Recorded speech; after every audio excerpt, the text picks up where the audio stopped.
right. Welcome, one and all, to the newest episode of the Xbox 2 podcast.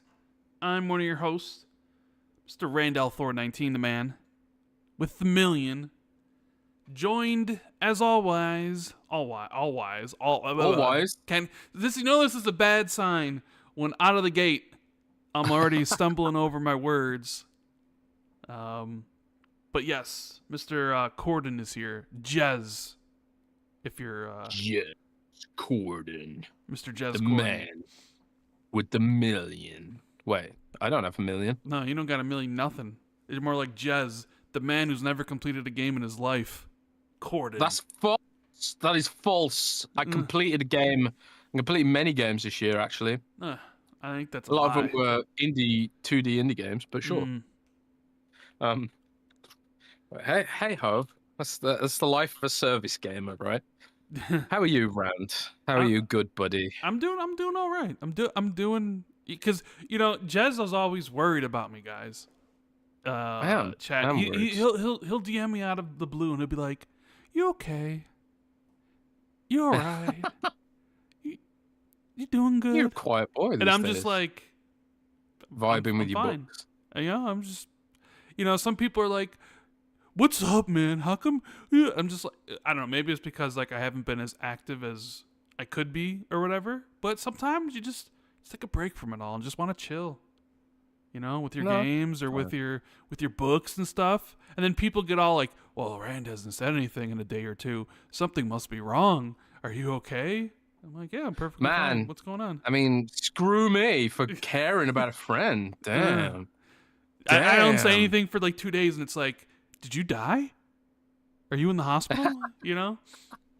That's how it is. That's how it is. But no, I appreciate the concern, but nothing's wrong. We are here. Another Friday is upon us, which means Xbox 2 is live. Which, interesting. You guys may notice we're an hour late. And that's because, see, Jez is all over the place sometimes. So yesterday, Jez hits me up at like 8 p.m. And he's like, "Don't know if I can do the show Friday. Can you find some guests?" And I'm like, "Yeah, I'll ask around." So, I asked around. But such late notice, nobody was really available. Which, I don't blame him. Somebody asked me like the day before, I'd be like, "I don't know. I got things I need to do," right? So I told Jez that. I was like, "Hey, I couldn't find anybody. Let's just do the show on Monday." Because Jez originally was like, "We can't do the show Friday, so we're going to do it Saturday." And I'm like, "I can't. I'm supposed to be on Xbox Era with Special Nick and Jesse." I'm like, so I was like, I don't want, and I just like, he'd asked me last week, so I didn't want to be like, "Well, now I can't do it, so let's do it." So it's like, "All right, well, let's do it Monday." I told Jez, "Let's do it Monday." And Jez was like, "I don't know if I can." And it was all because Jez had to go to London this morning, and he didn't know if he'd be in the mood or in the tired or whatever to be able to do a podcast today. Well, yeah, I had to get up really, really early, and it's a lot of travel to get to London from where I am, and then I wasn't sure if we needed to do it an hour late because I wanted to take a nap before the show, because otherwise I'd be half asleep, slurring my words, all that shit. You're always half asleep, slurring your words, no matter if you're rested or not. But worse than usual, worse than usual. Worse than usual. So worse than usual. But what ended up happening was there was a crash on the motorway, or on the freeway, as Americans would say. And that means a trip that usually takes half an hour ended up taking 2 hours. So I ended up just straight up not having time to have a nap. So I just thought, fuck it, let's just do it at the normal time. But then Rand was asleep, having a nap. So no, because you told me, because I was waiting for you. I told you, and you're like, tell you, yeah. Let's start an hour later. So I'm like, okay. So I set my alarm. My bad. And I went to sleep. And then all of a sudden I wake up and Jez is like, "We don't need to wait. Let's do it now." I'm just like, "What are you like?" I'm sorry, but you already said wait an hour, and I already. No, it's fine. So here we are, an hour late. I didn't know there was going to be a crash on the motorway, but Mm-hmm. we got here in the end. That's the important thing, We right? got here in the end. Indeed, that's all that really matters. So Sure is. I would say like, how's your week been? But apparently, drama filled. Drama filled, lots of game previews. I've noticed, Rand, a lot of publishers are doing previews this week, not at Gamescom. Instead, they're just like, hey, come to our offices in London instead. We're not going to Gamescom, but we do have stuff to show. So that's a little bit of what I've done this week. Publishers that aren't at Gamescom but still have things to show, but they don't want to pay Gamescom's fees, I guess. Similar to like E3, like, when Xbox spun out of E3 to do its own thing. Yes. So yeah, a bunch of publishers are doing that this year. I played some I can't talk about the games under embargo, but I played some absolutely amazing games this week, and I absolutely cannot wait to tell people about them. I'll tell you all about it on next. Oh, there won't be a show next week because I'll be at Gamescom. Whoops. Well, it'll probably be a show. I'll probably be able to get. Yeah. No, actually, I'm pretty sure there will be a show because I know at least I know at least Special Nick will be with me on Friday. Because Xbox Air is not having a podcast, so like I guess. Yeah. So we got a little crossover. I'll be on Xbox Air tomorrow, and then Nick will be with me the next week. So. I'm so excited about these games, Rand, that I'm busting out Adobe Premiere. I'm going to make YouTube videos about them. Whoa. That's how excited I am. Yeah. Rare YouTube videos from me. So excited about what you played that you're going to make some videos. I mean, what is this? Did you play World of Warcraft 2 or something? Is that what's got you such a up in a tizzy? Nope. Blizzard is in force at Gamescom. Like, Blizzard has a big booth, and they've got all the dev panels. Like, Blizzard's one of the companies that are just like, yeah, we're just gonna spend all our money on Gamescom this year. So no, Blizzard's at Gamescom itself, but no, I played some other games, so we will go through those very soon. Interesting. I wonder when those embargoes are up. For what games they could be. I mean, because we did. I can't say. You can guess the embargoes. It's Gamescom. They're up. Yeah. So during Gamescom, probably what is the Keighley shows on Tuesday? So maybe around that time or whatever. Because I mean, last week I talked about Ninja Gaiden 4 preview because I got to play the first few levels of that, and I think checking out most of the preview coverage of Ninja Gaiden 4 definitely seemed really positive. I didn't really see anybody that didn't like it, so that's always a plus when it seems like, because Liz, with the Ninja Gaiden 4, it's like, well, it's Platinum's doing it, and it's like they can be hit or miss. Granted, when they hit, they really hit hard, but there's been a lot of turnover at Platinum, right? A lot of upper management, a lot of great developers have left, so it was like, oh well, how is this game gonna with these lesser known people is actually gonna be any good? And judging from when I played, it's like, yeah, I think it might. I think it's gonna actually be really good. So I'm excited to learn about whatever game or games you've played and who they might be from. Whenever you're able to drop that information, I will drop it like it's hot. I'll put. I'm gonna have written previews, video previews. Going to do a ton of work. I'm working tomorrow, Sunday, and the reason I said I don't think I can do the podcast on Monday is because I'm going to be also doing fun last minute prep before I travel. So yeah. So when are you going to Gamescom? I'm going to Gamescom on Tuesday, so I'll be traveling all day Tuesday. But as soon as I land, I've got a meeting. Oh, like this year is absolutely chock-a-block, man. For some reason, like. Yeah, it really feels like there was a couple of years after the pandemic where Gamescom started to feel like, is this still going to be a thing? Is it going to die off like E3? But nah, like Gamescom is back in force, man. And I mean, E3 died like so quickly too. It was just it like imploded, man. It's crazy. And then Keighley just saw a space to move into, and he sure did. Now it's Summer Games Fest. Now it's Jeff Keighley brings you all the new announcements from all the games. Like, he already had cornered the market on the Game Awards, where now everybody, when people talk about the best games of the year, it's just they refer to the Keighley's. Even though like every website on Earth has their own awards, and every Windows Central. Yeah, Windows Central, IGN, GameSpot, like all the big websites have their own awards where they hand out their favorites of the year. And not to mention each individual person has their own, but when people talk about game of the year, it really just defaults to Keighley's. So you got to hand it to Keighley to the idea that was able to turn like the best games of the year into like his award show. So when you think of like what was the best game of the year, people think of like the Keeleys and who won. You got to hand it to him to be able to actually pull that off, because I'm sure it wasn't easy, you know. No. And then because he always wanted it to be like the Oscars of gaming, and now he wants to just be like, oh, now it's like E3, so now it's Summer Games Fest. He does the thing for Gamescom as well, which I don't think has as big as a reach as the other two. I think it's like when you look at like what he does for his 3 shows, I think clearly the Gamescom one is probably on the smaller tier.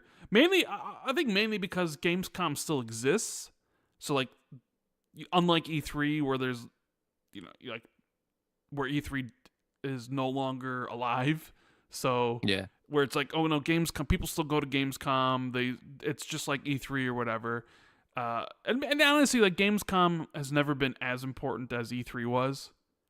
Right? It was always E3 was the most important time. It was like Christmas for gamers, because that was when, you know, you get the new trailers and the new updates. Gamescom really wasn't that. Yeah, well, E3 historically was press focused, but Gamescom has always been fan focused. So Gamescom is like literally a convention with cosplay and actually playing the games, and like the press stuff was always like on the side for that. So like I think that's ultimately why Gamescom survived, because people buy tickets to go to Gamescom, you know, whereas like the ESA funded that through trying to get developers to pay for it effectively. But Gamescom's sort of having its cake and eating it, I suppose, to some degree. But yeah, Gamescom's back. It's back in force, back big. We're going to have a load of cool stuff on the Patreon. I'm going to put some behind the scenes like I did last year. I put some behind the scenes footage of my Gamescom trip. Was it last year or the year before? I can't remember exactly, but yeah, we did have some exclusive Patreon stuff there. And all the news will be up on Windows Central. There'll be videos, previews, all kinds of stuff. Excellent. And yeah, check it out. So let's do some housekeeping and then get right into it. We do have our sponsor with his Surfshark, who links in the description. 86% off, 2-year deal. Well, actually, you get like 26 months. You get an extra 2 months off it, but it comes out to like $2 a month if you want to protect yourself while you peruse the internet. Access things maybe not in your country. Like if you're in the US, you can access the UK Netflix and stuff like that, and vice versa. And you know, just protect who you are online and all those good things, because online seems to be the next battleground. So investing in a VPN might be a pretty smart thing to do. So check out our sponsorship with Surfshark. And pin that message in the chat, boyo. Okay, let me see. And yeah, so let's do some ad reading for Surfshark VPN. Okay. Looking for a smarter way to protect your digital life? Surfshark VPN is your all-in-one solution for safe, seamless online browsing. Whether you're watching your favorite shows, leveling up in your favorite games, or just catching up on the latest internet trends, Surfshark has your back with blazing fast speeds and support for unlimited devices. Ready to experience internet freedom like never before? Surfshark helps you cut through online barriers with ease. No more geo-blocks, no more restrictions. Access global content, unlock new possibilities, and enjoy a cleaner, faster browsing experience. Thanks to Surfshark's clean web tech, which fends off ads, trackers, and malware, all before they can reach you. Your privacy is top priority. With a strict no logs policy and RAM-based servers, your online activity stays yours and yours alone. And with Surfshark's powerful encryption, your personal data is wrapped up in layers of security, giving you a total peace of mind while you surf. So here's a deal you won't want to miss. Xbox 2 podcast listeners get a whopping 86% off a 2-year Surfshark plan with an extra 2 months thrown in. Reclaim your online freedom. Click the link in the description to get started. Browse boldly, browse safely, browse with Surfshark. Roar. So yeah, Surfshark is awesome. It's our podcast sponsor, so if you check them out, it also supports Windows, Xbox 2 Windows. podcast. Come on, Jez. Yeah, Where are you Windows at Central. right now? Yeah, come on. You're Yeah, here. yeah. Xbox, Waking not up. Windows Central. Let's go. Yeah, Windows Central. It supports Xbox 2 podcasts, so really appreciate it. It's also a fantastic deal. Works out at $2 a month. I use it to get UK Netflix so I can watch WWE when I'm not in the UK. Because for some reason, the UK is one of the only countries that gets all WWE on Netflix. Don't know why that is, but I did notice that WWE's PLEs are now going to be on ESPN, I think, which Well, is, in North again, America, yeah. yeah, another separate thing entirely. So, yeah, that's very, very annoying. But they're all on Netflix in the UK. So, mosey on down to Surfshark and get yourself on Netflix UK or whatever else. Or if you're in the UK, you can use Surfshark to avoid government snooping on the stuff you do online. Because increasingly they're interested in that. And in fact, Rand, the European Union today, I think, in fact, or this week, is voting on a law which would force platforms like Facebook to scan all of your messages and report the data back to the government. So, yeah, that's fun. That's happening. All that kind of fun stuff. It feels like every country right now is exploring ways to make the internet a worse place, including companies like Roblox, which we'll be talking about in a bit. MasterCard and Visa too. So, yeah, I think having a VPN is a pretty good investment right now. But yeah, Surfshark, awesome. Thank you. Yes, and we also have the amazing people that support us over on the Patreon, which you can too if you feel so inclined. Patreon.com/XB2, where we did a exclusive podcast on Tuesday, so you guys can check that out if you want to. The question and answer thread is open for anybody that wants to drop a line and ask a question or just be silly or what have you. We'll answer those at the end of the show. And we got the shoutouts here for the Xbox 2 MVPs. We got Resin Force, iMike Zero, Tier, Shrapnel, Inner Machine, Holy Dark Dad, Steve Stompy, 09C Mine, James Wiseau, Trixar for Trey, Laser Wolf, Battered Haddock, Army Dude 52C, Foreign Object, RS Donks, Silas, James Moore, Fantasticals, Katriox, Bright Tundra 1, Discarded Caboose, Justin Duel, Sean Kramer, Preview Bro King, Asa T, and Madison, Governor Grimm, DZ Huffin, Wagerman, Pat Rock, Scarcely Relevant, Adam Bartolo, Briggs Country, and Wolfgang KPZ. Thank you guys. Appreciate the continued support for what me and Jez do here on Xbox 2, episode 376 or something, I think. Maybe. That's whatever correct, it is. buddy. 376. That's a lot of episodes, Jez. It is. We've been here for a long time. Have you even written 376 articles on Windows Central? Probably not. You know? I think I've written something in the region of 3,000 No articles. way. No way. That's lies. Dude, I've been there for 11 years now. Well, 10 3/4, something like that. It's a really long time. Literally millions of words I've written for that company. Millions of words, and yeah, it's been a wild ride. I don't know how much longer I'll get to do it because the AI's taken everything. I saw more websites get shut down recently. Writers are getting laid off left, right, center. What website got shut down? Laptop Mag got shut down. They've been on operation Never heard of them. 20 years. Never heard of them. 20 years. Laptop Mag got shut down. I've never Polygon. I've never owned a laptop. You never owned a laptop? No, never owned a laptop. Polygon got sold off to Valnet, and half the team got laid off. So it's probably just going to become a AI content farm now. Knowing Valnet. Mm-hmm. So yeah, it's tough times out there, man. But I've really enjoyed the ride. Put it that way. You like your laptop? You got a laptop? You're always doing laptops?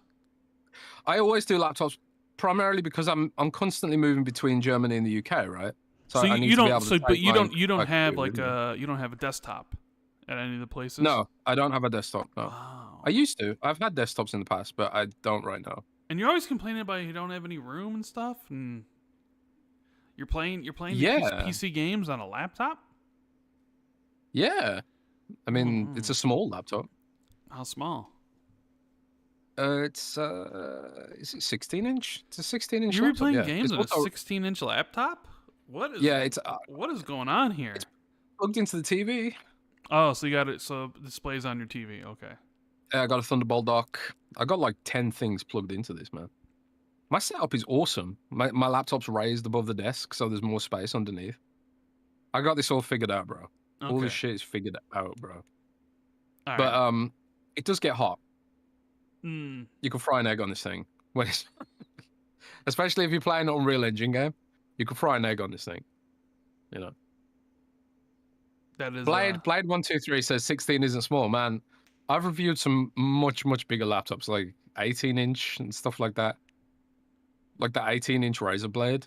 That was a beat. I actually used to have that. That was a Why don't you get a beast. 22-inch, bro?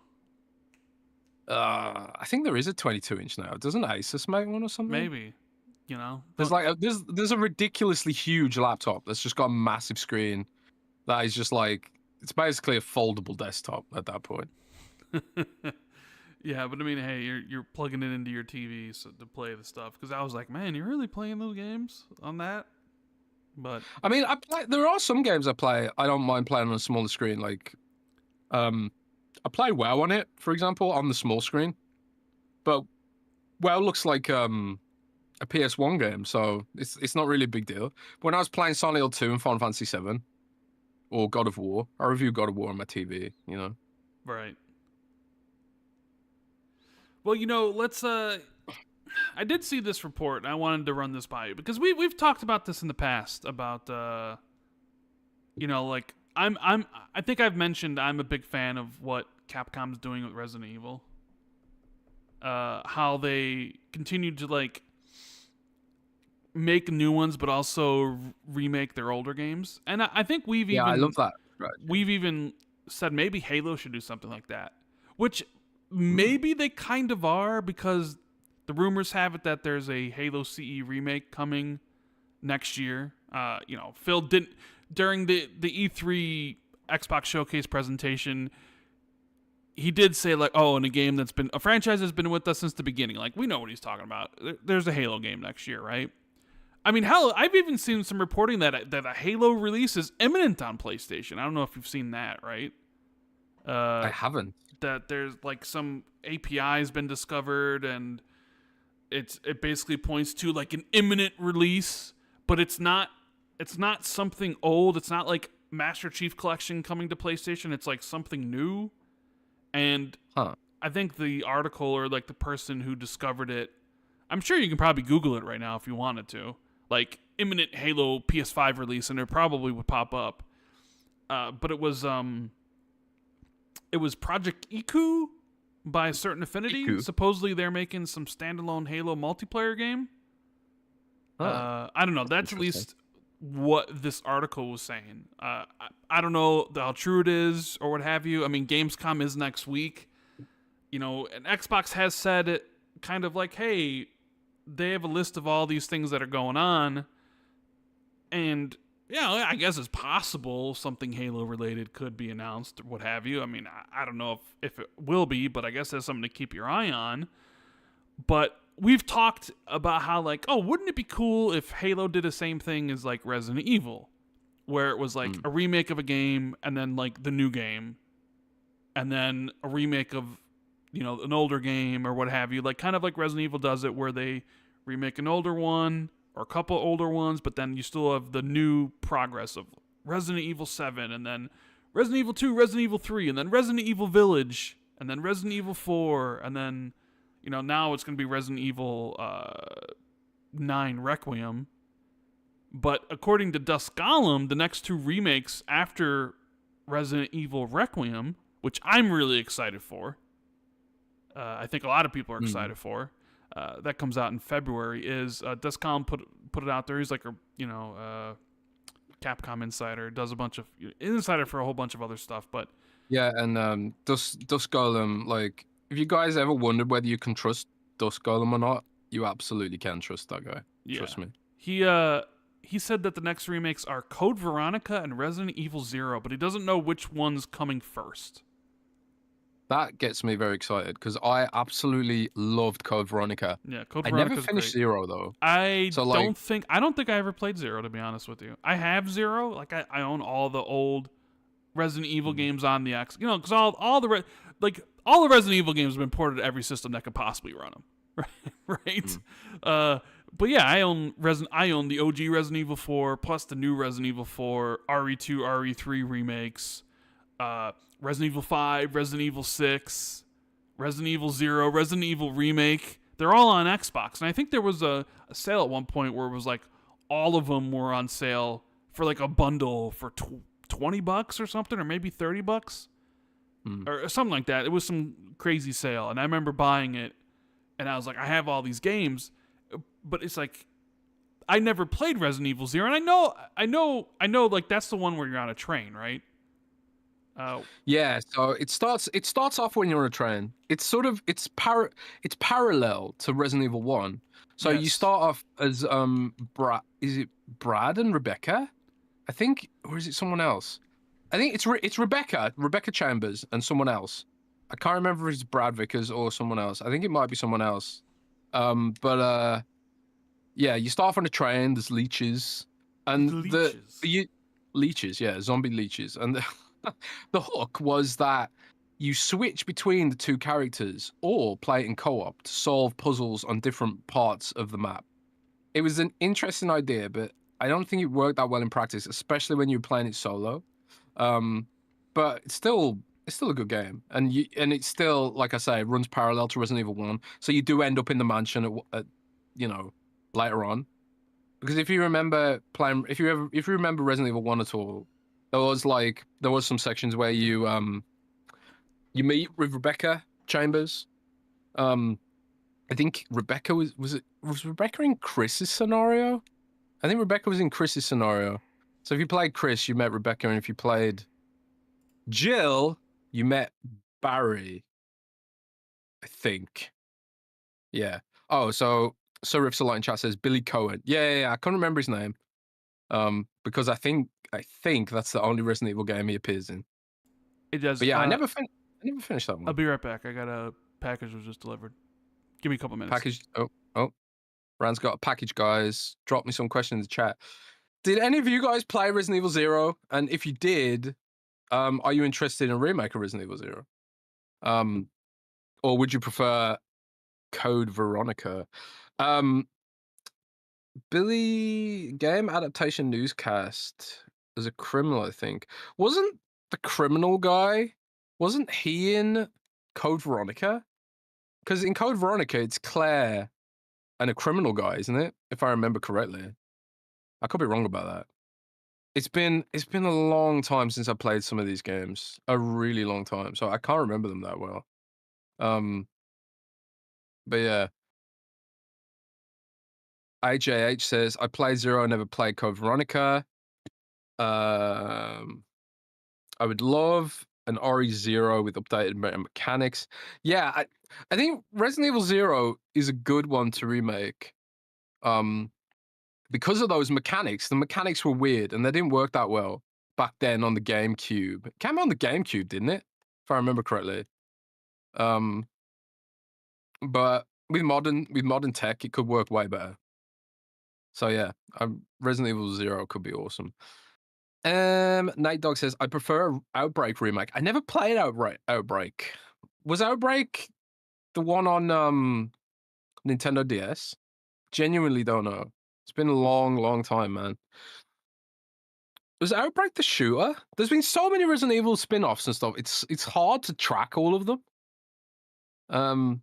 It's going well, man. So Riffs a lot says, no, Code Veronica is Claire and Steve, who was an inmate on the island. Yeah, Steve. Man, there was a kid at my school who looked just like Steve, and it sounded like Steve too. And it was like everyone started calling him Steve. A little random anecdote for you there. Poor Lee McWright. Shout out to Lee wherever he is today. And I'm sorry for calling you Steve from Code Veronica, because he did not like it. So Outbreak was a PS2 multiplayer game. You know, it's kind of funny, right? Because they have tried to make Resident Evil a multiplayer game multiple times, and at least part of the budget for Resident Evil 3 was poured into that horrible Resident Evil 3 multiplayer stuff, which I hated personally. I did try to like it. I tried really hard to like it because I love Resident Evil. For all its corniness and whatever, I still love everything about it. But I really tried to like the Resident Evil 3 multiplayer mode. I can't remember what it was called, man. That's how bad it was. My brain's just sort of tried to block it out, forget that it ever existed. I wonder what package Rand has got. Hopefully it's legal. So we all know what Rand's like, dudes. With Randall Criminal, right? We haven't. Could be anything. People in chat asking if Rand is a drug dealer. It's very possible, man. I mean, I've never seen him not dealing drugs. Night Dog says, Jez, I'm sad Obsidian is not working on Fallout, even though Nick was hinting to me that they were. Yeah, I mean, with Obsidian has always kind of marched to their own beat. And even though, like, I think they've expressed previously that they wouldn't mind working on Fallout again, at least some of them in interviews. I always kind of see Obsidian doing their own thing. It seems to be kind of what they're sort of passionate about, which is completely understandable, right? I suppose back in the day when Obsidian was independent, doing sort of licensing deals was a good business move. Like they made the South Park game, they made Star Wars game, obviously they made Fallout New Vegas. But now that they're sort of part of Microsoft, it's an opportunity to really sort of work on their own franchises without the fear of, at least in the short term, without the fear of not having enough cash flow, because they'll always have cash flow. I mean, sure, Microsoft might one day pull the plug if they don't sell enough games or whatever.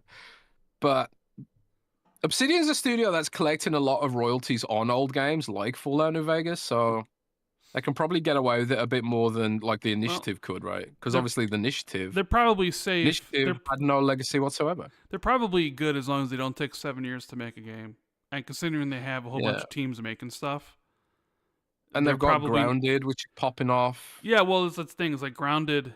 They just hit... I'll have microtransactions eventually. Well, yeah, but I mean, they also have multiple teams. So it's like, okay, Avowed came out, and then, same year, Outer Worlds 2 comes out. Oh, and Grounded's coming out.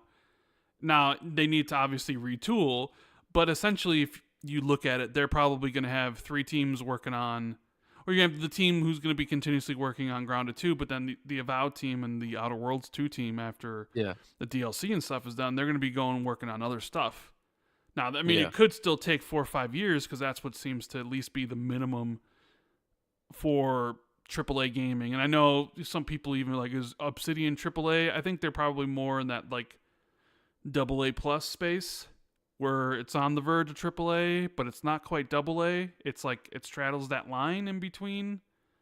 Like when I play Avowed, I'm like, this isn't a AA game, but also when I play it, I'm like, this isn't also a AAA game. So it's kind of like that. It straddles. They're a developer that straddles that line between it. So maybe they keep their budgets really low, or at least serviceable. So I don't think Obsidian really has any issue or worry. I mean, plus they may be making a Fallout game next, and that probably big money, right?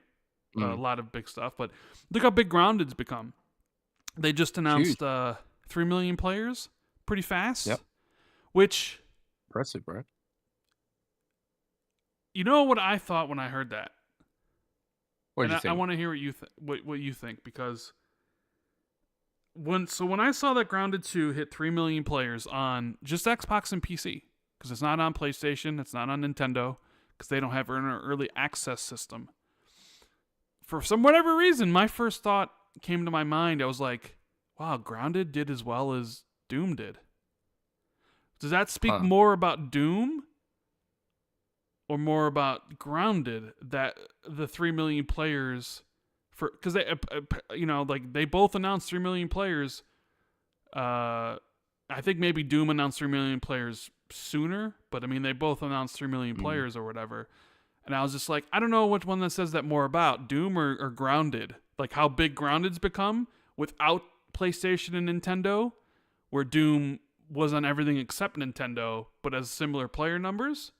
Granted, it's also like a more expensive game, right? It's $70 to Grounded's, I think, 40. I'm not exactly sure of what the price, but it's on less platforms, right? So I don't know. What do you think about that? Is there anything that like is there anything really there, or is this like? I mean, you got to be fair to Doom. It's a single player game, right? Sure, it is single player. Whereas More Grounded's expensive. a game. It's a single player game. It's more expensive, and also Grounded's a game that you can play with kids. That is true. So, and also multiple kids. So it's like it's kind of a game where game share perhaps doesn't come into the equation as much if you're playing with multiple kids, especially. So it's a game you can play with kids. It's a game you can play with your friends. It's a game that you can convince your friends to buy, like any multiplayer game, right? Multiplayer games already got a huge advantage over any single player game. But I do agree with you that it does speak to Doom maybe not resonating with the formula they went with. Because I don't think Doom had that word of mouth impact that Eternal might have had or the first one might have had. I genuinely feel like Doom the Dark Ages strayed a little bit too far from the tried and tested formula. Because I mean, I was not excited about it, man. After my preview with it, it was like, yeah, it's Doom, it's cool, but it's like there was a lot about it that annoyed me, like the vehicle bits of stuff and the sort of, I don't know. It was almost Halo coded with its like spaceships flying around and the sort of war feel, and they're like there's almost like Banshee tanks roaming around in a semi-open world in some parts, which is fine because it wasn't all like that. But yeah, I feel like it didn't get that word of mouth audience for some reason. I don't know. I'm sure Microsoft's done like internal postmortems about what did or didn't work with Doom, the Dark Ages, because I've just sort of put it in my backlog, and I'll just be like, I'll get around to it someday, maybe. But I'm not like bending over backwards to play it. It's like it's in my backlog, but it's low in my backlog. There's a lot of other shit I want to play first. I don't know, but maybe I'm completely off base. I mean, I don't know if chat feels differently about some of that stuff. I mean, there's a wide array of opinions about Doom. Some people didn't like Eternal and liked the first one more. Some people liked Eternal way more than the first one. I'm someone who preferred Doom 2016, but I still love Doom Eternal. I thought Doom Eternal was like a good balance, but maybe went a little bit too far with the platforming, monkey bars kind of stuff. And I was just kind of hoping that Doom the Dark Ages would pull it back a little bit, but then it pulled it back a bit. And then when it did pull it back in a gameplay context, but it went a little bit too far in the like, oh, we're a serious sci-fi game now with a serious story and that kind of thing. And I don't know, it didn't hit for me. Yeah, but I'm also someone who really liked Doom 3, so take my opinion with it. So, no, I mean my preference Doom is should be a horror game, man. I just think Doom is a horror game to me in my head. Doom is a horror game, not a sci-fi game. Maybe for me, like Doom Eternal's the North Star for me. Like that's my favorite one of the three. I like all three of them. You know, I did like Doom the Dark Ages quite a bit. But I also, like, when I finished it, I was like, I don't know where else we could take Doom. I mean, shout out to id. They made each one of the three Doom games, as much as anybody can, play differently than each other. But it doesn't really play, because it's like the guns and how Doom is. But they each have their own sort of mechanics that makes the games unique when you play them. And some are going to, like Jez is like, 2016's my jam. Like me, Eternal's the way I like. And then I've seen people be like, no, like Dark Ages is the one that I like the most. I wasn't really I've seen that too. comparing that stuff because I do think I don't know. I feel like Doom needs to go on hiatus for a while, and they probably need to do something new, like Hexen, Quake, or they just released Hexen and Heretic. Does that mean anything? I don't know. But I was just really comparing like, okay, Grounded and how kind of a game that when originally released, or at least originally the trailer came out in 2019 at one of the XOs, people were like really down on it. Maybe because it was down on the cartoon style. And, you know, at the time, I think people wanted Xbox to be more gritty, where it was like, here's this dumb cartoon-looking thing, and everybody was making fun of it. And it became kind of like a sleeper hit, right? It released, and it didn't get good reviews at launch. I remember the original Grounded, when it came out in early access, I think it had a Metacritic of like 67, because there was barely any content, and for whatever reason, people, you know, you're asking for money for an early access product, you're going to have people review it, and it wasn't that good. But by the time it was all said and done, Grounded 1.0 was fantastic. I played it in co-op with Colt, and we had a great time. And it eventually went to other platforms, and it seemed like it built up a fan base. And Grounded 2 kind of was announced this year earlier than anybody really expected it to come out. Like, we all knew Grounded 2 was being worked on, but we thought, okay, probably next year. But no, it's like Grounded 2's this year, early access, but only on Xbox and PC. And people really do seem to dig the game again, right? It's early access. It reviewed much higher than like Grounded 1 in early access. And then they announced 3 million players, and I was like, really? 3 million players that quickly? Being That's only good. on Xbox Pretty and PC, and not on like the other platforms like Switch and PlayStation. So I was like, like, is Grounded growing as a franchise? You know, because I do think that Netflix show is coming. There's like an animated Grounded show coming at some point. I don't know if that's going to be timed to like a 1.0 release or something in the future, but you know, it'll eventually release on other platforms. And the one thing it does also sort of seem like when Xbox has these games and they announce them, it's like 3 million players kind of seems like the first announcement you have. Their benchmark. That's what it almost seems like, you know. But Oblivion kind of blew that out of the water. Oblivion's at 9 now, but I forget what their initial report was. Maybe it was like 4 or 5 million initially. But I mean, good for Grounded. It's seemed to be doing incredibly well. But you know, before I had to go get my packages, which were my Propel water, because you know. I mean, I gotta have my water, man. You know. I don't know why. I thought you were gonna say is my propeller for my yacht or something. No. My brand new yacht. Get some water delivered, because we don't drink any no soda, no pop, none of that stuff. You know, I haven't had any caffeine in probably like years now, bro. Dude, I also quit caffeine as part of my diet, and I think it's one of the best things I've ever done for myself, to be honest. I feel so much better without like the sort of, oh god, I need to have caffeine. Remember when I told you I got off I quit caffeine cold turkey 5 years ago now? You had really bad back issues. Yeah, right? like, do you know how most people when you quit caffeine, they get headaches? And which I've had in the past. Like sometimes even when you were like back in when I was younger, when you know I would drink Mountain Dew like it was going crazy. Like I don't drink. That's one of the things I used to say. Like my friends would have coffee, and I'd be like, just give me a Mountain Dew and I'm ready to go. Like I've had coffee like twice in my life, and I hate it. I hated the taste of coffee.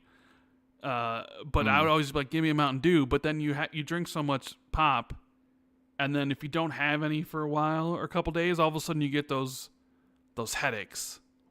You know, and it's headaches. Those headaches suck. So I was like, okay, I'm gonna quit caffeine, and I didn't get any headaches, but I got unbearable back pain where I couldn't move for like 2 days. And I'm like, is this really a symptom? And I looked it up, and it's like, yeah, some people when they quit caffeine like that, some people get really bad back pain. But since then I haven't had I don't have any caffeine in my daily diet, you know, so I haven't in a long time. So I get these water stuff delivered from Amazon, and that's what I've been drinking. So it's all good. But Now, back to what we were talking about. I don't know how much more you expounded on this about the Resident Evil Code Veronica and Resident Evil 0. Oh, I just took some questions from the chat about how they feel about it, but didn't really go into details. Well, so like, do you remember? But Dusk Golem did share quite a lot of details, right? Didn't Well, they? I didn't really.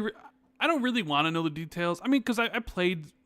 I'll play both of these. Spoil it. Well, I'll play both of these. Well, it's not even so much like, oh, spoil Code Veronica. I played Code Veronica. You know, there's no really spoiling Code Veronica per se. I haven't played Resident Evil 0, so that'll be new to me. I'll definitely.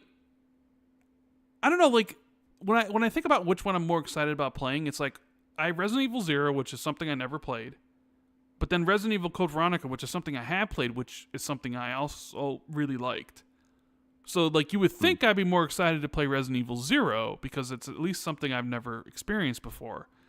But then I'm like, I don't know. I think I might be more excited for Code Veronica, mainly because these remakes, the ones that are really good, like Resident Evil 2 and Resident Evil 4, already had great, great blueprints to work off of.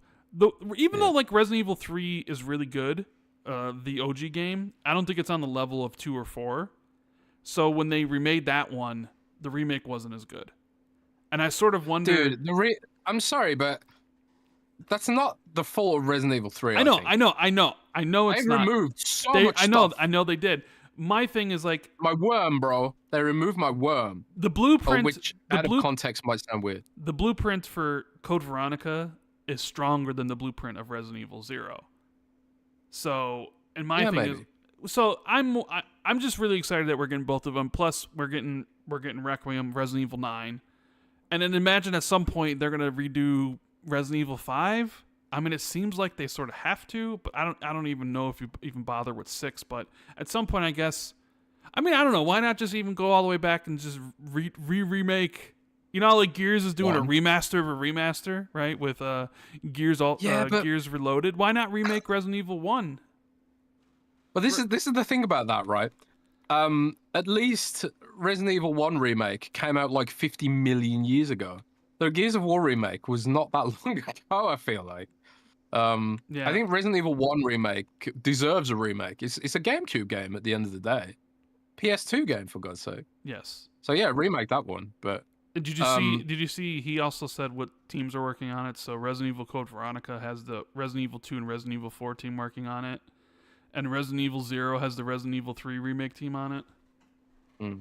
So I mean, I want to believe that the reason Resident Evil 3 remake didn't hit as hard was because they wasted loads of the budget on that shitty multiplayer game, and I want to believe they won't make the same mistake twice. You know, because even though I did enjoy Resident Evil 3 remake overall, by the way, Resident Evil 3 is one of my favorite Resident Evils, partially because of nostalgia. I think I was at the age where I could start fully appreciating it when it came out, but also Nemesis, man. I absolutely loved Nemesis when I was a kid. I thought Nemesis was the coolest fucking thing I'd ever seen in my life when Resident Evil 3 came out. So like, I got a special place in my heart for Resident Evil 3, but I just want to believe that if it is the same team, because the core of what Resident Evil 3 Remake was okay. I just felt it was too short. There's some really great moments in Resident Evil 3 Remake. I just hate that they removed my grave digger worm, because that worm was a huge part of like the start of the game, because it's not just Nemesis chasing you. It's like these random earthquakes keep happening. And then, like, you find out what's causing the earthquake, and it's like, it's not just Nemesis chasing you around the city, it's this fucking worm. This scary mutant zombie worm, which I thought was amazing too. So, I was sad about the worm being removed, but I thought it did have some pretty cool new stuff in there as well. Just short, man, just short. But, I don't know, I love Resident Evil, man. And I've got a few more reasons to love it even more now that I can't talk about yet. Right. So I guess we'll see when those actually release. I wonder if it'll be a year after, like Requiem's like 2027 essentially for one of them. But yeah, and I put this in there specifically for Jez. This next topic, Which, by the way, if you guys are Oh. enjoying the show, hit the like button, please, and subscribe to the channel if you haven't already. You know, we usually do that in the beginning, the call to action, as they say, as well as at the end of the show. So let everybody know that we're live, and yeah, if you're enjoying everything, make sure to hit the like button. Especially, you know, you can lurk all you want. We don't care. We just hope everybody enjoys the show. But Jez, I put this in there specifically for you because I know how much you used to love Dragon Age and you used to love BioWare. No. Maybe not so much anymore. But Mr. Matty Plays had, I'm not exactly sure, one of the old BioWare guys Mark Dara on. Yeah. Where he said basically that BioWare didn't give them the money to do Dragon Age remasters. Yeah, you mean? EA, yes. didn't. EA didn't give BioWare the money to do the Dragon Age remasters. You know, they remember because they did the remaster for Mass Effect. They put it all up in a super ultimate edition, all three of them. It was like a big release. And here's like, hey, we got Dragon Age. What was the Dragon Age game that came out last year? A Dragon Age Veilguard, which, you know, had its moments, but then also didn't have its moments. It had moments? I mean, it had some. You didn't finish the game. It had some. Where moments. are these moments? More towards the end of the game, but still. It didn't do very well. Sure didn't. And it also makes you wonder, like, well, why didn't they remaster the games beforehand? Because it had been, what, 10 years in between releases? From Dragon Age Inquisition in 2014 to this game in 2024. It was like, people don't remember, maybe it'd be a good idea to remaster these games, and they didn't bother. Mm-hmm.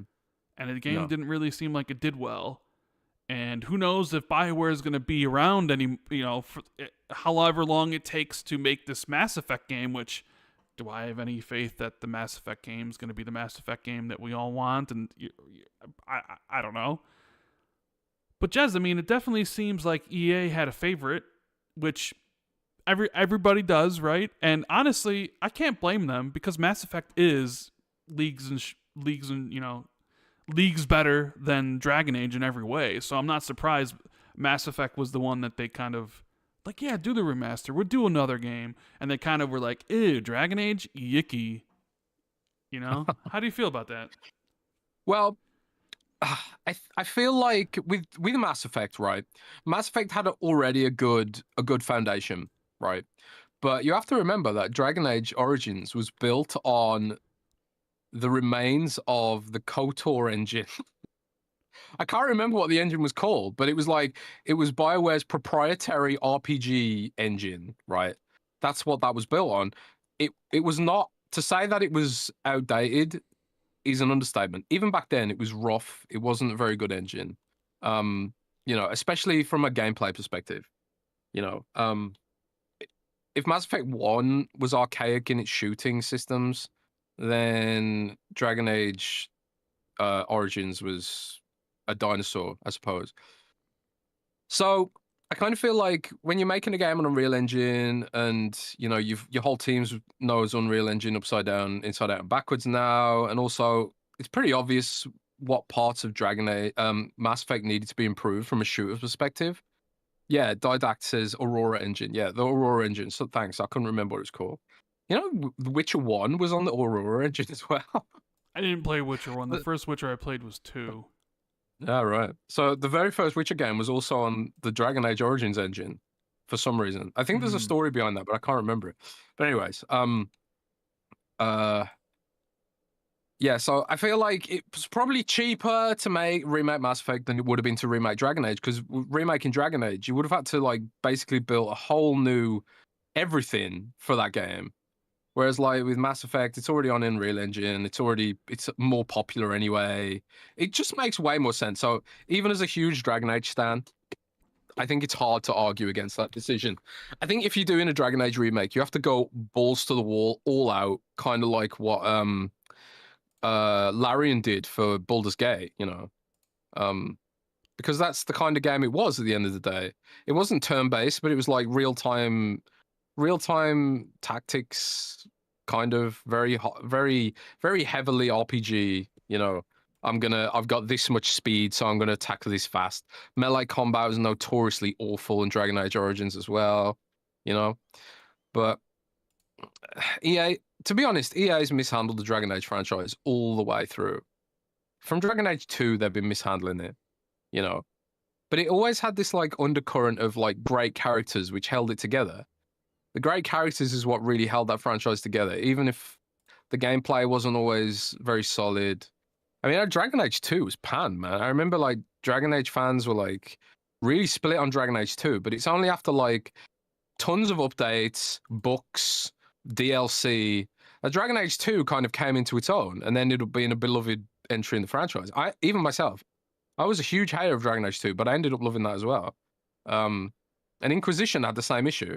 Inquisition wasn't particularly liked at launch. People hated the MMO Starfetch quest, but then Dragon Age Inquisition had some amazing DLC, which really fleshed out the game. But Veilguard is not going to get that kind of treatment. Veilguard's never going to have any DLC. Veilguard's probably never going to have a sequel. And to be quite honest with you, I don't think we see Dragon Age ever again. Rand, I think you probably agree with me, right? Yeah. I mean, I'm not even sure. Like I said, I'm not even sure BioWare gets to completely finish and put out Mass Effect. So is the industry just that cooked now, where it's like, even though we've got this mega franchise that's beloved by millions of people, that's super nostalgic, and it's a sci-fi shooter, which is pretty much a bread and butter video game staple. You're telling me that EA won't even... Is the industry that cooked that they won't even risk a new Mass Effect? Is that the point we're at, man? It's crazy, bro. Well, I mean, it all comes down to, cost, right? What's the projected... how long is it going to take to make? How much is it going to cost to make versus how much we expect to make back? Is there a better use of our time and resources and money to put to something else? Like, do we just put more into FIFA and more into... Do we go after some rights for some other, sports thing and do more Ultimate Team? Like, what's more beneficial to... I mean, if you're looking at... if you're looking at... You can look at it from EA and be like, is this worth our time and money? For whatever return we're going to get. And, whatever. But if you're looking at, like, if I'm looking at it for myself, like, I want Mass Effect. Even though I do think whenever it does come out, if it comes out, it won't hold a candle to the original trilogy. I mean, that's fine.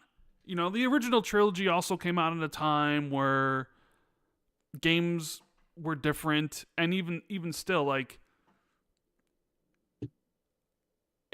those were some of our like formative years when we played them, and it means more to us. So, like, and it's also like we have it built up in our head that those games were legends, despite maybe the initial ending.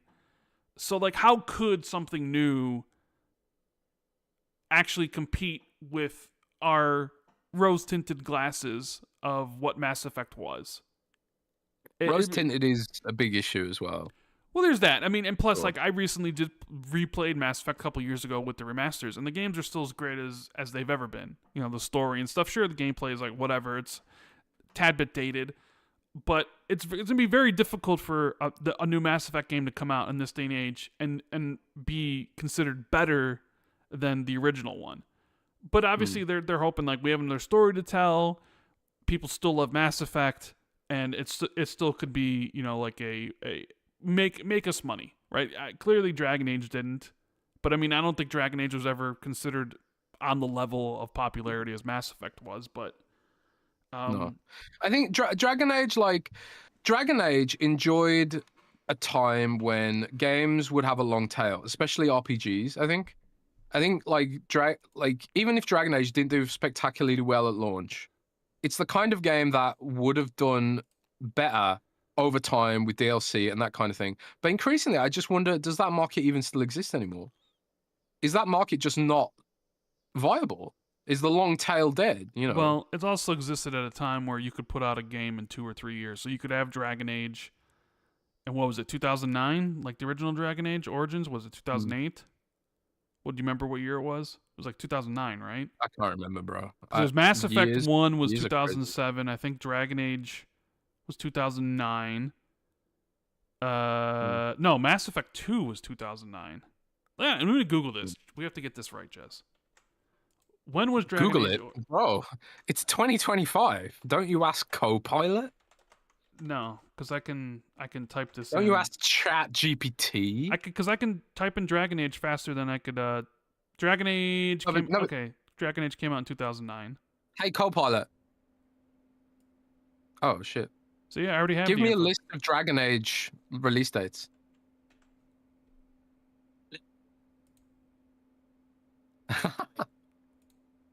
Yeah, I mean, look at it. Dragon Age. So Dragon Age 1 came out in 2009. 2 followed in and then Dragon Age 2 came out in 2011. Right, so they're separated by 2 years, and even Inquisition came out 3 years later. So you're talking about gaps of 2 and at most 3 years, where the franchise is in people's consciousness. At least, like, I just played it. Oh, we're getting a sequel in 2 years, and like now though, when you wait 10 years, and even people lose sort of that stuff. And Dragon Age, it's not like it's Grand Theft Auto where absence makes the heart grow fonder for some franchises, where you haven't had something in so long that potentially on its return it would be even bigger. Like, you could maybe point to something like BioShock 4, which, you know, is having its own problems, but there's an idea of like, it's been such a long time since BioShock that upon its return people would be so excited to see it return that it becomes like a big thing. Right, where there, you know, you could have those sort of things. But I mean, yeah, but this is all the 360 gen, dude. Like, so they put out 2 Dragon Age games and 3 Mass Effect games. Think about that. BioWare put out 5 games and the 360 gen. 5. And what? I think they put out 2 games in the Xbox One gen. It was like Dragon Age Inquisition in 2014, and then Andromeda came out so they put out 3 games in the Xbox One gen. Inquisition in 2014, Andromeda, which was what? Mass Effect. Andromeda was 2017. What did you think of Andromeda? I never played Andromeda. Oh shit. Yeah, so then Mass Effect Andromeda came in 2017, and then they did Anthem in 2019, which I think was the Dragon Age team. Why didn't you play Andromeda? I don't know. I played the multiplayer, but then I never got around to playing the single player. That is so random. Well, you played the multiplayer. So I played the multiplayer. Well, because you know, me at the time, big achievement guy. It had achievements for multiplayer, and all my friends had gotten it, so we had a 4-player crew to do all the multiplayer achievements, and then I would go and play the single player, and I could get all the achievements in the game, right? But when we all did the multiplayer first together to try to get the really hard achievements, but then I never went and played the campaign after we were done with the multiplayer. So, but you know, at least according to everybody, I didn't miss much. Wasn't a really good campaign, but I also think, you know, what we're talking about here of like how long it takes for games to release now really does have an issue, because 10 years for Dragon Age I think impacted it, and however long it's going to take them to make the next Mass Effect, whether or not they're allowed to make the next Mass Effect. What is it going to be, 2030 by the time it comes out? You know, how many people are going to be aged out of gaming by then? The younger people getting into gaming, they don't have any attachment to Mass Effect. So, I mean, this is ultimately what every issue comes back to, and I think the real crux of the video game industry now is that gaming has hit this sort of weird nexus, which has never happened before in gaming. It's hit this level of maturity where younger people think traditional gaming is just not cool. They don't care about these one and done story kind of games. They want a Roblox. They see our kind of games as boomerish, weird shit. You know, to compare it to something like, I don't know, listen the TV versus listening to the radio or some shit. I don't know. What did boomers do for fun? I don't even know. But like, there would have been a point where the number one entertainment thing at one point was just now just seen as uncool in perpetuity. No, am I crazy? Have we got to a point where gaming is just not finding new users because it's just not appealing to the youth? Unlike Roblox, which we're going to be discussing here in a bit for other reasons. But I don't know, man. A lot of this does seem like it ultimately revolves around not enough new users coming in because all those users are playing bullshit like Roblox, like Fortnite, you know, for better or worse. And some of that shit subsidizes Microsoft so it can make other stuff, but a lot of it doesn't. A lot of it's just like, especially if you're an EA, right? Microsoft can take a bit of the money from Fortnite and use it to fund a game for the boomer gamers like us, in theory. But EA ain't got that sort of luxury, I suppose. For EA, it's like, okay, well, if we want to make a traditional game, if we want to make a Dragon Age remake, we've got to subsidize that out of our FIFA money and our other shit, and then it might not even land, you know. And maybe because the people who this might have appealed to have now aged out. They've got kids, they're too old, they're too tired after work to play, all that kind of shit, right? It's not like I suppose it's not like the people that remain in gaming now are the people that are like at least core gaming specifically. This is, I think a lot of them are just the people who are super passionate about it. And they're the people who, you know, listen to podcasts, read articles, and get excited about it. It's also why gaming websites are dying a lot of the time. There's just the audience ain't there. The audience has moved on. They've either aged out, and the youngsters. You think of youngsters reading a video game website? I think the average age of this podcast is like 38 now, something like that, or older even. I could look it up, man. AJH in chat says, the most popular games on Roblox tend to be rip-offs of existing games. Yeah, and that's a huge problem too, I suppose. If I'm a little kid and it's like, oh well, I can get, I don't know, Call of Duty from Temu for like a fraction of the price. Why not, right? I don't know. There does seem to be this generational thing going on, squeezing the industry from both ends, but I don't know, maybe that's off base somehow. Yeah. What do you think, Rand?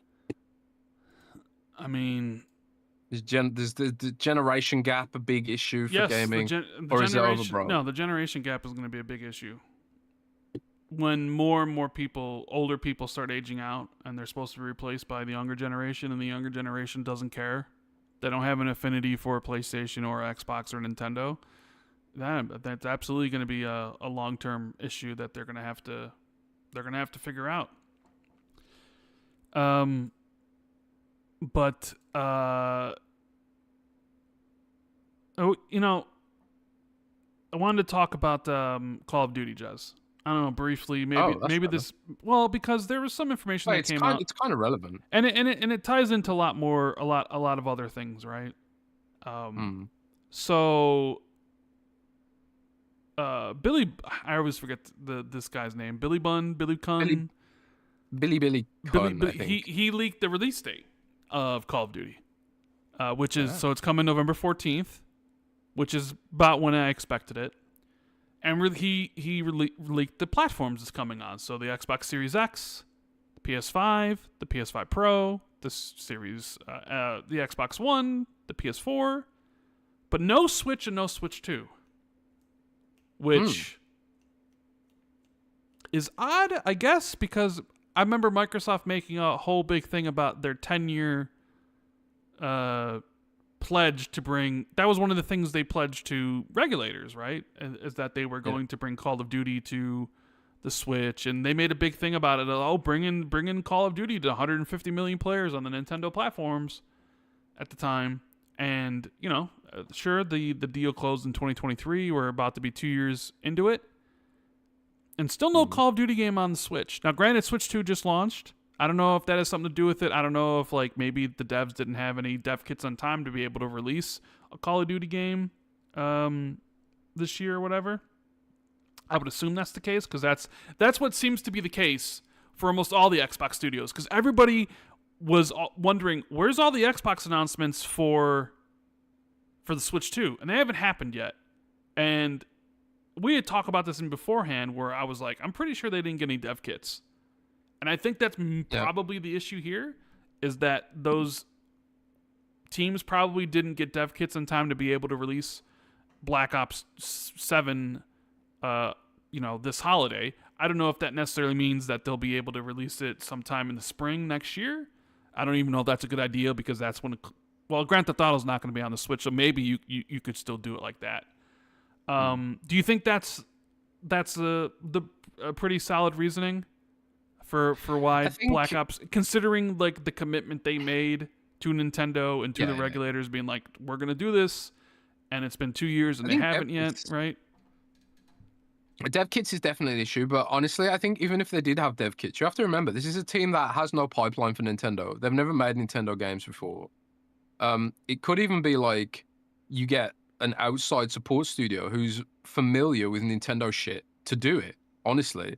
Don't just think like, oh, dev kit means instant game. There's like a huge array of complexity involved when it comes to porting a game, especially Nintendo stuff, especially a platform you've perhaps never really tried to port a game to in the past. So it could be a combination of things. It could be like, oh, maybe they only got dev kits recently, they don't have a pipeline in place. It could be they don't have dev kits at all, because maybe there's just not a ton of them. Maybe Nintendo's like, we want to sell our own shit before you start putting Call of Duty all over the place, you know? Because maybe Nintendo's looking at the way service games have completely fucked other core businesses, and maybe they don't want Roblox on their platform, you know, and stuff like Roblox, Call of Duty, these forever games. Maybe they don't even want it, you know, because Nintendo's doing just fine without that shit, right? So I don't know the full and true reason, but something I could investigate. I could ask at Gamescom, maybe, because I am meeting with a lot of people who would know that kind of thing. So let's get back on that. There's loads of possibilities there. Yeah. Maybe one of the Call of Duty leakers knows. And, you know, because of the Battlefield 6 situation, it definitely seems like there's going to be a showdown this year between Call of Duty Black Ops 7 and Battlefield 6. As there should be. At least on social media. They're going to be pitted against each other. I think a month apart, though, because Battlefield 6 drops October 10th, right? If I'm not mistaken. And it looks like Call of Duty's dropping November 14th. So, I mean, that is a big separation for the two. That's a month apart. So you could say, well, the people that really enjoy Battlefield might be sick of Battlefield after a month. And then there's Call of Duty waiting. I don't know. You say this, and I know you're playing Battlefield right now and you love it. Although I think a lot of people were disappointed with the beta this weekend because of some of the changes they made to the rush mode and some of the other stuff, or whatever. Either way, I think people are being extra vocal about it because they know EA is paying attention and EA doesn't want to fuck it up. But you know, I'm playing Rush right now and it's fine. You know, that one, it's whatever. Is that really? It's just okay. Yeah, that's I mean, it's like the overall game is so good. I don't care about the little changes they've made. Some people have said that there's more lag now. I haven't really noticed that myself, at least in my region. Obviously, I'm playing in the UK, but I just love it, man. It's fucking perfect. The one thing I do want to see is I do have some complaints, you know. First of all, the beta, we've only seen these small maps, right? So, like, a lot of people are wondering, like, shit, is the sacrifice for fidelity and more destruction these tinier maps? But EA have been trying to, like, say, no, we've got big maps. We just wanted small maps to force everyone to give us data, you know, or something like that. But yeah, I'm loving it, man. Absolutely loving it. I'm not good at it. I'm fourth in this match, so I'm okay at it. But I just love it, man. I just fucking love it. I can't tell you. I've never approached a beta before with the mentality of, oh, this is what I'm going to play today as my main game. It's always been like, oh, a beta is just to mess around and dabble with. But like, I got back from London and I was like, Battlefield beta's up. Let's crack on, lad. And like, I know people are mad about shotguns, but I'm using shotguns now, so don't nerf them. So don't nerf them. Okay. Yeah, if I'm using it, it's okay. Oh man, it's just fun as fuck, man. But I do like my Instagram Reels algorithm now, Rand. It's just non-stop showing me like clips clowning on Call of Duty skins. Mm. You know, and the thing is, I know it's just a social media bubble. You know, like there's a very vocal amount of people who are like, you know, the skins in Call of Duty suck. There was a super cut I saw around, right, where it was a super cut of the reveal of Call of Duty Black Ops 6, where the developers were like, yeah, we're going for gritty realism and all the guns are from like the 90s to really immerse you in, you know, 90s military boots on the ground warfare and all this stuff. And then like every time they made one of these comments, it was like showing one of the dumb skins from the game, like the unicorn or the roller coaster gun and you know, the American Dad skins and stuff like that. And I was just like, it just sums up how I feel about it. But I also know how I feel about it. He's a bubble. Because there are millions and millions and millions of other people who are just like, either we like this or we don't care about this. You know, if people didn't buy the skins en masse, they wouldn't do it. But let me ask you this, Rand. Let me ask you this. Do you think Call of Duty Black Ops 7 will pivot away from the goofy skins after all this discourse? Or do they have enough data to suggest it's not going to affect them in the slightest in reality? I mean, we'll see. We'll see what they do. But I don't know if they've announced it yet or if your purchases from Call of Duty Black Ops 6 move forward. Because if they move forward, then your skins are going to be in the game, right? Regardless I suppose so. Of like whether or not there's going to be new ones. I guess I don't know. We'll have to wait and see. Like, how well does Battlefield 6 do? How many players does it take away? Does it take away any players at all? If Call of Duty loses players, do they still keep the players that actually spend the most money and are the ones playing still the ones who actually spend money on skins? You know, we need to see how it all plays out before you can really make any judgments. Because I mean, we've seen the Insider Gaming article that said like Activision executive doesn't, you know, Call of Duty is too big to fail, so they may think like, oh, there's no harm here. We're just the biggest game, and you know, but they say pride comes before the fall, and you know, if this year's Call of Duty's garbage and this year's Battlefield is like the best ever, could there be change in the year? But the thing is, like, there won't be a new Battlefield game next year, but we know there will be a new Call of Duty game. You know, because Infinity Ward, I think, is supposed to drop a new Modern Warfare next year. So, like, maybe Battlefield wins the year. Or potentially, maybe Call of Duty doesn't sell as much as it used to, and Battlefield really sells more because of this discontentment around Call of Duty. But considering there's probably not going to be a new Battlefield for a while, and there's going to be a new Call of Duty, that Call of Duty could easily just kind of come and get it all back, especially if like the Infinity Ward game is really good, or the next Treyarch game or something, and they take the feedback of what people want and what people are seeing now and they integrate it into their next game. I guess that's one of the big advantages of releasing a new game every single year, right? And changing it all up like that, where like Battlefield, at least I don't know, I'm assuming there's not going to be another Battlefield game for a while, considering how long it's in between releases.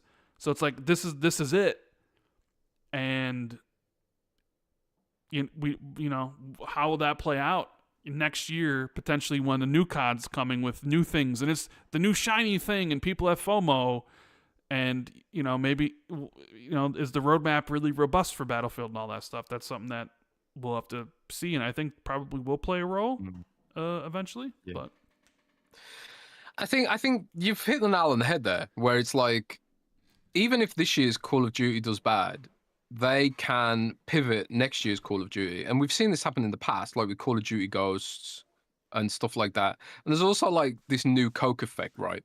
or classic Coke, even if like this year's Call of Duty is really bad, they can be like, yeah, we heard you. This is Call of Duty as you always wanted it, and sort of like release classic Call of Duty or something like that, right? Boots on the ground, gritty, no bullshit skins, and sort of like make a pledge about that. I don't know. And then people would flock back to it, like, yeah, this is exactly what we wanted. Yeah, they listened to us, you know. And then they could use that as a positive PR springboard until like everyone forgets, and then the goofy skins come back, and we go through this cycle again. You know. So I suppose that's the advantage Call of Duty's had since forever, is like they can pivot. And I suppose if the goofy skins discourse does affect the bottom line, then they will pivot. That's ultimately what it's about, right?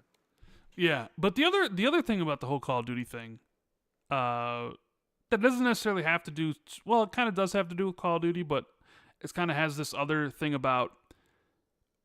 One of the things people have said this generation is how much cross-gen has held back the generation.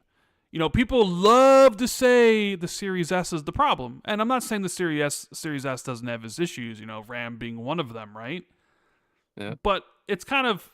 You kind of can't say the Series S has been an issue when a lot of these games have been made for with the Xbox One and the PS4, right?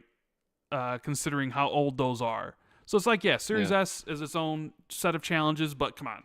Like, you're making games for 2012 tech, right? Standard hard drive and all that stuff with the PS4 and Xbox One. And that's why a lot of people feel like, you know, there's a lot of people that feel that this generation really hasn't... lived up to the expectations, really, because everything's been cross-gen and all that sort of stuff. And even though, you know, there's, depending on, with Xbox, like, depending on who you ask, Xbox has either sold 25 million Xbox Series X consoles or anywhere up to, like, almost 40 million. So it's anywhere in that range. There's a wide varying things of, like, where it could be, and people always like, oh, it's only 29 million or 28, or it's at 35 or 37. I don't know what the number is. I think it's probably in the mid-30s. You know, PlayStation's at like 80 million, whatever.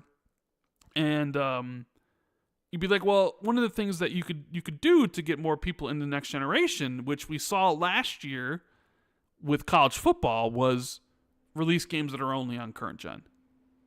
Which, you know, college football came out last year. Granted, it was a return, right? It hadn't been around for a while, and suddenly people were buying up PS5s and Xbox Series X consoles a lot more than they were, because it was like, finally, something that only ran on, like, if you were on last gen and you really were a college football fan, you had to get it. And I remember, like, all the stories about it last year, about, like, oh my god, like, college football selling consoles, right? Granted, you didn't hear so much about it this year. In fact, you didn't really hear a lot of stories about college football launching this year because, well, it's just a normal release now. And anybody that really wanted college football had to buy their new consoles last year, right, for the game to come back. And one of the things people always, you know, we mentioned is like, man, what is Grand Theft Auto 6 going to do for the industry next year? Whether it releases in May or releases in the fall, right? The most anticipated game ever. All these sort of things, a game that's not going to be on last gen. It's not even going to be on PC at launch. So how many consoles is it really going to sell? And you think like, okay, well, you know, both manufacturers, both Sony and Microsoft, are going to be probably having a bunch of consoles ready, because there are going to be people from the PS4 and Xbox One gen that a lot of people still play on, millions and millions of people that are going to be like, I need to play Grand Theft Auto.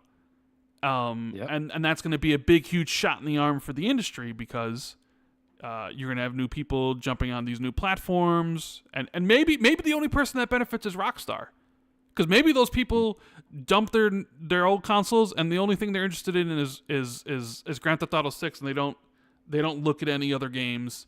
But I'm sure the console manufacturers are like, as long as you're spending money on, and I'm the one getting the 30% cut for that stuff, I don't care. So like the whole cross-gen thing has been holding things back, at least with the adoption of current gen. But kind of out of nowhere and kind of all at once, we've seen a whole bunch of games suddenly start saying they're going to drop last-gen support. I did see that. Yeah. Genshin In Impact fact, announced that they were dropping last gen support. PUBG announced that they were dropping last gen support. I think a couple other games announced that they were dropping last gen support. And even with the Call of Duty thing, they're still on last gen. So I still wonder, like, this is as far as I think they've ever gone into a generation before dropping last gen. So I still wonder, like, that would be a big help if they drop last gen support. And I think you wrote an article about this, about with these games as a service games that a lot of people still play on last gen, with them dropping support. So if you want to play PUBG on console, now you have to get a Series X or an S or a PS5 or a PS5 Pro. Is Microsoft ready to be able to sell Xbox Series consoles to those Xbox One owners who are looking to upgrade, not only for these games but also for Grand Theft Auto 6 next year? As you know, I'm sure PlayStation's ready because they have a whole bunch of consoles available, but I sort of wonder if Microsoft is like ready for that, or if it's one of those things where it's like, we'll be ready for Grand Theft Auto, but well, are they missing an opportunity here? Because, like, you know, because like the Xbox Series X is more expensive than the PS5, right? Like, it's $600. Yeah, and the Series S is barely more expensive. Yeah, than it's the like PS5 $430, and I think I may be wrong here, and this may be just me, but I think if you're looking to upgrade from last generation now, so if you've been playing Xbox One and PS4, and maybe this doesn't, this offends people, I don't know. Like, I'm sorry if it does. I don't mean anything by it. But I sort of feel like if you've been playing on last gen this whole time, and you're playing those games, I sort of feel like price is probably super important to you.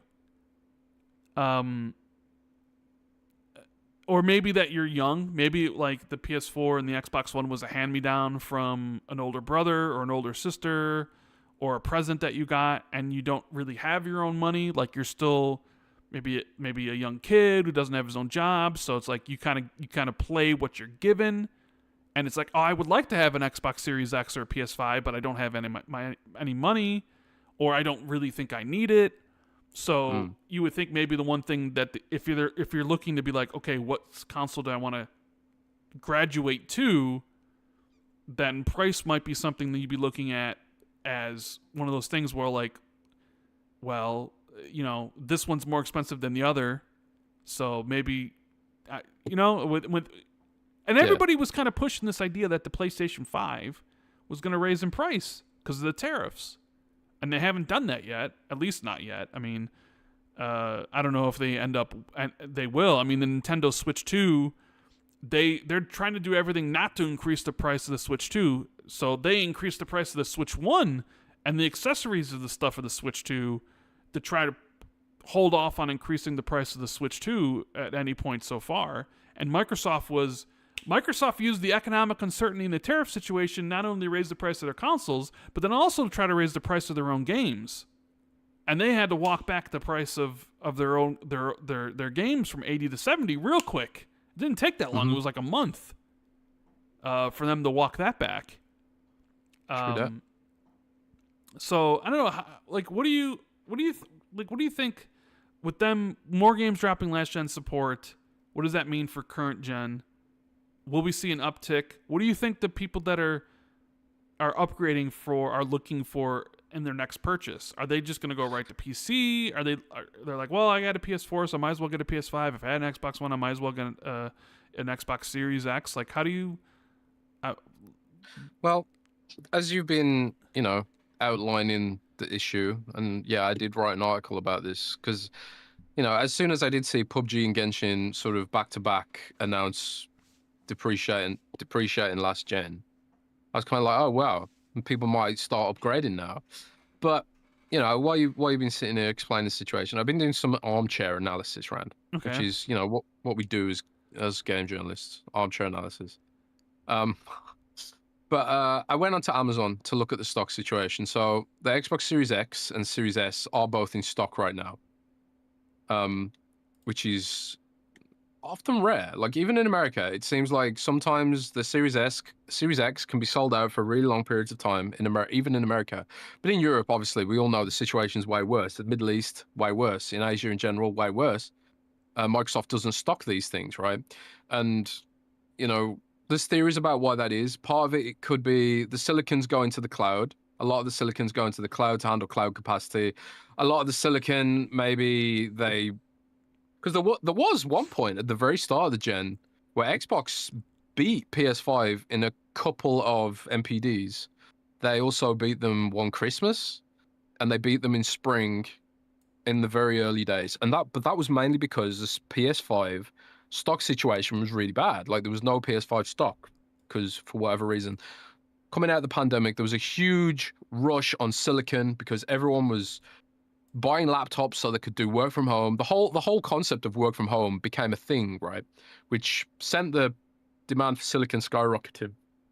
And we've sort of got a similar-ish situation now where like, you know, a lot of the investment in chips is going towards AI and cloud and not necessarily gaming consoles, right? But even that's hit a bottleneck now. There's not enough electricity in America for the amount of data centers that AI needs, apparently. So like that's also hitting a bottleneck, which is interesting. But either way, they've ramped up production, and now the PS5 is never out of stock. PS5 is got stock for days. But the Xbox has always had these weird stock issues. But at least for right now, the stock seems to be back. So then, Rand, I thought, well, how is it selling? Because Amazon ranks video game products by, you know, in a top 100 list of bestsellers, right? So I thought, like, how well is the Xbox Series X selling? Is it even in the list in America, right? And if you click on the Xbox Series X listing, Rand, it says over 5,000 sold in the last month. So that's a little bit of a positive sign, I guess. 5,000 a month on Amazon alone. Hopefully pretty good. But where do you think it is on the top 100 list, the Xbox Series X? I have no idea. It's placed currently, with its current stock levels, it's placed at... And you have to remember, this bestsellers list is for all video game stuff. So there's even a power cord in here. There's Roblox time cards. In fact, the number one most sold item on video games is Luna cloud gaming gift cards. Get the fuck out of here.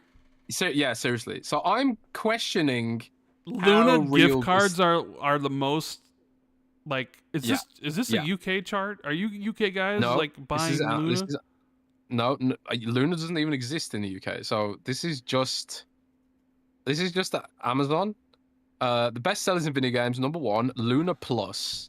Apparently, according to Amazon, which kind of calls into the validity of the list. I don't know a single fucking person who uses Luna, so take that with a pinch of salt. But I'm going to presume the rest are accurate. $10. Oh my god, it is. It literally is the best seller in video game. But it's 40. Yeah. But it is, look at this. It's 43 reviews. 43 reviews. But it's the number. It's selling Luna best. I'm calling cap. I'm calling cap on this Amazon bestsellers list. There's no way Luna gift cards with 43 ratings is the best selling thing over a PlayStation gift card, a Roblox gift card, and an Xbox gift card. Like there's no chance. There's zero. There's literally no chance. There's no chance, right? There's no chance that this is true. And I think that's not even a gift card, bro. That's just the subscription. That's just a subscription to Luna Plus. It's not even a gift card. So yeah, take that with a pinch of salt.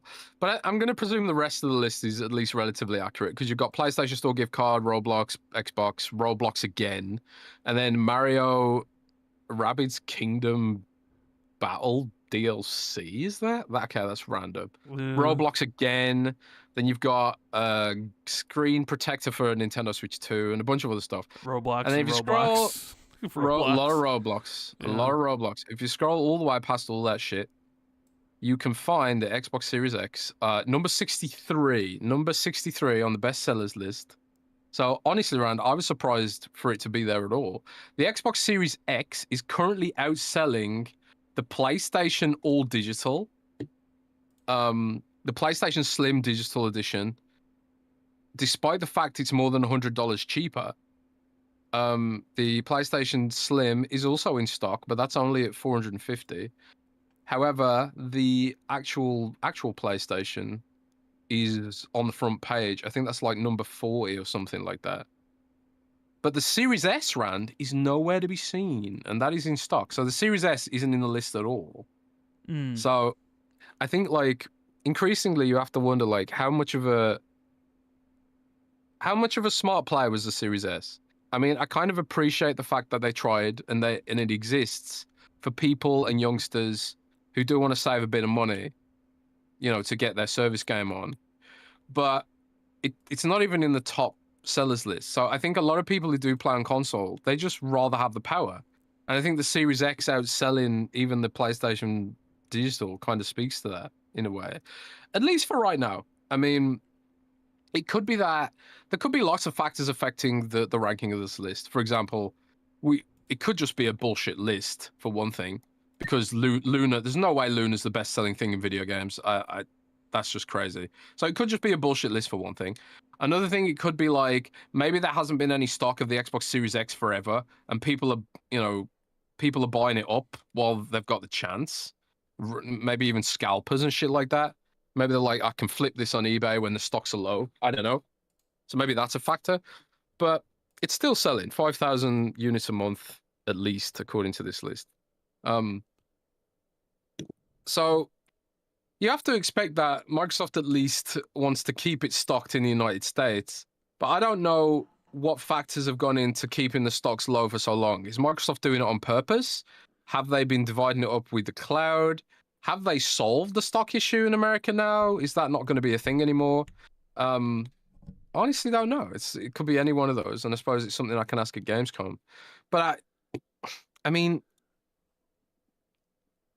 they've got to recognize the fact that a lot of the people who do play these service games, like your Roblox, like your Fortnites and stuff like that, if these games start abandoning last gen, and you have to assume one day they will. Maybe they either because there's not enough players to justify it, or because they just like, you know, we could do more with better graphics or something like that, and it's a pain having to make things work on the base Xbox One or the base PS4, whatever. Maybe that won't be an issue that affects Roblox, but it will be an issue that potentially affects Fortnite eventually, maybe down the line. Clearly, it's something that Genshin Impact's decided it's not worth supporting anymore. Not that Genshin ever did support the Xbox One, but they're ending support for PS4.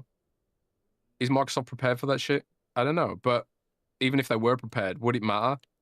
With the Xbox Series X being the price that it is now? And especially now, a lot of the discourse and discussion has started shifting towards the next gen. And then you also have to factor in GTA 6. Are people holding out for GTA 6 to see what it's like on the Pro? Because GTA 6 is the kind of game that I think a lot of super casuals will upgrade for. If you're someone who only plays the PS4 version of Call of Duty year in, year out, you probably are going to get Grand Theft Auto. I think there's a lot of audience overlap there. But obviously Grand Theft Auto is not coming to PS4. So what system do you get? Do you upgrade all the way to PS5 Pro? You get an Xbox Series X? Or do you read all the discourse online and do your research now, much later into the gen, see how negative people are about the Xbox in general? The Xbox tax, as some people like to call it. Not necessarily me, but, you know, Randall Thor is a big supporter of the Xbox tax philosophy. Maybe you end up deciding to get a PlayStation 5. I don't know. But I don't know, man. Consoles are just boomer shit now. Maybe just no one really cares about consoles anymore. It's just us, all the people watching this podcast. So we are the only people left playing on console. There's nobody else. When we talk about games dropping last gen, one of the big signs is sports games. You know, like yeah. So here's the thing. So Madden this year dropped last gen. I know this year's Madden's not on last gen. I want to say last year's might have been, but let me check that real quick. Check it, bro. Check it. Okay, so Madden was on Xbox One last year. So this is the first Madden that has dropped last gen. So I just looked and I was like, okay, so if you want Madden this year, you have to get an Xbox or Series X or PS5. So I looked at 2K, NBA 2K. You know, we talked last week about the guy spending $32,000 in microtransactions on 2K. 2K this year's 2K is still going to be on last gen. So you have Madden dropping it. I love that money. You have Madden dropping it now for this year. 2K is still doing it. I guess. Let's see. What is FC doing? What's FC? Is this year's going to be FC what 26? I guess so. Is that what it's called? FC 26. Sounds right to me. Let's see. I mean, it says it's coming to last gen, so September 25th, 2025 for PS4, PS5, Xbox One. So it really seems like Madden's the only one so far that is out of the big sports games that have dropped, while the other ones still have supported. But I sort of wonder how much longer that's going to go on for. And like once FC and NBA also drop it, will you see even more? And then once Call of Duty drops, so like even though like sort of landslide. Yeah. So because I say probably more people play those games on last gen than Genshin or honestly like PUBG. So definitely. But that'll definitely help. But yeah, it's kind of weird. It's really gone on as long as it has. And considering there's rumors that the next Xbox and PS5 might come out in 2027, I mean, is it possible that a lot of these games don't even bother dropping last gen? Are we going to go into 2027 where like NBA 2K26 is supporting Xbox Series X2, Xbox Series X and S, and Xbox One, where they're supporting 3 generations across, like Fortnite? You know what I mean? Like we're getting close. That's the upside and the downside of x86, isn't it? You know, I like one of the things about Battlefield 6, which is kind of like Battlefield 6 is among one of the first few games that I've kind of felt like, oh, this really does feel next gen, you know. And I don't know if that's necessarily because of that they've now got the technology to do some of this stuff, or because it's just been so long since Battlefield really emphasized environmental destruction that's the bit that's making me feel like it's next gen. Like, for example, I was just running down an alley and a tank shell hit the wall next to me and the dude in front of me got crushed to death by the falling debris. It was epic, but it's also something I'm pretty sure could happen in Battlefield 3, 4, maybe even Battlefield Bad Company 2 if we go further back enough. But it's been so long since I've felt like wowed by the visuals of a game, lighting, smoke, and all that kind of stuff. And there was actually a game that I can't talk about that I played this week, which I honestly think, and I'm not. This isn't hyperbole. I think it has the best lighting I've ever seen in a game. And that was running on a PS5. I'm not sure if it was a PS5 Pro or not, but it might have been. I probably should have asked that. But I played it on a PS5, and it genuinely the best lighting I've ever seen in a game. So it's been a long. I remember when I was. Do you remember reviewing the Xbox Series X at launch? And we had like very few games to piss around in. Yeah. And I think one of them was Watch Dogs, and it was like, oh yeah, check out the Watch Dogs ray tracing, for example. And it was like this pixelated shit on the river, and it just made everything look worse. I was like, hang on, this is next gen. This is ray tracing. This ain't it, man. I remember being very whelmed by the Xbox Series X at launch, at least from like a next gen experience thing. And then we had even those articles coming out, like people saying, oh, Microsoft's robbing us of the next gen thrill by making an underpowered system, all that kind of stuff. But could the Xbox Series X gen be like the one where it starts feeling like much better towards the end of the gen? Because I don't know if you remember this as well, Rand. Do you remember the Xbox 360? Towards the end of the Xbox 360's lifespan, they'd optimized the OS and the dev kit so much that the games that launched at the end of the 360 gen looked pretty much like next gen compared to what they looked like at the start of the gen. Do you remember that? Do I remember? Say it again. Oh man, Rand wasn't even listening. No, I'm listening. I was talking about how do you remember how at the start of the 360 gen and towards the end of the 360 gen, how much they'd optimized and upgraded the operating system, where it almost felt like the games launching towards the end of that gen were almost their own generation, like a new gen. Like Halo 4 was mind-blowing.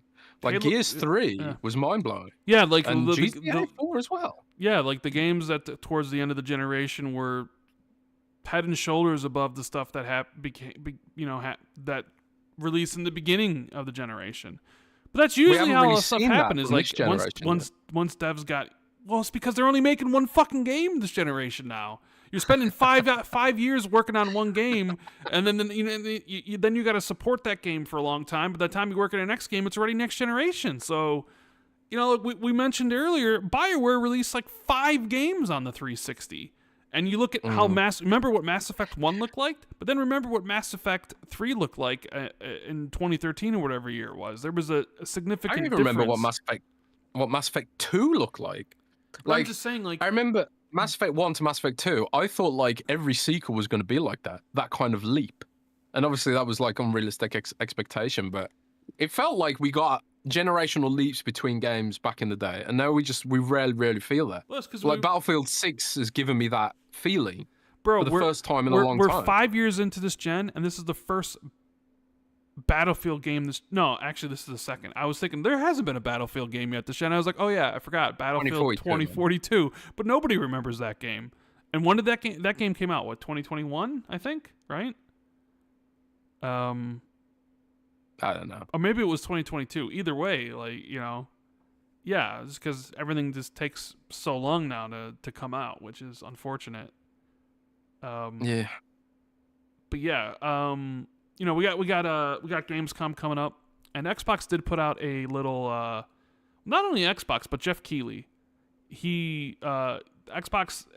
This is what they said that you're going to see from their broadcast, because they're broadcasting on the 20th on Wednesday, as well as Thursday the 21st. So on Wednesday, they're going to be showing something with the Xbox ROG Ally, which we're expecting to get a release date and pre-orders, right, to open up. And pricing, all that stuff. Microsoft Flight Sim 2024. Dying Light the Beast. Keeper, so we're probably going to see some gameplay of Keeper. World of Warcraft Midnight, which is going to be at Jeff Keighley's show, where I guess we're going to see the opening cinematic, supposedly, right? Yeah. Can I go on a slight tangent about that? Okay, go ahead. It's not about the game. I want your opinion on this. So, do I care about World of Warcraft? No. No. It's nothing to do with World of Warcraft. Well, it is, but it isn't. This is more to do with Xbox, actually. So, on the World of Warcraft teasers for this game, Rand, for the first time ever, as far as I can remember, the trailers for the new World of Warcraft stuff, they've all got Xbox logos all over them. Okay. They're covered in Xbox logos. Good. And you should see the comments, bro. I'm sure they're not good. No, the comments are all like, it feels wrong seeing the Xbox logo on this trailer. And then people are like, why is the Xbox logo here? Is it coming to Xbox? And someone's replying like, you guys know that Xbox owns this, right? And they're like, no, they don't, you dumbass. Blizzard owns this. Like, people don't even know, man. So like, people are like freaking out and panicking. There's like Reddit thread about it. And I'm pretty sure we've said on this show before, at least I have. In my opinion, I was like, if I was Microsoft, I would be putting Xbox on all this shit, because 100%. It's Absolutely. It's our property. It's like it's our brand, and this is Xbox, to use their own phrase. I would be shouting that shit out from the rooftops. I wouldn't be trying to hide it or apologize for it, but like seeing the way people have reacted to it, it's like, damn, maybe they shouldn't have done. I didn't realize how like hated, or at least ambivalent, people are towards Xbox outside of the console ecosystem. People blame Microsoft for layoffs. It's funny. And they should. Another tangent on this about people not liking Xbox is I watched the first 2 episodes of Alien Earth, which I broke my normal binge thing for this because I love shit! Alien. Someone tell Paris. I don't know. Hopefully Paris isn't here to call me out on it, but I broke my binge thing because my buddy Gopher was like, "You have to watch this. You're gonna love it." And I'm a big fan of Alien. And I've been looking forward to Alien Earth. And I'm like, all right, I'll watch the first 2 episodes. Watch the first 2 episodes of Alien Earth. Oh my God. Utterly fantastic. I've heard good things. It's so good. One of the great things about it is it's not just like the xenomorph. It's also, they also have these other new like alien specimens that are like disgusting. So it's like you're watching, it's like, yeah, you know what to expect with the eggs and the xenomorph and all that sort of stuff, right?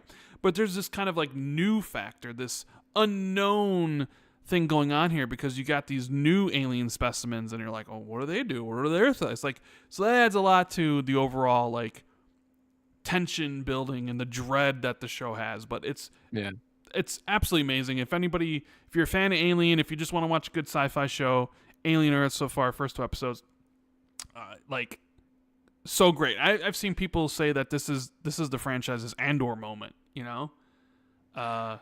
but anyways, one thing I was unsure about was apparently it's not relevant to the lore of the other stuff. Yeah, I mean, I wasn't it's a relevant. huge fan of that. Well, I think it's going to be its own thing in the sense that it takes place before Alien, right? So it really won't. And I think it disregards some of the earlier like lore. Like it doesn't really have anything to do with Prometheus or Alien Covenant or Alien Romulus, but it doesn't have to because it can be its own separate thing. So it doesn't really bother me that it's not.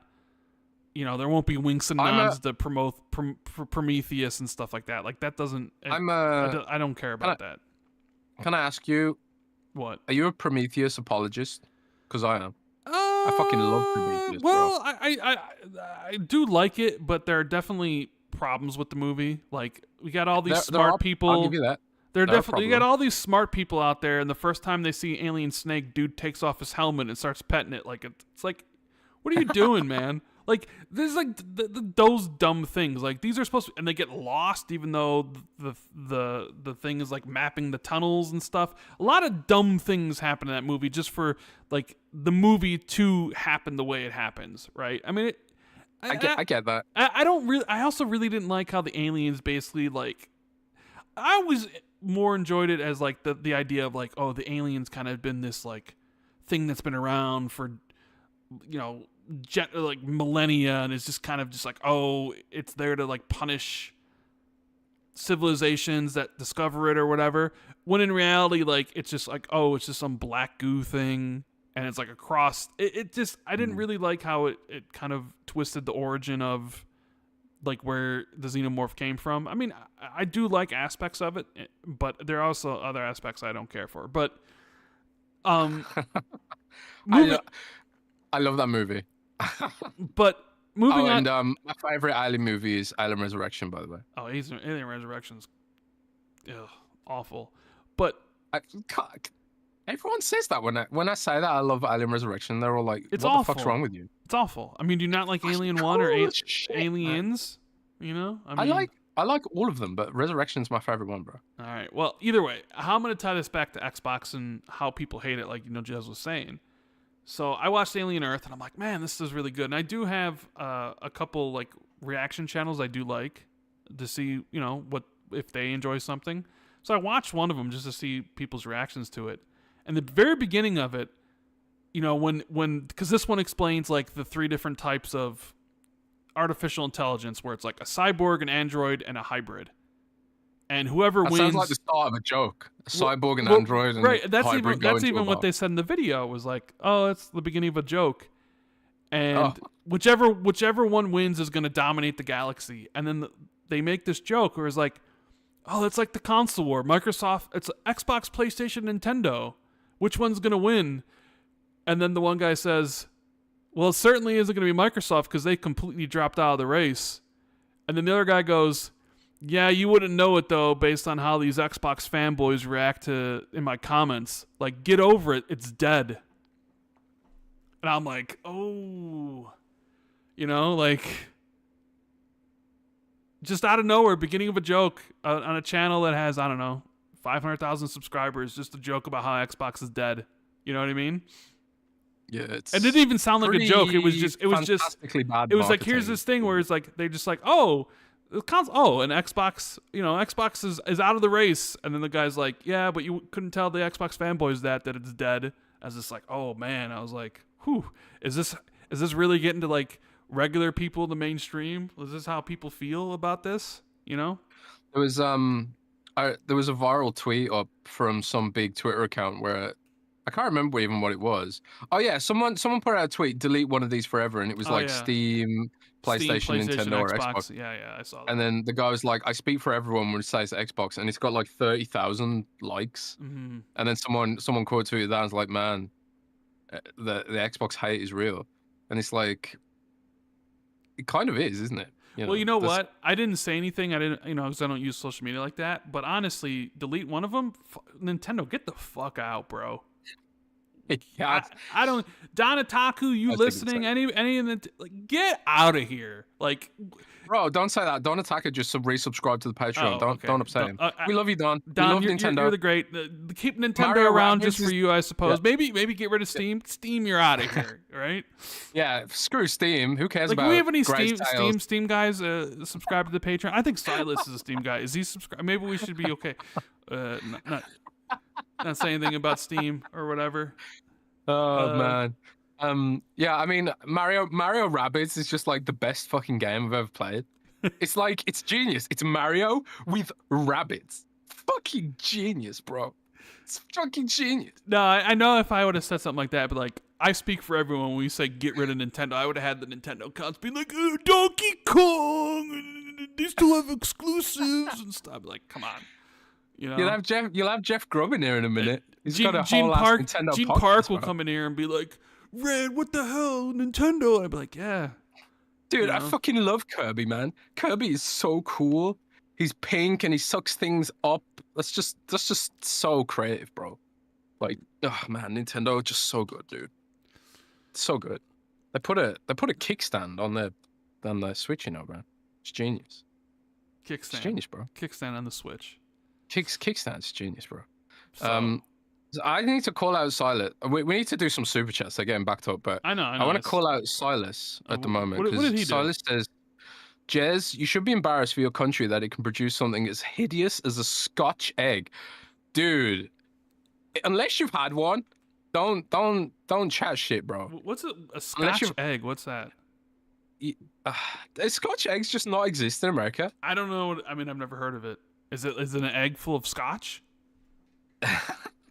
Okay, I'll explain what it is. Okay. Right? Using the Wikipedia description is as follows: a Scotch egg is a boiled egg wrapped in sausage meat, then fried in breadcrumbs. Okay. And that's it. And people eat that?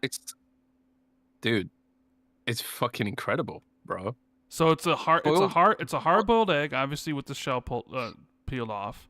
Yeah, then you wrap in bacon. Not animals. Then you wrap it in bacon sausage meat. You wrap it in sausage meat, and then you roll around some breadcrumbs, and then you deep fry or it. bake. Okay. Yeah. It's fucking amazing. This is what you have every morning for breakfast?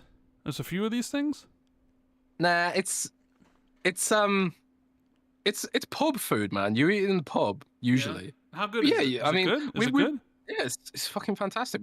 I think we got 4 in the fridge. My mom loves them. Okay. They're amazing, man. I'll take your word for it. I've never heard it before. I mean, I wouldn't be against the idea of trying one at one point, but I mean, it sounds like. Oh man, I just someone else is calling me out.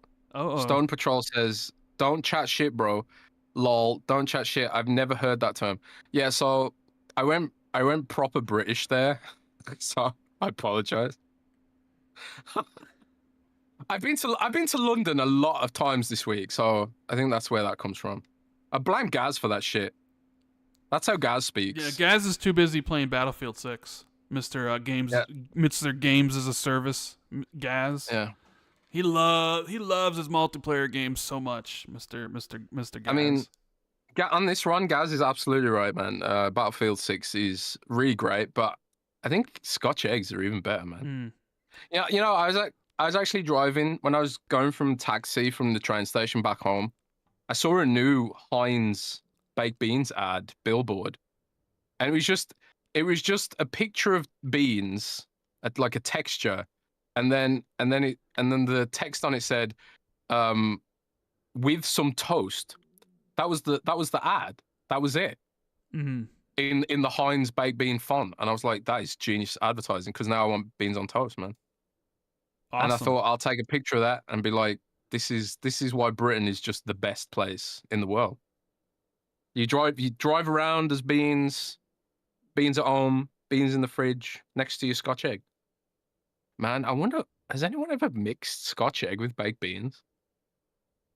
Could be onto something there. Could be onto something. But going back to the Xbox at Gamescom thing, they got on Wednesday. They have Call of Duty Black Ops 7. Want to get super chats first? I will. I'm just going to finish this while we're in the middle of it. All right. Got Call of Duty Black Ops 7, Grounded 2, Hotel Barcelona, Invincible Versus, Chronos: The New Dawn, Final Fantasy 7 Remake Intergrade. Do you remember when you said all the Final Fantasy games were the whole slate was coming, and then you got made fun of and people attacked you because you don't know what you're talking about, and then like they all came just like you said they would, just like we all said they would.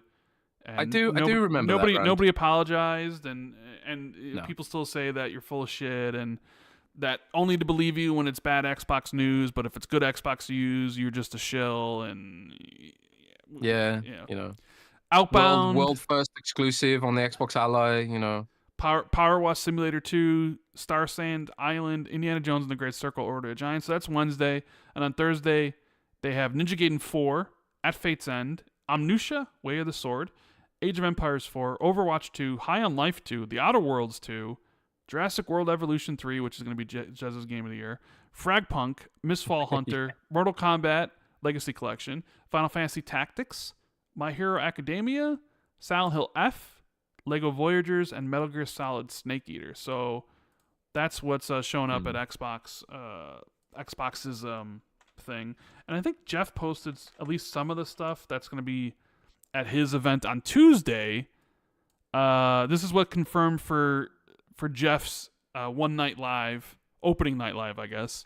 You got Call of Duty Black Ops 7, so probably a trailer, multiplayer trailer or regular trailer, probably with the release date. Resident Evil Requiem, which another look at the game so quickly, but the game is coming out in February. That's cool. Ghost of Yotai, Ninja Gaiden 4, The Outer Worlds 2, Silent Hill F, World of Warcraft Midnight, and more, plus Fallout Season 2 and Clair Obscur Expedition 33 music performance. And I did see they put out a new poster for Fallout Season 2 where it has like the New Vegas sign, very prominent, Fallout, and the three main characters walking. How excited! I heard that Todd Howard hates New Vegas. Why would he do this? I mean, this maybe just be like he's not the showrunner. I mean, Nah, it's just what like the rumors were that like some Fallout YouTubers and stuff spread rumors that Todd hates New Vegas and he's jealous of it, and that's why there's no more Fallout. Because Todd hates it, but it was just, fake news, basically. Yeah. So, I mean, I don't know. It's like, am I looking forward to opening night live? It's like the bottom rung in comparison to his other shows. I mean, I'm sure I'll watch it because what else is there to watch on a Tuesday? But I'm not really expecting super big things. I mean, I would imagine the Xbox ROG Ally will be there with the release date and a trailer and probably the pricing and stuff. I'm going to be very curious to see how that one sells this fall. Do people really want that? Are people going to be? Is the price point going to put people off? Is the lack of like the full Xbox game library a put off, or is that going to be a problem? I'm very curious to see how well the ROG Ally sells, the Xbox ROG Ally sells. I don't think they probably won't even announce numbers. I don't think Oh, they I mean, did for the they other don't ROG. announce numbers for anything. So, I mean, unless Acer announces the numbers themselves. No. They didn't. I don't think they've ever announced numbers for the ROG Ally. Mm. But Oh, okay. like, I think it sold hundreds of thousands, not millions. So I don't expect the Xbox Ally to sell millions. I expect it to sell hundreds of thousands, like its predecessor. And like, I've actually seen some. I can't remember where I read this, but I think there's been some unfavorable benchmarks of the Z2 Extreme. Mm. Um, Okay. which it might not even be worth the upgrade for a lot of people. So I it's like guess. going to be more of a battery upgrade than a power upgrade is the gist of it. But I don't know. We won't know for sure until it's out. And obviously this is pre-release software and all that shit. So Yeah. I don't know. Let me take a look at some of these super chats we got here. We have I hate how YouTube changes the ads and the names and stuff. We have Don Derek Son, who says Xbox 2 should have its own award show. You could call it the Randies, and the award for the randiest game of the year goes to. That'd be pretty funny. The randiest. The randiest But game of the year. doesn't that mean something else than what it means though?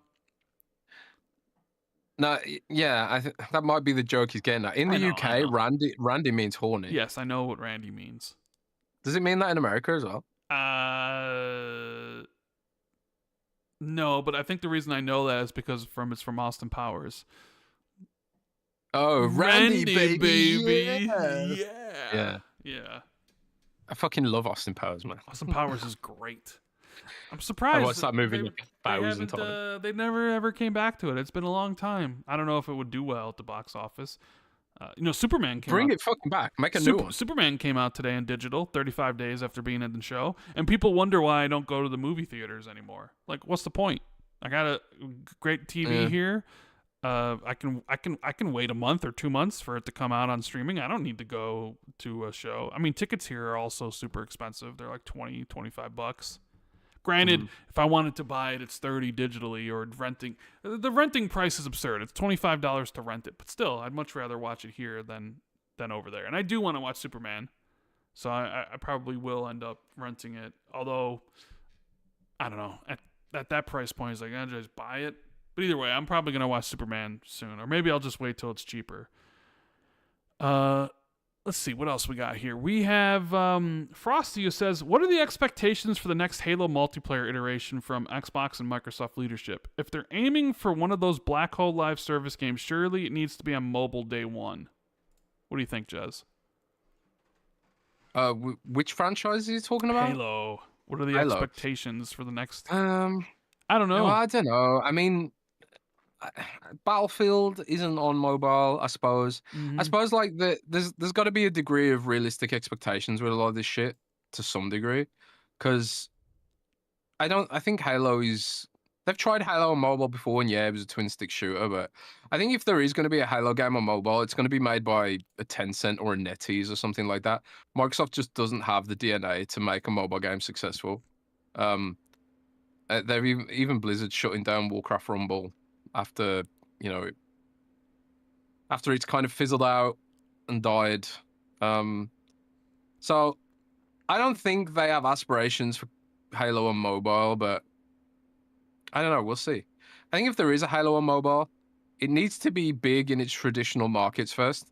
So like console, maybe PC a little bit. But I think like at the end of the day, I don't think Halo's a game that has the cachet to justify a mobile version. But I don't know. Maybe I'm underselling it. Well, I mean, it'll help Halo for whatever the next proper Halo is. I mean, there's a lot of rumors out there. I mean, the Halo CE remake rumored not to even have multiplayer. Who knows how that goes? But if we're talking like, hey, the next Halo 7, essentially, whatever is after Infinite. I mean, I would imagine that game's going to be everywhere. So it'll be on PlayStation, on Xbox, on PC, probably on Switch too. So I mean, that has the chance of doing more numbers than Infinite did, just based on how many more people will have access to it. And realistically, I mean, I hate using this terminology, but it's almost like is that the last chance? for Halo to really regain what it... I mean, it'll never really regain what it used to be back during Halo 2 and Halo 3 days, right?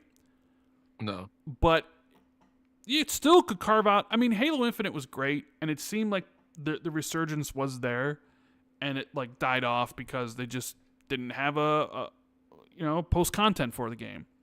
Now, if we go along and think, well, one, the game has to be good, right? Because if it's bad, it's bad, and people are not going to play it if it's a bad game.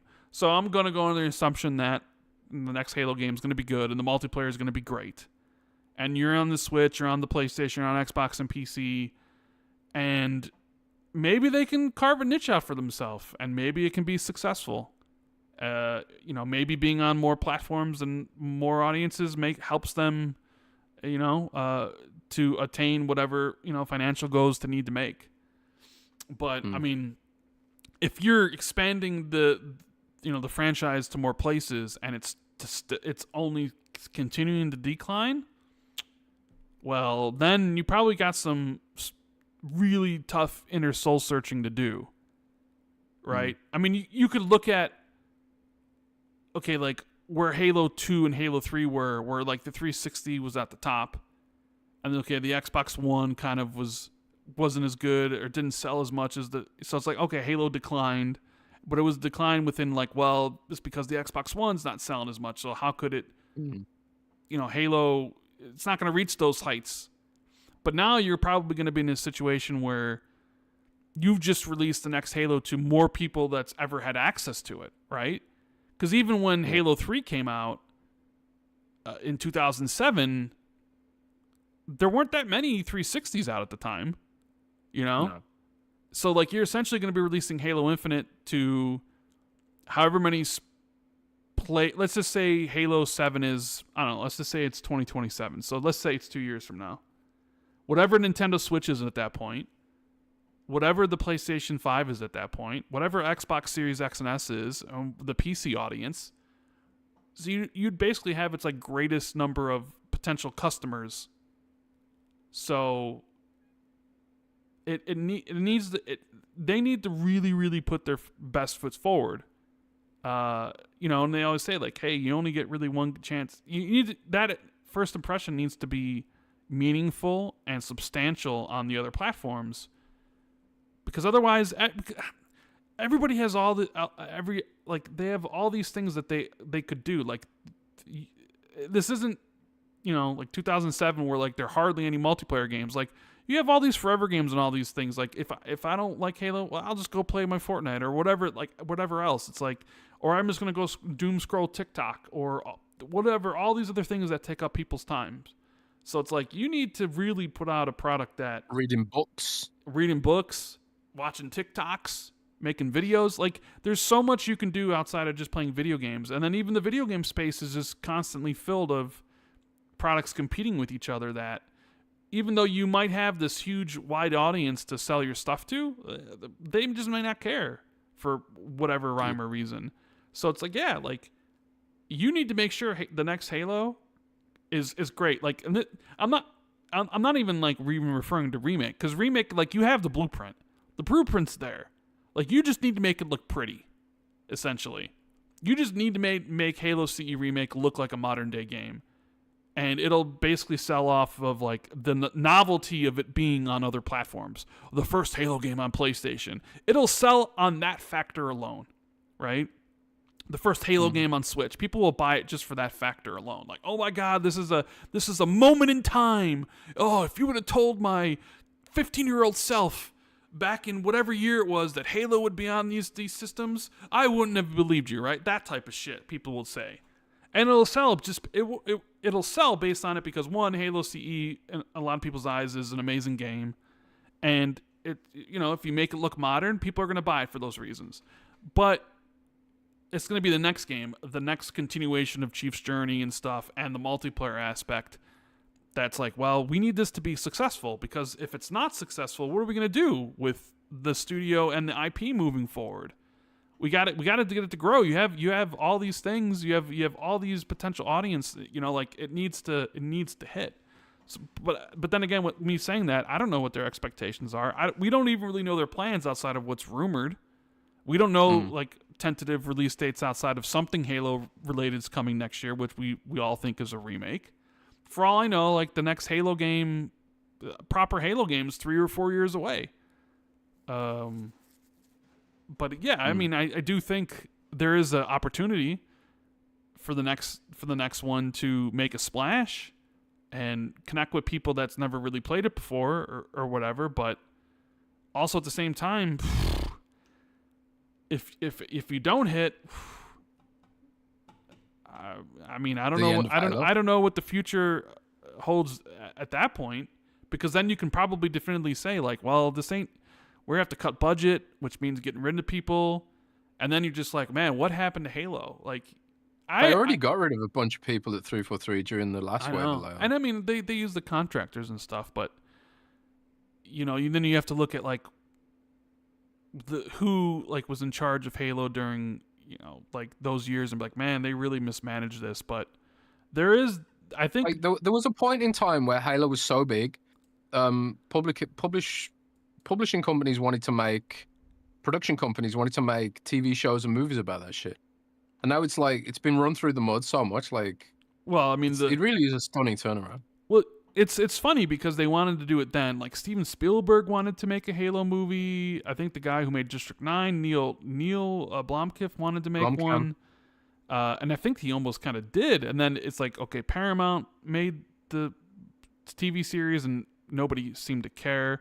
Which is funny considering now it seems like the next area of growth for a lot of these IPs is in the movie and TV space, where these new people who don't care about gaming see these franchises and then suddenly want to go experience them. Like we saw how big Fallout became and how many more players Fallout had after the success of the TV show. We've even seen through Capcom's earnings that the Devil May Cry animated show on Netflix really boosted the number of copies. I think it was something like they sold another like 3 or 4 million copies of like all the Devil May Cry games in that quarter, just based off of the anime. The Last of Us really boosted those numbers, and we know that Xbox has their own, right? Minecraft and what it did for the Minecraft game itself, like essentially making their monthly active users the highest they've ever been. And we know they got projects in development, like Gears TV show, Gears anime, Grounded stuff. We know Sony's got a God of War show coming, and then there's a Horizon stuff. Nintendo's doing their own things. They got a Legend of Zelda movie coming. It almost seems like the next frontier is going to be pushing your IPs into the movie and TV space to then, get that back. But it's like you already shot that bullet with Halo. And I don't necessarily think any movie or TV studio is going to want to really do another Halo something. So it's like, all right, well, good luck with that. Good luck with that, Jack. Yeah, I mean, I don't know. I just, I hope Halo can nail it, because I do think there's really nothing like Halo out there. So, and... What about Destiny? Destiny. Yeah, Destiny. Destiny's like Halo. No, it's not. It's nothing like Halo. Nothing. It's just like Halo. No. Space dudes, little space suits, laser beams. No. Aliens. It's literally Halo, bro. But yeah, we'll see what happens with that.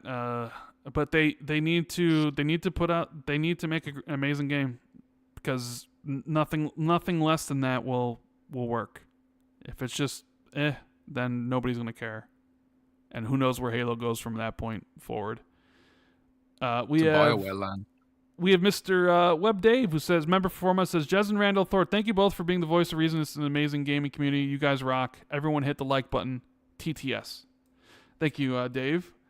We got Volrond, who says, if I were Microsoft, I'd be rushing out the next Xbox for November 2026 and announce the Windows OEMs for spring and summer 2027. Missing 2026 would hurt. I mean, I'll say this, right? I can't remember who put this rumor out there initially. Maybe it was Colt. But I feel like it might have been a German Windows outlet. But I can't remember exactly. If it was Dr. Windows, it might have been them. I can't remember who it was. But there was a rumor of an OEM Xbox for 2026. And I haven't reported on this myself because I haven't got enough sources yet. But tentatively, I kind of think that rumor is a high possibility chance of being true.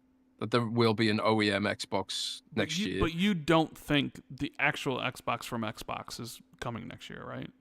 No, and furthermore, I don't think this OEM Xbox, I don't think this has the hybrid chip in it. So I don't think this will run your Xbox games. I think this is basically a branded Asus PC, if I had to guess.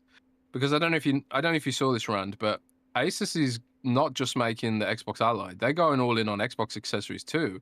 They're releasing a controller. They're teasing a controller on YouTube, on their YouTube channel recently. So that's what the it world seems needs. like Asus, another Xbox controller, amazing. yeah, but it does seem like Asus has the license to do with what they will with the Xbox brand. So I suppose like if there's going to be an Asus gaming, I don't know, laptop or tablet with an Xbox branding on it, it does seem like Microsoft's given them exclusive rights to the license, at least in the near term. So maybe that could be where it's coming from. It's just a rumor for now, so take it with a pinch of salt. But I do think the tried and tested, the first party Xbox, the one that we actually all want, that will be the one that runs your Xbox games that you have now. And that will be probably, I'm still thinking that's 2027. I haven't heard differently yet, but we'll have to wait and see, I think. Yeah, and I think we sort of discussed the idea of the console OEM coming in 2026, maybe trying to sell based off of the fact it's the 25th anniversary, and there are some big games like Halo and Gears and Fable and Forza Horizon where, because I said to you, like, I'm someone in the boat for the next, like, in the idea of a OEM making a mid-gen upgrade or whatever, like, because I always clamored for a mid-gen upgrade, like, of an OEM making a more powerful Series X. But then the idea of it coming in 2026, when I know the next Xbox is coming like the next year, to me that just makes I have no interest in even considering it at that point. What am I gonna spend $800 on this when I'm just gonna spend $800 on the thing a year from now? So like it doesn't. And I obviously, like, I don't speak for everybody else, but to me that's almost like that product has no value at that point in my eyes, considering I know I'm going to be getting, especially if it's what you say it's rumored to be. Like, remember, this is all just speculation here, because you know about an OEM, like, I have no idea if it's happening, but the idea that like it would just be like, it almost just be like the Xbox Ally X, where it only plays Xbox Play Anywhere games. So if you don't have access to all that stuff, and it's just like, okay, I don't care about this. I mean, maybe I would if it was like, oh, well, the next Xbox isn't coming for another 3 years. I'd be like, all right, I could probably get 3 years use out of this or something. But with it having like potentially a limited library of Xbox games plus the new one coming in a year, I'd be like, what's the point? At least to me, like, I would say to me, like, what's the point? I'm not even interested in this anymore. But I could see a company being like, oh, we can probably grab a lot of people. There's going to be a lot of people for the 25th anniversary. Maybe we get all that stuff that might want this. Maybe it's better than the Series X. I mean, I guess it's possible it could be worse, but it'd be cheaper. But I sort of feel like, I would sort of feel like whatever they would make would have to be more powerful than the Series X. So I mean, it's I think, like, if it is an OEM thing, it's going to be more PC focused. So it's also, I think, to some degree, it's going to be on Asus to market this shit. Microsoft's outsourcing the market of their ecosystem. Microsoft's not only outsourcing the hardware, but they're outsourcing the marketing aspect of it, which, you know, given all the criticisms of Xbox's marketing ability, could be a good thing. But this will be a very Windowsy kind of machine, and it would be revolving around, this is a gaming PC for your television, is the marketing pitch, I suppose, which would be there. It'd be like, yeah, it's got multitasking, it works with the controller, you don't need a keyboard, but you can plug one in if you want. You know, I presume there'll be like an Asus lap board kind of thing, because that's one of the things about console gaming. It's supposed to be relaxing. It's supposed to be, you play it from your TV, you know, sitting far away, not at your desk. Even though I am someone who's weird and plays my Xbox at my desk, you know, I know that I'm the minority, but it becomes Asus's responsibility to position and pitch that, and maybe they find a completely separate audience that we're not even aware of. Because I doubt they're going to manufacture a lot of these kind of consoles. It's like a few 100,000 units for them, but they're a hardware company, so lower margins is their expectation, and the ability to sort of pivot to different types of hardware is their business model. So for them, it like selling a few 100,000 units is their business model. They don't need to sell 80 million units like a PlayStation does as the platform holder. You know, any individual laptop that Asus makes or whoever makes, they don't sell millions of these things. They sell hundreds of thousands of these things. That's the business model, you know. But yeah, I don't know. Let's move on, Rand. Yes. Let's see. I have in a super chat here. We have from Meat Puppet says, Rand and Jez, each AI data center will have its own power plant. Do you think the next gen Xbox dashboard will release before the next gen system release? You mean, are you talking about the dashboard that, like, kind of they've showed off in the ROG Ally commercials? Are you talking about that thing? Yes. Is that really a new dashboard though, or just kind of an kind of an iteration on the current one? Yeah, so that isn't the Xbox dashboard. However, if the next Xbox is Windows based, maybe will look something like that. What that is basically a full screen mode for the Xbox app.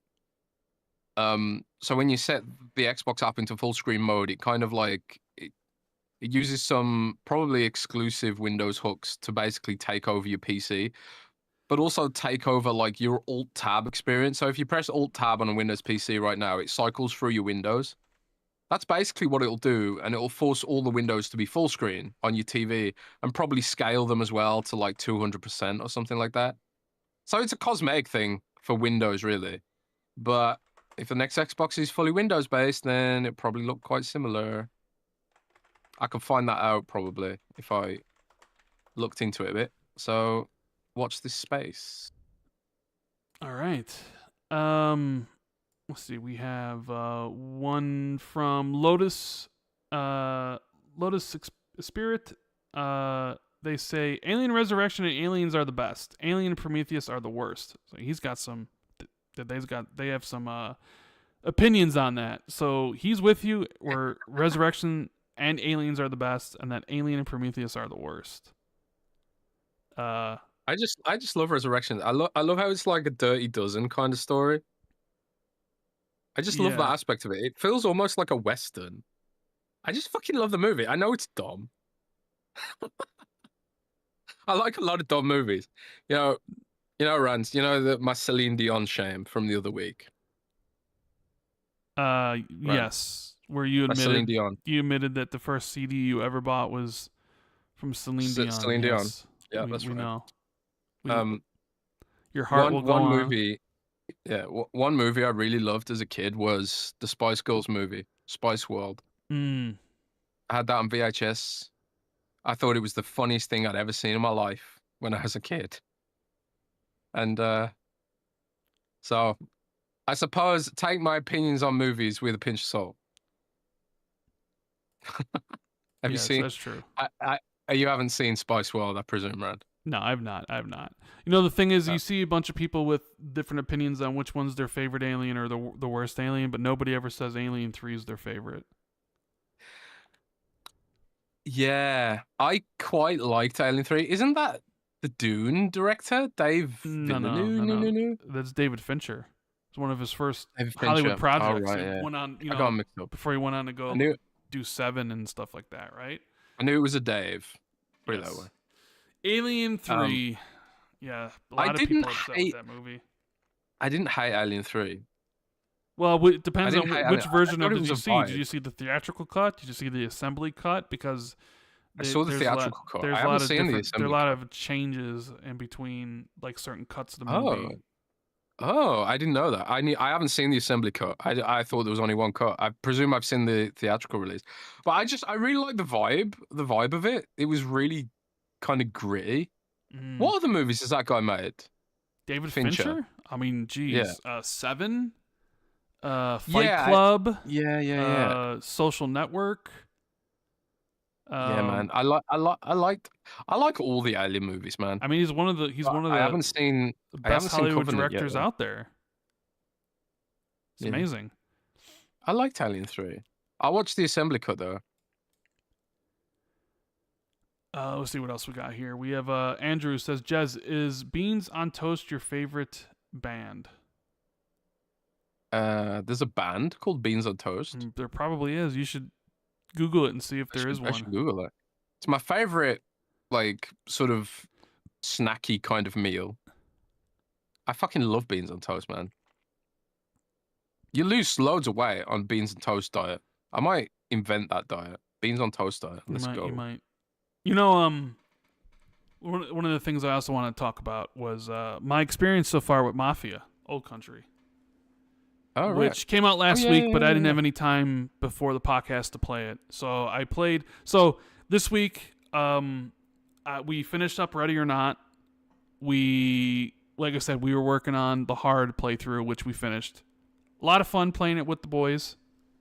And so I'm pretty much done with that game. I think I have 35 hours in it, going through, getting all the S ranks and all the levels, and then going through and beating all the levels again on hard. Getting S ranks was more satisfying, but playing on hard was more fun, if that makes sense. So we're done with that. But I also played a couple other games, which I'll talk about next week. But I wanted to talk about Mafia, because I'm about 9 hours in, give or take. I think I'm chapter 8 out of 15. It's about 10 hours long, isn't it? I mean, I'm not exactly sure. Maybe I'm like 8 hours in, but I'm like, chapter-wise, I think I'm like half. Because I'm on chapter 8, and I think there's 15 chapters. And I could sort of see why it got the reviews it's got. Like, they're kind of middle of the road, kind of, mid-70s. Some rated it higher, some rated it lower. One of the things that really kind of stood out to me when I started playing it was it kind of does feel like, oh, you played this game a million times before.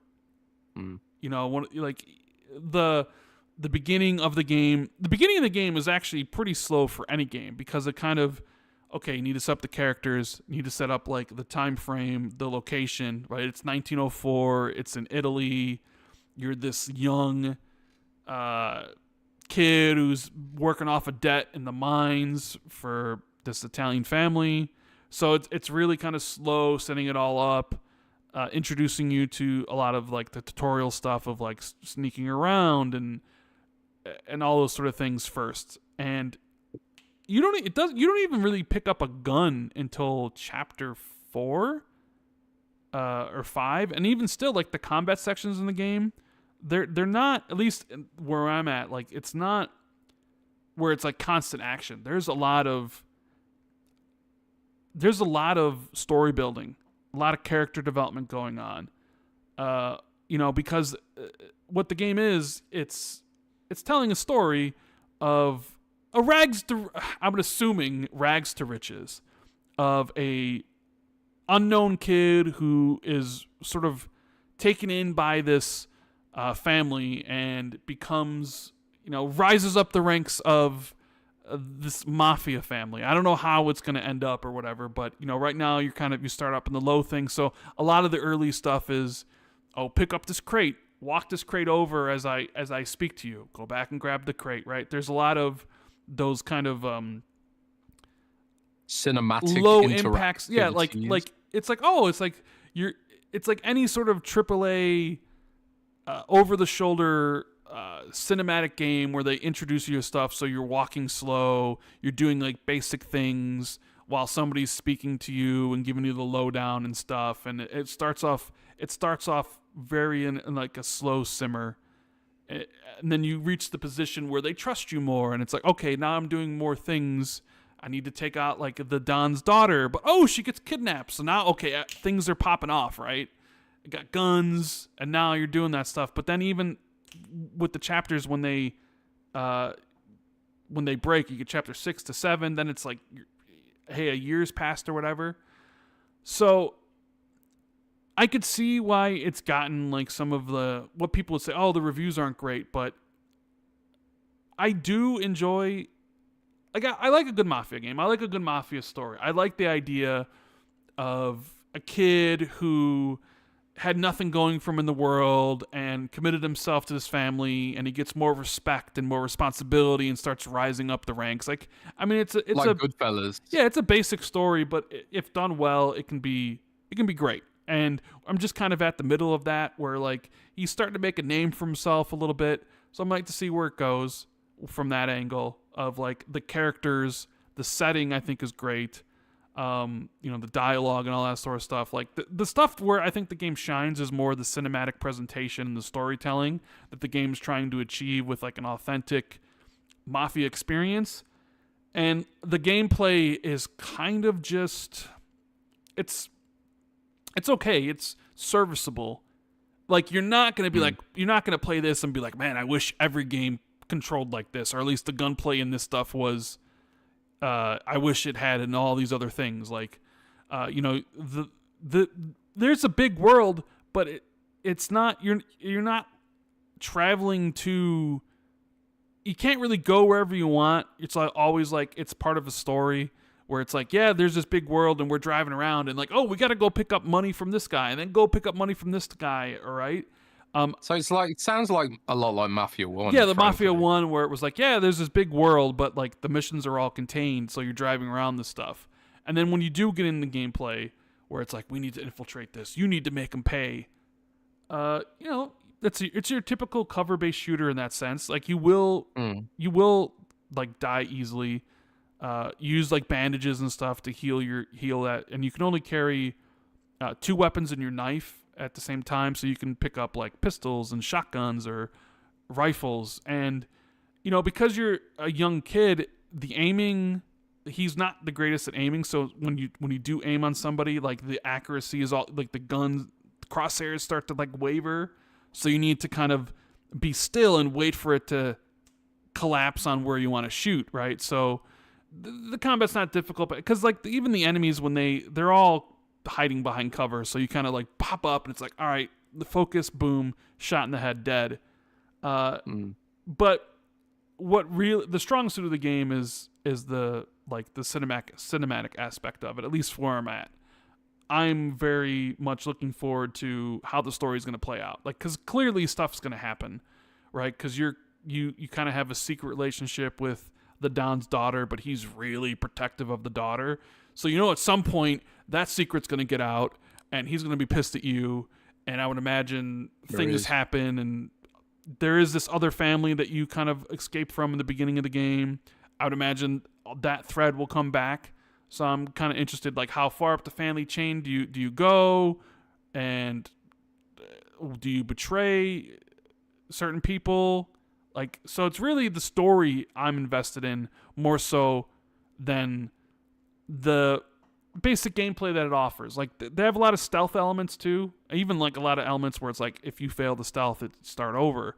And it's not. It's about there's a couple of them. Like, and the stealth is so easy in this game that you're not going to get caught really. Doesn't matter. You also have an instinct mode where if you press up on the D-pad, you can see people glowing through the walls white, right? Which why would a young Mafia dude be able to have that? But whatever, it's in these type of games. So I'm like, I am enjoying my time with it, and I could see why it's like $50 for sure. We'll see how it ends up, because something like this, what's going to matter the most for what the game is presenting is how the story ends up, and the acting, and the dialogue, and the characters, and where they all end up from where they start is going to be the most important part. Where like the gameplay is just on its side to get you to the next like cinematic angle, to the next thing. So it's not going to blow your mind, but if you enjoy Mafia stories, if you enjoy that sort of style of game, this could be something to be look out for, especially at the price point it is. But I'll give you like more full thoughts, like what I really think by the end, because I think that's going to be the most important thing. Is like, how does it all come together?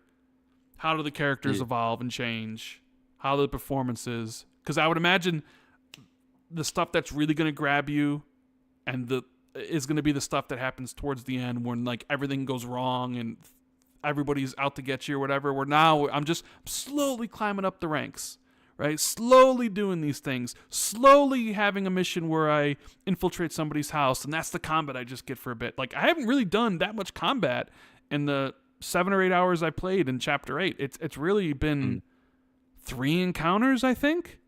There was like one really extended one that went on for a while that had like a chase sequence, which I thought was, pretty good for what it was. Like, it went on for a bit. And sometimes I do think maybe some of these things do go on a little bit longer and I sort of wonder, like, do they have that because people would think there's not enough gameplay in the game?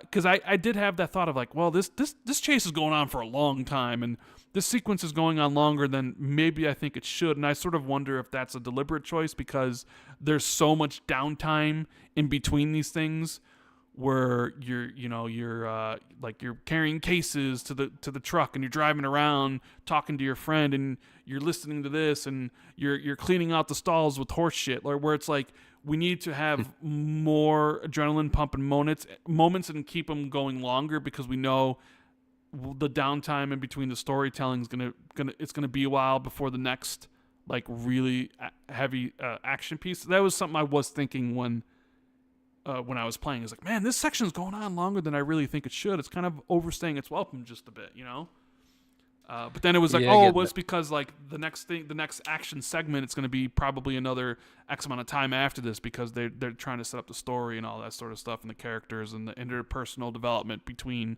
certain characters and stuff, right? So, but like, even when you're watching stuff like Godfather, there's these really slow scenes that are supposed to build tension, I suppose. Yeah.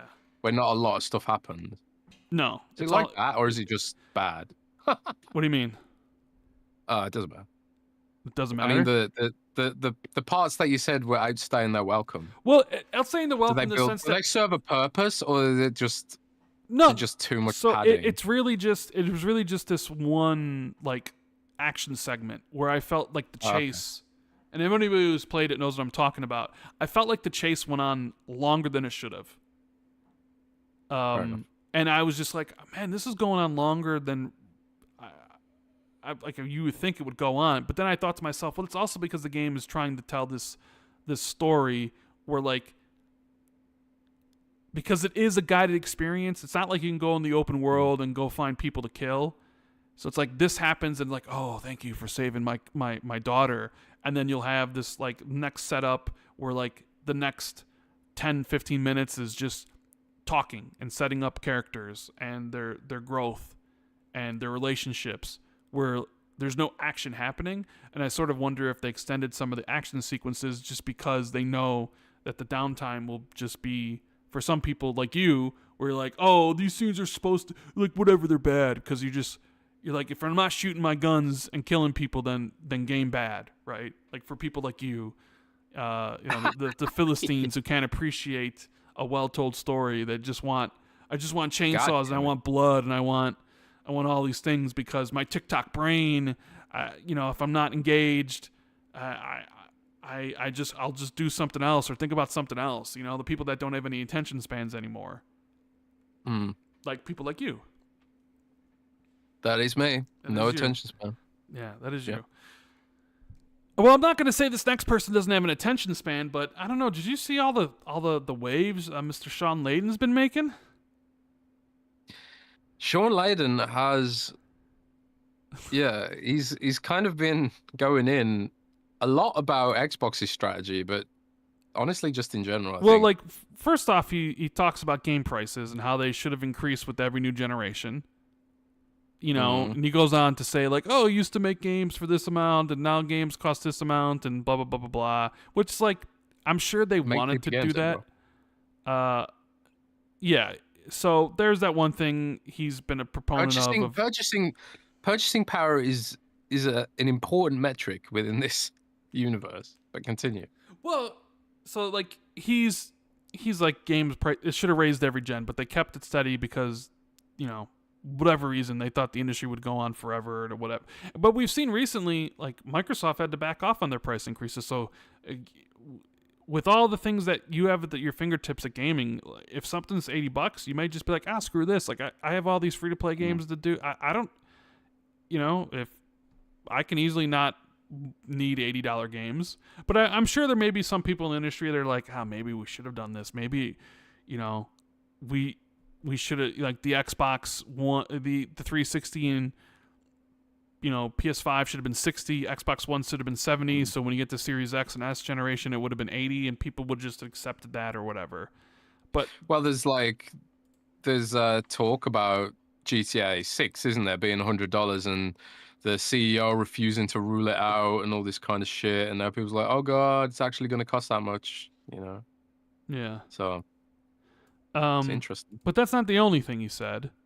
He also talked about Xbox as a hardware maker, where he said that they're at a Sega-like fork in the road and they may stop making consoles. And he basically said, I don't think their hardware offering is persuasive enough to make up the ground they've lost. He says, I think Sega realized they were just better off being a software house. I think Microsoft is in the same sort of fork in the road. And I don't think their hardware offering is persuasive enough to make up the ground they've lost. Well, now, that kind of goes to what Phil said when asked about this with, Paris and Danny when he did his interviews in Destin and Xbox Era, where he's like, hey, you lose exclusivity on these games. What's the reason to buy your hardware anymore? And remember, Phil said that they basically want to win on the basis of like how good their hardware is and innovations and all that stuff. And Sean Layden says he doesn't think their hardware offering is persuasive enough. And to be fair, like Microsoft really hasn't offered. They haven't really specified what their next generation hardware is capable of yet. They haven't really talked about it. It's all just been buzzwords of, you know, innovation and whatever else. Like, we don't even know what any of that stuff means.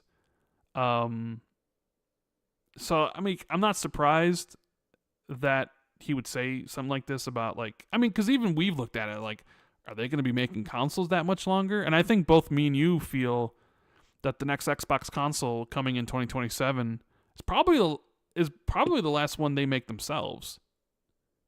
Right? I mean, it's definitely a possibility. It's a possibility. I'm not sure I'm willing to put my flag on that. Yeah, I mean, I don't know if I'd bet on it, but it's definitely, there's a good possibility it is. There's a good possibility, yeah. You know? Whereas, like, during the Xbox One generation, you're like, no, they're definitely making another one. And, like, yeah, and even this gen, we were like, no, they're making another one. But after that, it's like, I don't know. It may not. It may not happen. And, it possibly at some point, I would imagine, 10, 15 years from now, maybe cloud gaming is so good you don't need consoles, and the PlayStation is just an app on your smart TV, and the Xbox is just an app on your device that you just load up a game, and you don't. Consoles are outside of Nintendo. Maybe they're like vinyl records. You know, like how vinyl's made a comeback and whatnot. It's like, yeah, I mean, this retro tech kind of thing, like a retro thing where they don't really make that many, and it's just the super. I don't know. Like who knows? Super boomers. Yeah, who knows? Who knows what the industry's like 10, 15 years from now? Like, what is it, 2035, 2040? I don't know, but I think we're closer to the end of Xbox making consoles than the beginning, if that makes sense. But I also think that's true for like PlayStation as well. We're probably closer to the end than the beginning. So, well, Google put out a new version of Google Genie, Gemini Genie 3. I don't know if you've heard of this, Rand. Okay. But it's one of these AI game generation things where it generates a controllable video game from nothing. And I don't want to believe that shit's going to be the future, and even a little bit. But you have to consider the possibility that maybe in the future, a lot of this shit will be honestly at a software level. And in that universe, you would think Microsoft would have potentially some kind of advantage when it comes to AI, frame generation or whatever else, right? So even though Microsoft is a software house at its core, I think there's a way to marry software with hardware to give you a win, especially in a post-cloud, post-artificial intelligence universe. But I also think, Rand, that there's the non-trivial chance that AI is just this huge fucking bubble, which is waiting to burst in an ugly sort of pimple-like way where loads of people lose a lot of money. Sam Altman said that that any kid born now is not going to be smarter than AI ever, bro. Yeah, I saw that. He's a fucking weirdo, mate. Sam Altman is a fucking strange, creepy dude. Really, really. Aren't all those super like isn't all those super rich people like Elon and Zuckerberg, and they're all weird, bro. They're all like, fucking lizard people, bro. They're all really weird. I used to laugh about lizard people conspiracy theories, but after you watch Zuckerberg talk for any period of time, you start wondering. It's like, hang on a sec, maybe David Icke was onto something. Maybe the lizard people are among us, and maybe they're called Mark fucking Zuckerberg. I don't know. But anyways, what were we talking about again?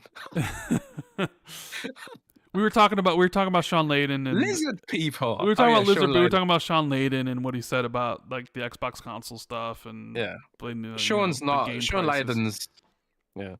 Layden's not a lizard. He sure got a lot to say.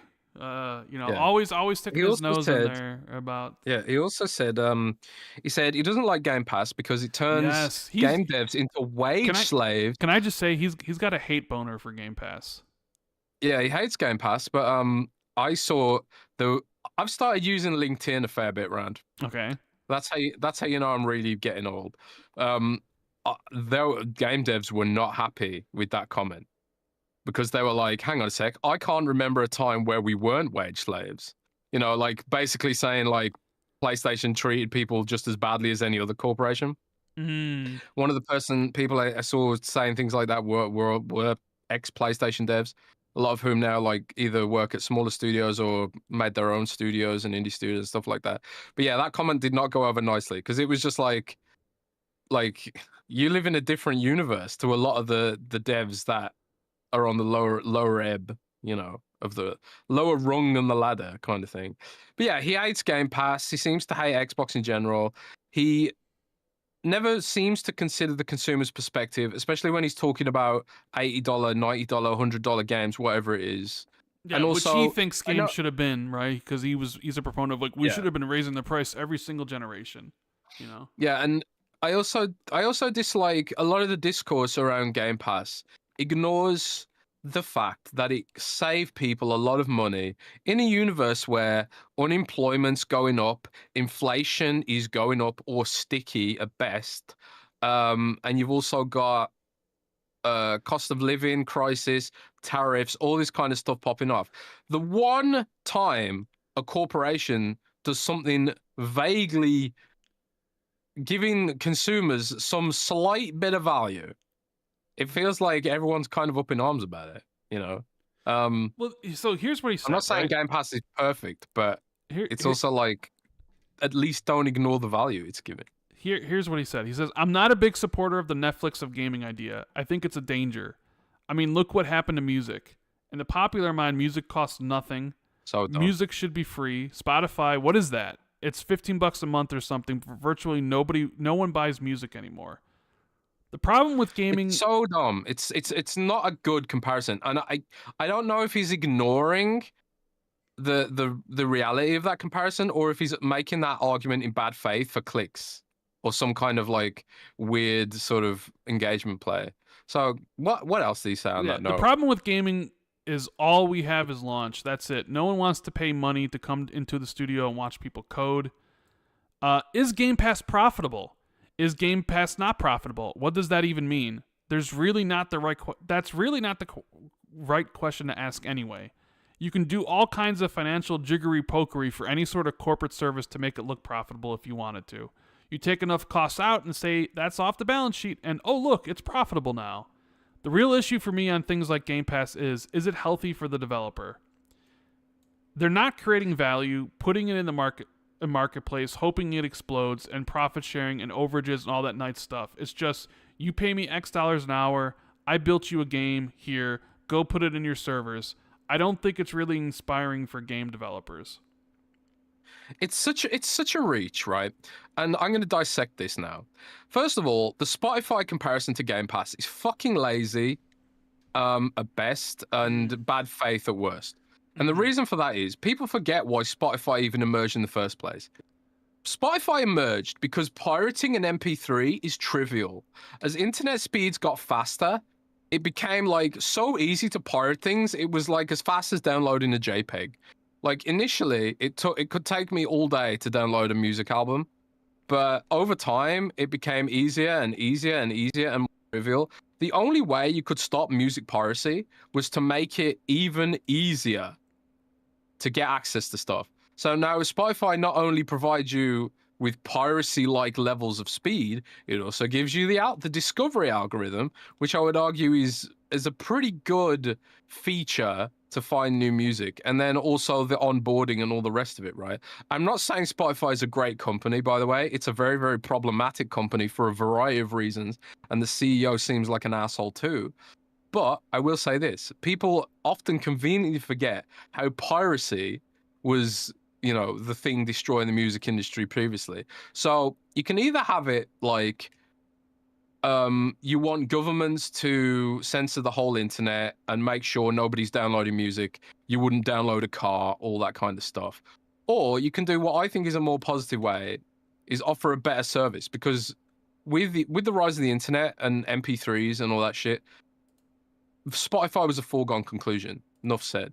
Now, that's not to say gaming doesn't have a piracy issue of its own. It does, but I'd argue it's nowhere near as prevalent, particularly since like there are like service games which, generally speaking, require some kind of ping or callback to a server, which makes it harder to pirate things to some degree. Point being, it's not as trivial to pirate a game as it is for an MP3 for the mass audience. For the mass audience, like even your grandma was pirating MP3s on LimeWire, man. I don't care what it says. Pirating a game, downloading cracks and keygens. You remember downloading keygens? I mean, not that I would ever do such a thing, but I heard about keygens and stuff like that. But you know, doing all that shit is like, it's not something the mass market wants to do. So it's not like Game Pass was brought in to solve a piracy issue. It was brought in to solve a few pillars, really. I suppose for Microsoft, it was like another source of stable revenue. Microsoft really loves subscription services because it's like guaranteed revenue month over month. Every product that Microsoft has now has some kind of subscription tied to it. So there's that aspect of it. Microsoft wants to make more money, sure. Now, I think another aspect of it is it's a curation tool. The games that go into Game Pass, generally speaking, chosen of games that might otherwise be missed or ignored. Also, it's a content fund.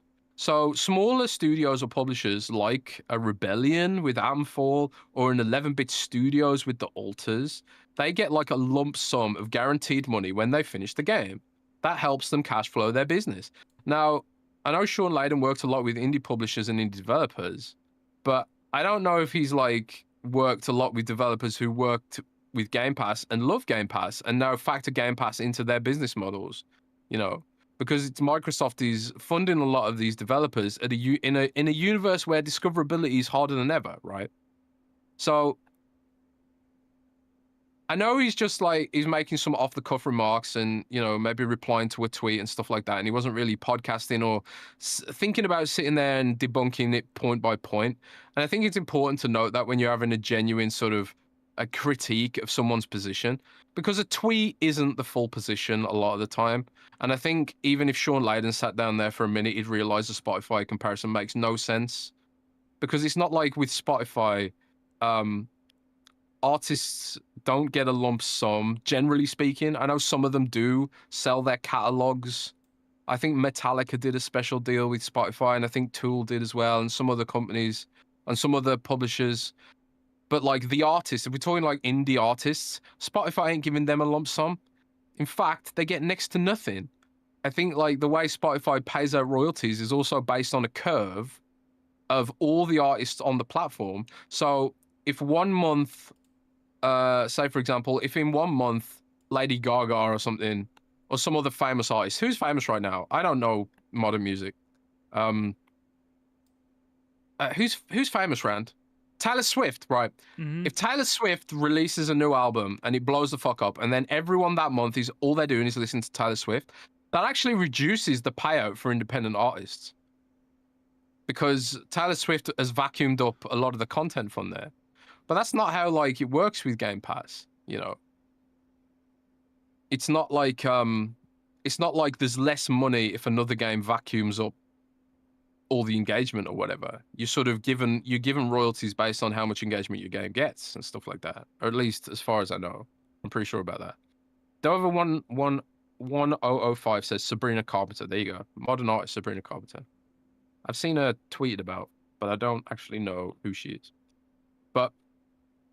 But yeah, I mean, it's just some of the takes are just, I don't know if they're for engagement. I don't know if they're just like, oh well, I've got no PR, dude, worrying about what I say now, so I'm just gonna say whatever comes to mind, you know, like I do, and get my ass in trouble a lot. Or at least I used to. I don't really tweet anywhere near as much as I used to, but I do think if Sean Layden sat there and actually like considered some of the comments he'd made, he'd realize that actually it doesn't make a whole lot of sense, especially the Spotify stuff. But yeah, I don't know. And also, PlayStation themselves does a subscription service.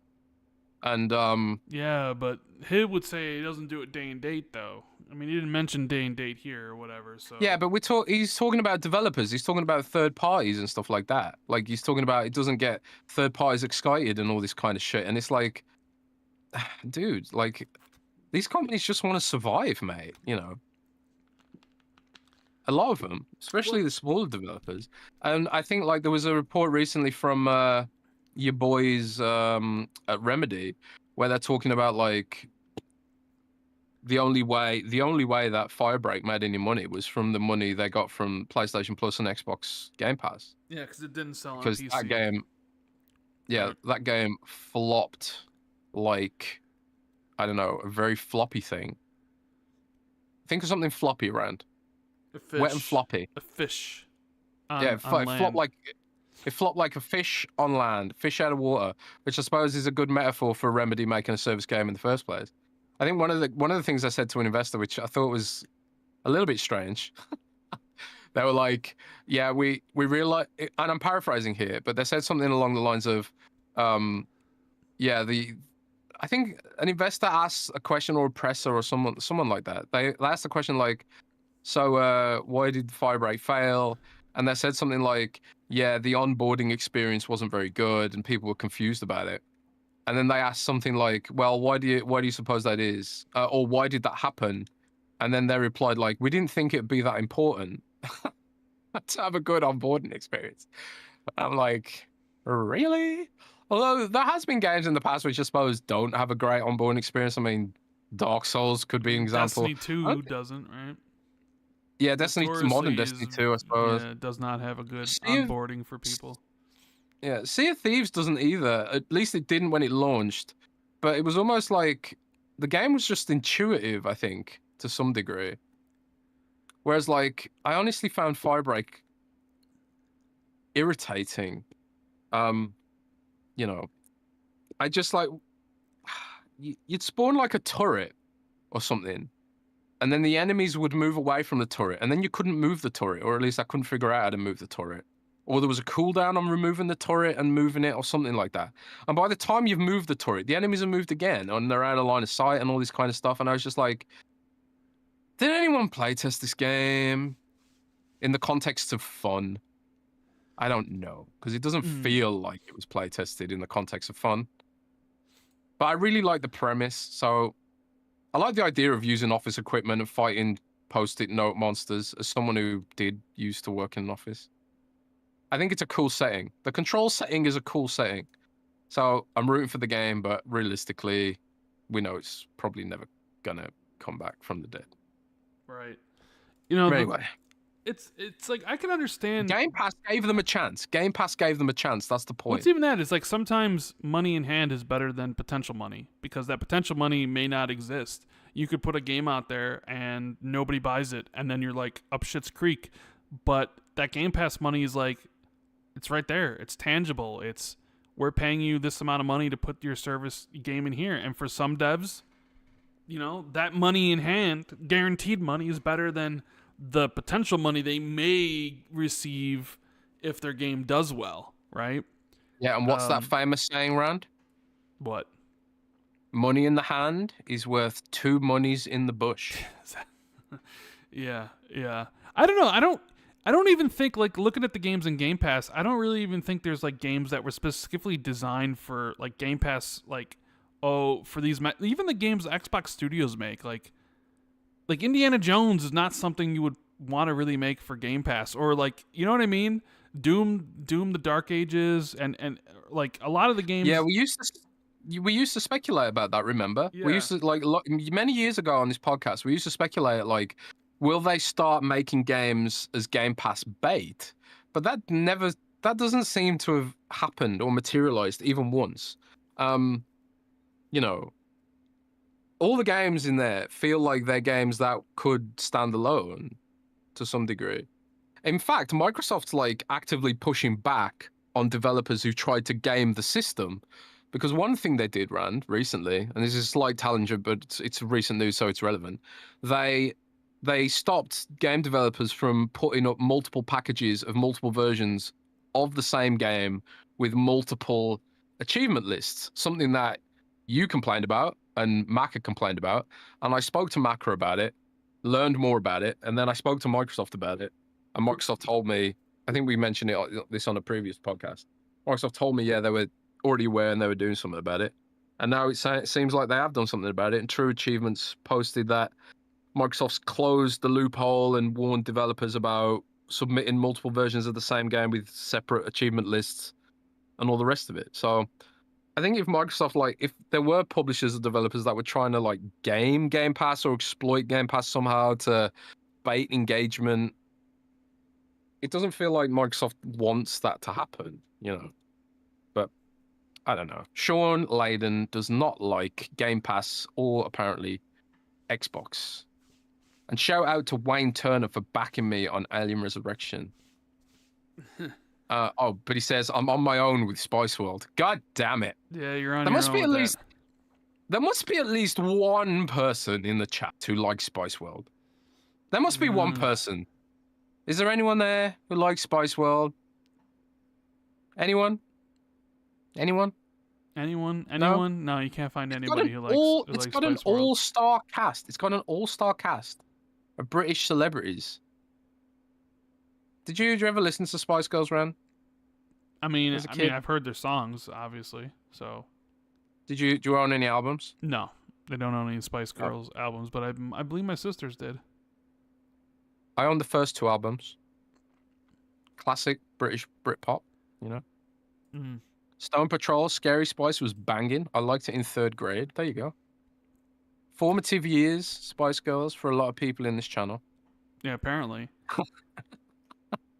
Also, like, big news that kind of took a lot of people by surprise. It looks like there's some Halo crossover coming in Helldivers 2. Helldivers 2. So not only were people shocked that Helldivers 2 is even coming to Xbox, because why would PlayStation support a dying platform that nobody buys games on, at least according to them? But there's also a collaboration going on between Xbox and PlayStation and Halo Studios and Arrowhead, because the last trailer that came out had a nod to ODST, where you're probably going to be able to buy like ODST skins and some other stuff. I doubt it'll be a full map, the level from ODST or whatever. But talk about a crossover that makes all the sense of the world. Talk about a crossover that's probably going to get more people to check the game out, and probably going to appeal directly to Xbox users, to even get them more interested. If they weren't already interested in it, to get them even more interested in it. But then this also the kind of sort of speaks of a maybe a deeper collaboration between companies, because now it's like there's something Halo related in a PlayStation product. You know, Yep. was that on your bingo card 5 years ago, 10 years ago? Like, Sure wasn't, buddy. You know, so it's like, okay, we're you know, what's the limit here? Like, is this truly a one-off? As some people would like you to like to have you believe that, oh, it's just live service games, is Helldivers 2 and maybe Fair Games and Marathon, nothing more than that. Swear to God, that's all it is. Nothing more.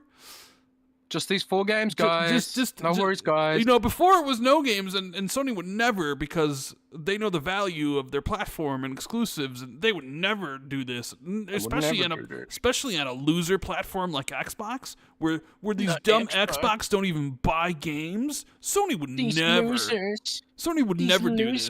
Xbox guys. Yeah. Sorry, I don't know where this is going, but I don't know where it's going either. We're just talking. We're just having a good time hanging with the talking. Xbox community, talking about this stuff. But no, Xbox 2 universe. But now that like Helldivers 2 is coming, which you probably even say is probably Sony's most successful game this generation, I would say that's probably true, wouldn't you?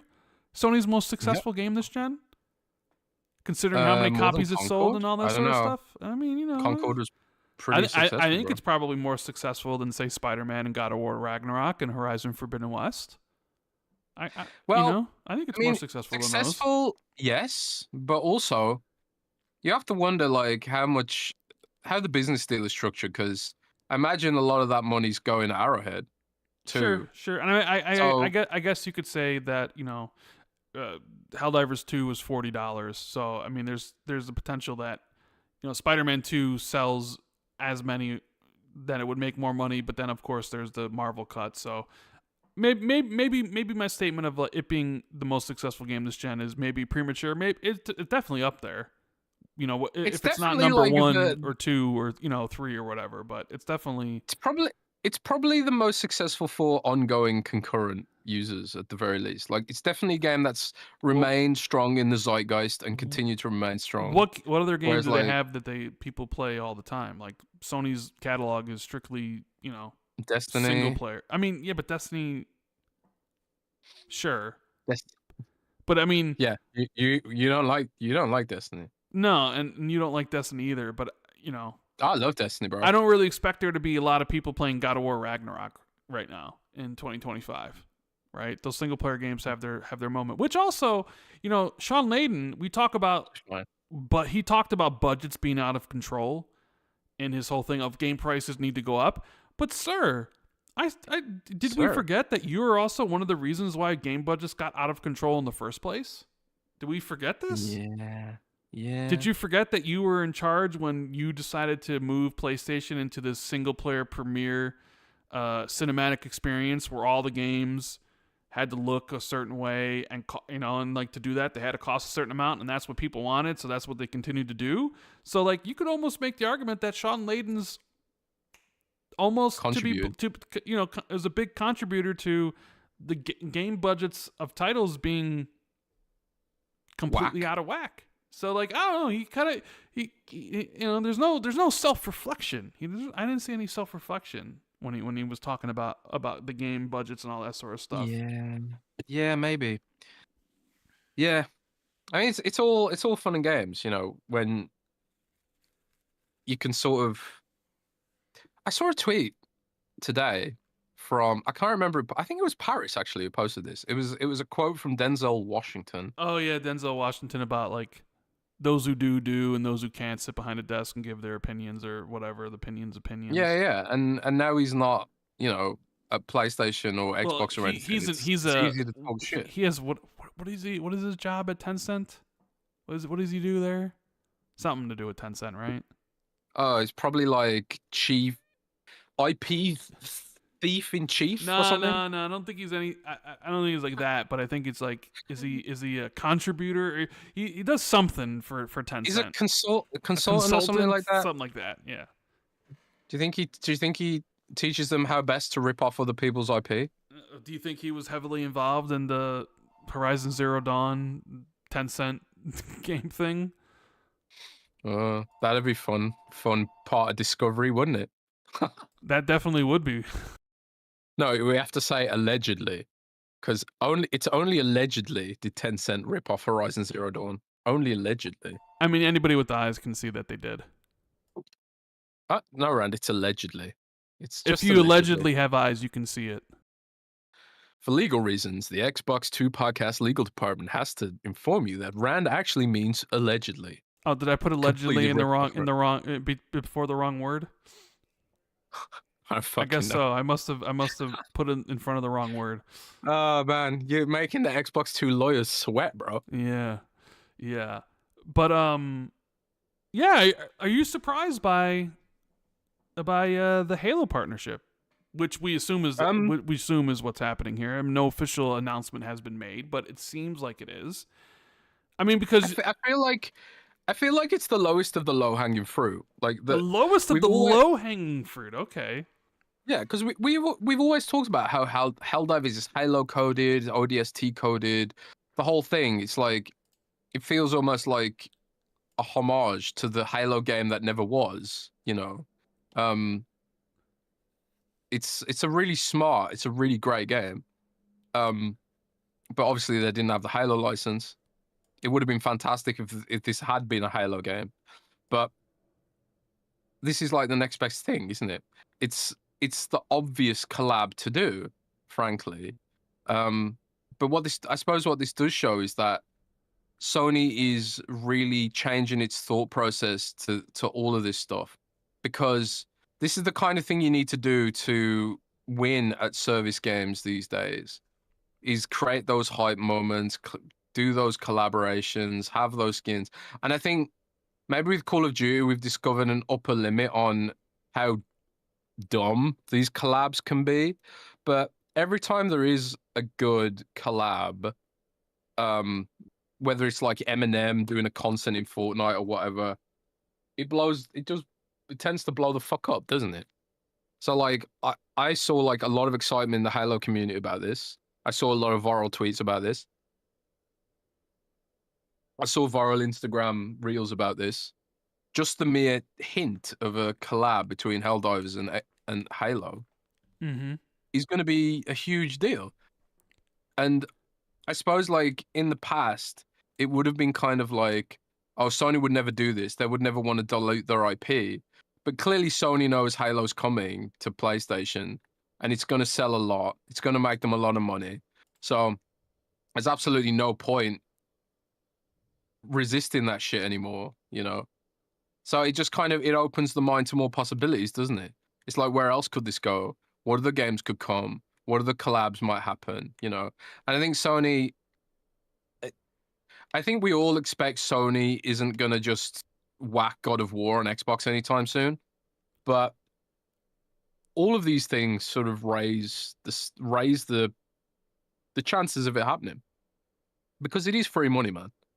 At the end of the day, they're gonna end up doing the research on this, whether or not it hurts the platform psychologically or otherwise.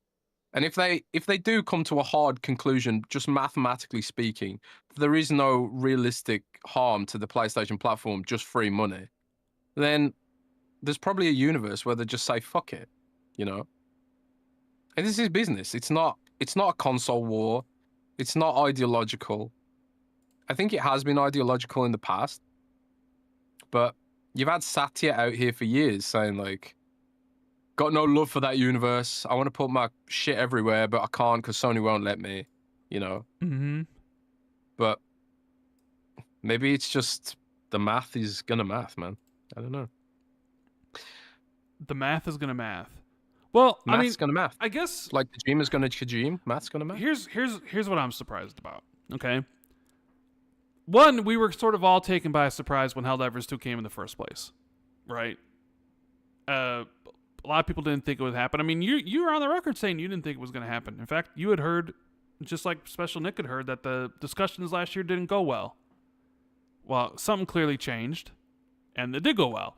Not only did it go well enough where the games come to Xbox, but also well enough where 343 or Halo Studios was involved. And yeah, sure, it's low-hanging fruit in the sense of like, how hard is it to like give them a skin, an ODST skin, some Halo related things that would fit the Helldivers universe. It wouldn't take that much. But the fact that they even did, it's like, okay, this means something more because, Jez, we don't even have a Halo collaboration in Microsoft's own IP that they recently acquired, like a Doom or a Call of Duty. A Call of Duty that literally has all the dumbest skins that you always complain about every single week on the show.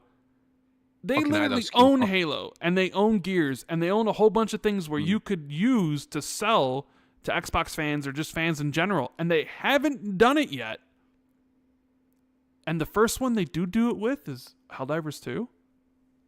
When you would think it's a slam dunk for the other ones to do it, like you own Activision and Call of Duty and Halo, like all the, like cross pollination, whatever you want to call it, of like skins between Microsoft owned IP should be simple and easy, and that should be stuff you should be doing. There should be Fallout skins in Call of Duty. Maybe there are. I mean, I don't follow Call of Duty that like. I think there is. There I think there probably is is. Fallout skins of Call of Duty. There's the Voltec suit. Yeah, but I mean, Yeah. there should like everything Xbox should be in all those things, and it hasn't, especially with Halo. But Helldivers is the first one to get it. I think, maybe it's just incidental. Maybe it's just do we need a Halo skin in this? No, not really. So we didn't bother doing it yet. It's like, do we need a Beavis and Butthead skin in this? No, not really. But you know what? We're gonna put it in there because people are gonna spend their money and buy it. Yeah, you don't think I they put some sort of cool looking Halo skin in Call of Duty that people wouldn't buy it? Yeah, So- okay, fair enough, right? But I think this is probably more of a we really need to make a good impression with PlayStation here, because Microsoft wants this to be the start of many. And if Helldivers doesn't sell on Xbox, say it does really, really badly, Okay, nobody on Xbox buys it. sure. I think PlayStation takes that as oh well, this is an irrelevant platform now, and then we don't get old PlayStation games. Like I would replay God of War and Last of Us on Xbox. Hell yeah, I would. But I don't think any of that shit's gonna happen if Helldivers doesn't sell. So maybe this is exactly what they were thinking. Maybe they were like, let's hold back the Halo skins until we've negotiated this shit out with Helldivers, because now Helldivers has the exclusive Halo skins. Well, it's not like it's Fortnite not just like it's got gonna 'em. be like Master Chief. It's gonna be ODST related, right?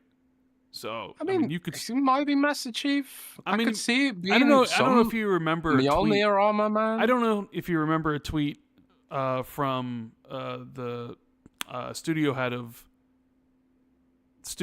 of Arrowhead, where he said it was the skins in it was a picture of like skins that you would want in your game, and he it was like a picture of all these things, and he had hit a breakoff point. It was like Starship Troopers, Killzone, Oh yeah. Warhammer, and then ODST, and then he cut it off there. And then the next skin was Master Chief, and then some other like sci-fi stuff that didn't make sense. So even like the head of the studio is like, we end this thing So like he wants them to be like uniforms, basically. yeah, they more fit the Aesthetic. the aesthetic of the game, where like Master Chief really doesn't fit the aesthetic of the game, but the Halo 3 ODST Helljumper or whatever they're called, like that fits.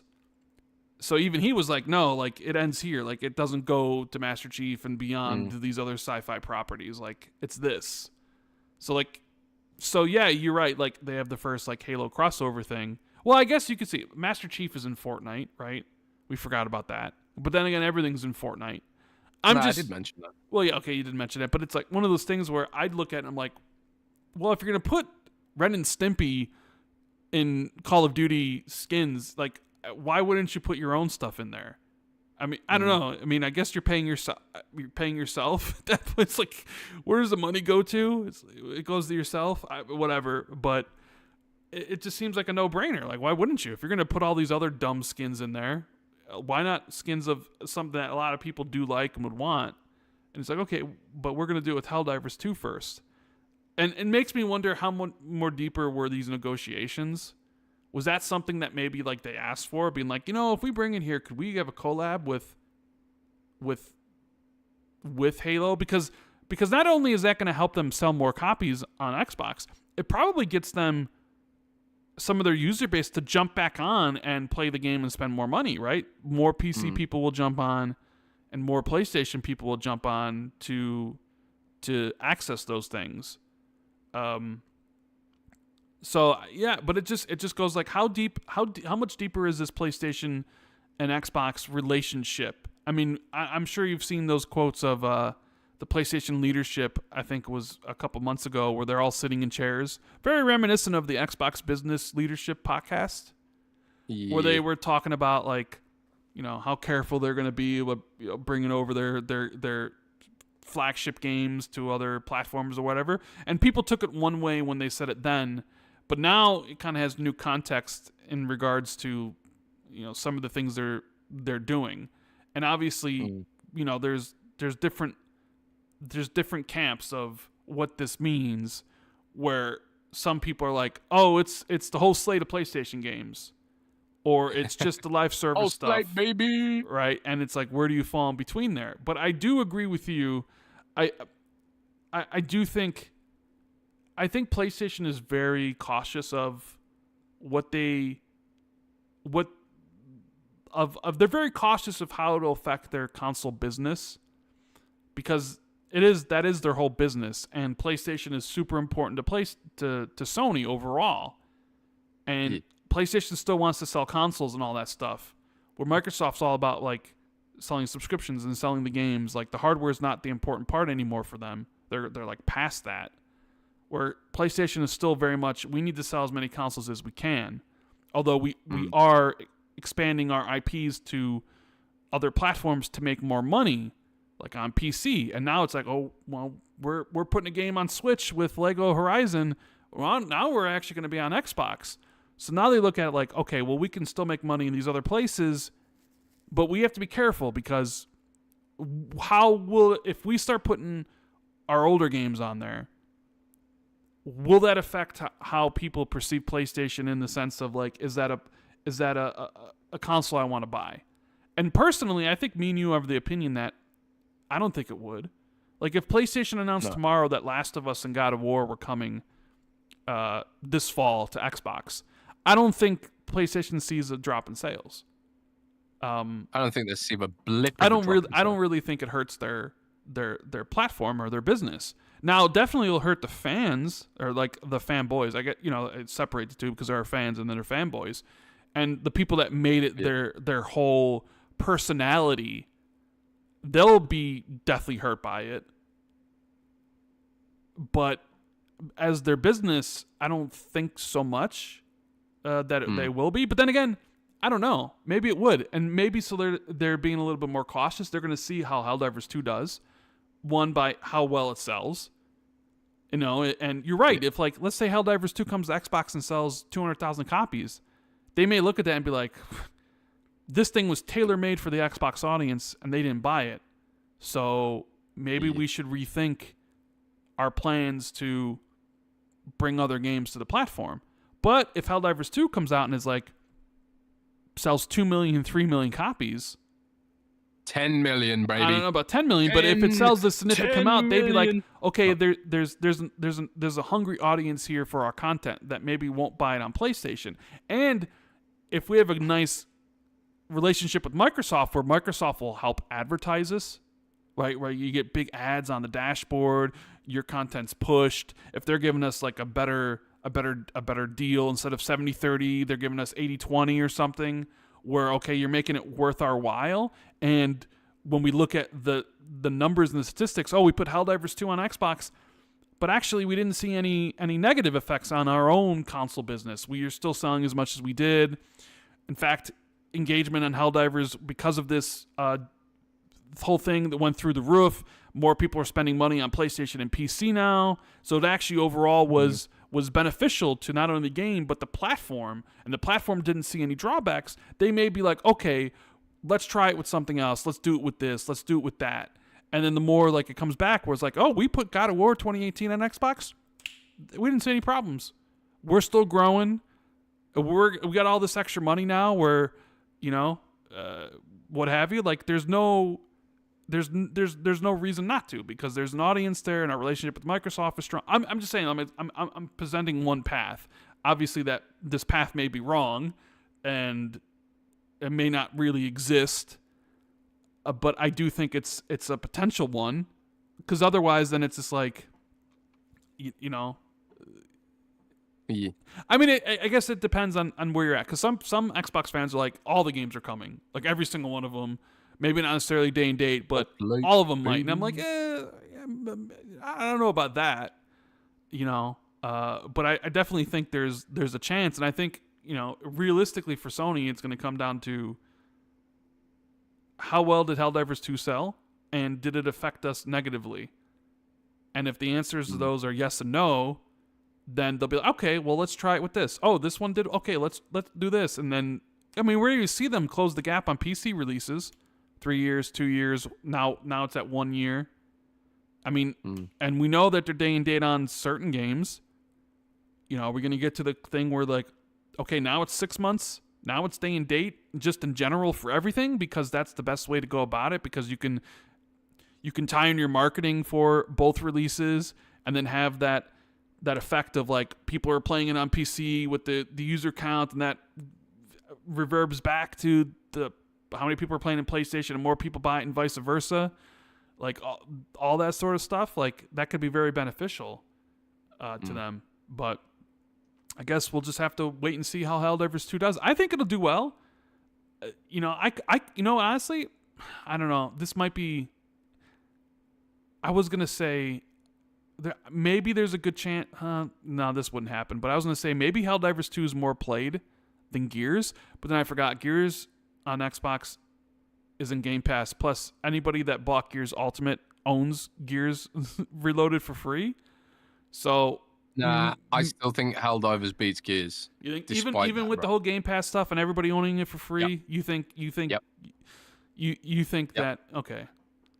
All right, we'll see. I mean, that'll definitely tell. Novelty. They'll definitely really tell. That would be To be something. fair, we probably never find out. They probably don't share figures. Well, no, I mean, we'll definitely see in the top played games on Xbox where Gears Reloaded Oh yeah, that's sits versus where Helldivers 2 sits. So true. Microsoft will push the shit out of.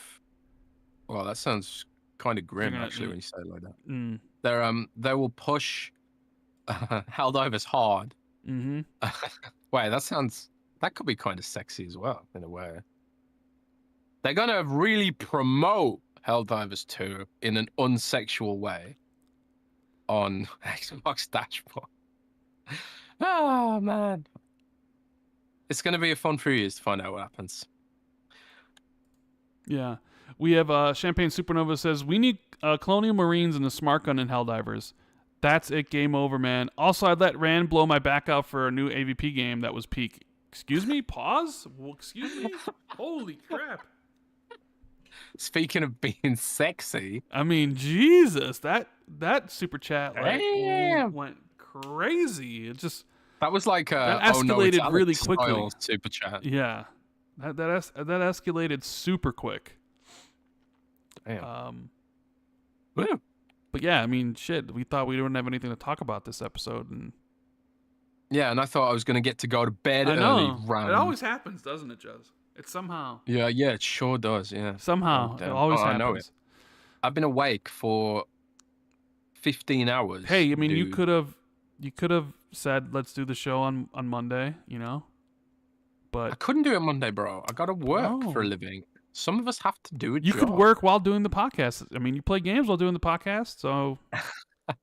Yeah, but I don't think while I'm playing games. I gotta think a little bit while I'm writing articles. You don't think while you play games? Not shooters, not really. Yeah, I suppose. It's very like playing a shooter is a bit like riding a bike, I suppose. Well, I want to thank everybody for hanging out with us today.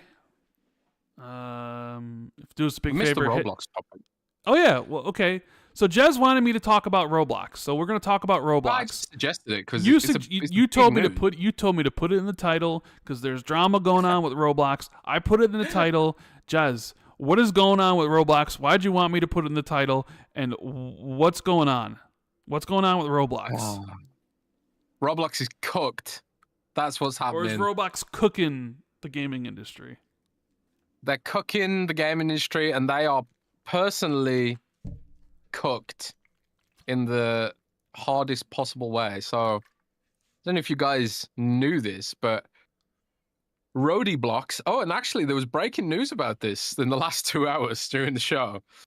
But Roblox, the platform that we all hate because it's killing gaming. Although I suppose if you're a parent, maybe you love it because it keeps your kids happy. But Roblox censored a YouTuber for exposing predators on the Roblox network. Uh-oh. So, yeah, so Roblox is basically a chat room with some Temu-style mini games attached to it. Although some of the games are getting scarily sophisticated, which is why when the company went public, it really blew up. They had a really strong IPO. But because it's basically an engine. It's an engine masquerading as a game, and they get children to make the games and pay them a pittance. So they manage not only to monetize children, and get cheap labor, make children make the games for them, but they're also exposing them to predators en masse, allegedly, according to, I can't remember the YouTuber's name off the top of my head. I think his name's Schlep or something like that. But yeah, he did an expose, and he's not the first. Many people have exposed Roblox for being a place that is lackadaisical when it comes to protecting children and giving safe harbor to predators, essentially. And then Roblox put out a statement saying, basically like, oh yeah, we banned this guy because he violated our terms of service, which I would argue is slightly tone deaf because it's coming across a little bit like you're protecting the predators there. And they're like, oh, this guy was pretending to be a child too well and luring away predators to Discord, basically, which is against our terms of service. And it's like, hang on a sec, you're attacking this guy for basically forcing these predators to expose themselves, some of which, by the way, they got actually arrested and charged. So it's not like this was like a witch hunt kind of thing. This was like actual serious predators, and all that kind of thing. So Roblox put out that tone deaf statement, and everyone was mad about it, blah blah blah blah blah. But then it started getting serious, Rand, because the Attorney General of some state, I can't remember which state, Louisiana Attorney General, has said, today we are suing Roblox, the #1 gaming site for children and teens and a breeding ground for sex predators. Due to Roblox's lack of safety protocols, it endangers the safety of children in Louisiana. Roblox is overrun with harmful content and child predators because it prioritizes user growth, revenue, and profits over child safety. Every parent should be aware of the clear and present danger posed to their children by Roblox, blah, blah, blah, blah, blah. That was Attorney General Liz Muriel. And then, Rand, it came out that Chris Hansen of To Catch a Predator fame was making a documentary about Roblox, which seemed like it was some kind of weird rumor. But during the podcast, Chris Hansen himself put out a statement saying it's absolutely true. They are making a documentary about Roblox's predator problem. And do you want to know what it's done to Roblox's share price so far, bro? What's happened to it? Roblox's share price, so far it is down 7% on the news of the lawsuit and the documentary, I suppose, from Chris Hansen. So, but overall, year to date, Roblox is up quite significantly year to date. So the dip is barely a blip overall. They are up 189% stock price this year. So 7% isn't a lot, but you never know, could snowball and get really worse. So Yeah, Roblox, that's the kind of thing everyone's talking about right now. And it kind of overlaps with the drama with Steam and MasterCard and Visa. Because obviously MasterCard and Visa process Roblox's payment cycles, right? But for some reason, they're totally cool with that, but they're upset about anime girls and shit like that on Steam. It's a very, very strange dichotomy of moral justifications from Visa and MasterCard there. But yeah, but that's the thing. If it could snowball, because if people start calling out Visa and MasterCard for their hypocrisy over Roblox, Visa and MasterCard might be like, oh shit, they're right. Maybe we should kick Roblox off the platform as well. And that will really start to hurt Roblox's share price. But yeah, that was the drama around Roblox, and that's what everyone was talking about at the moment. I think it's relevant to gaming and Xbox and us because these games like Roblox have defined gaming for an entire generation of people who have grown up expecting games to be like Roblox. And if they're not like Roblox, they're not even interested in them, you know? So Roblox is kind of like a social network meets game engine meets gaming platform. And I think that's why it's so addictive and potentially so destructive. And Microsoft and Sony ignored that while, or I suppose in Xbox's case, promoted that because Roblox, if you remember, was Xbox exclusive for a really long time. And I actually think, Rand, the CMO of Roblox is former Xbox executive, if I remember correctly. So, Roblox CMO. Yeah, so Jarrett West. Do you know Jarrett West? Name somewhat familiar. Didn't he work at Xbox? Yeah, that's what I just said. Okay, yeah. Yeah, Jarrett he was West just a was marketing guy. Oh, right? yeah. Yeah, so Jarrett West was chief marketing guy for Xbox, and now he's chief marketing guy for Roblox. So that's a challenge for him, right? Yeah, I guess so. Yeah. But anyways, don't know if you got any thoughts. I mean, not really. Not really. I mean, I'm not surprised that there's predators in a game that has a bunch of kids in it.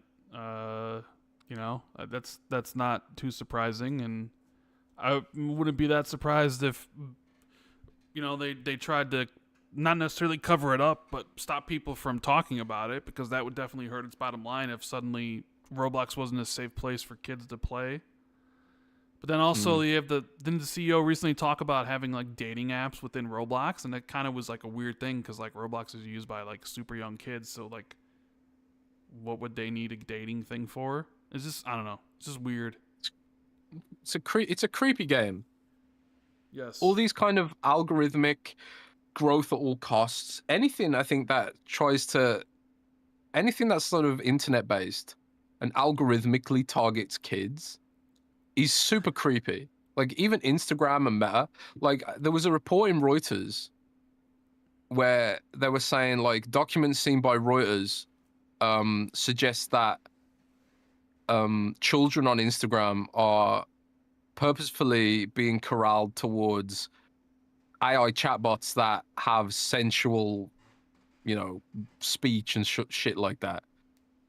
Like there's no guardrails for any of that shit, and that's Reuters saying that, it's not just some internet rumor or whatever.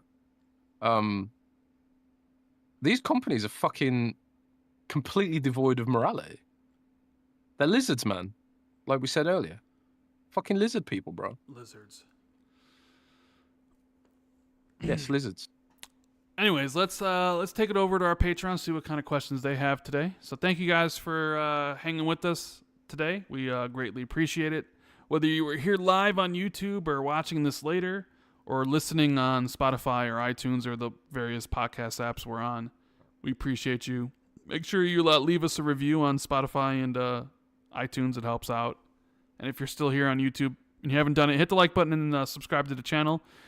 Don't forget our sponsor for this episode, Surfshark. You might need a VPN sooner rather than later. And we got a deal for you, 86% off, 2 years. Links in the description, in the comments. So supports the show. We greatly appreciate anybody that does check it out. But we have some Patreon questions here. We got Silas, who says, "Hello, mates. Let's imagine that online gaming never took off, that it was more of a fad like motion control gaming, a service sports gamers just use. If that were the case, how would this lack of multiplayer gaming affected your engagement with video games? Knowing that WoW made Jez into the man he is today and Rand's legacy was birthed on the battlefields of PUBG, how would things be different? Rawr.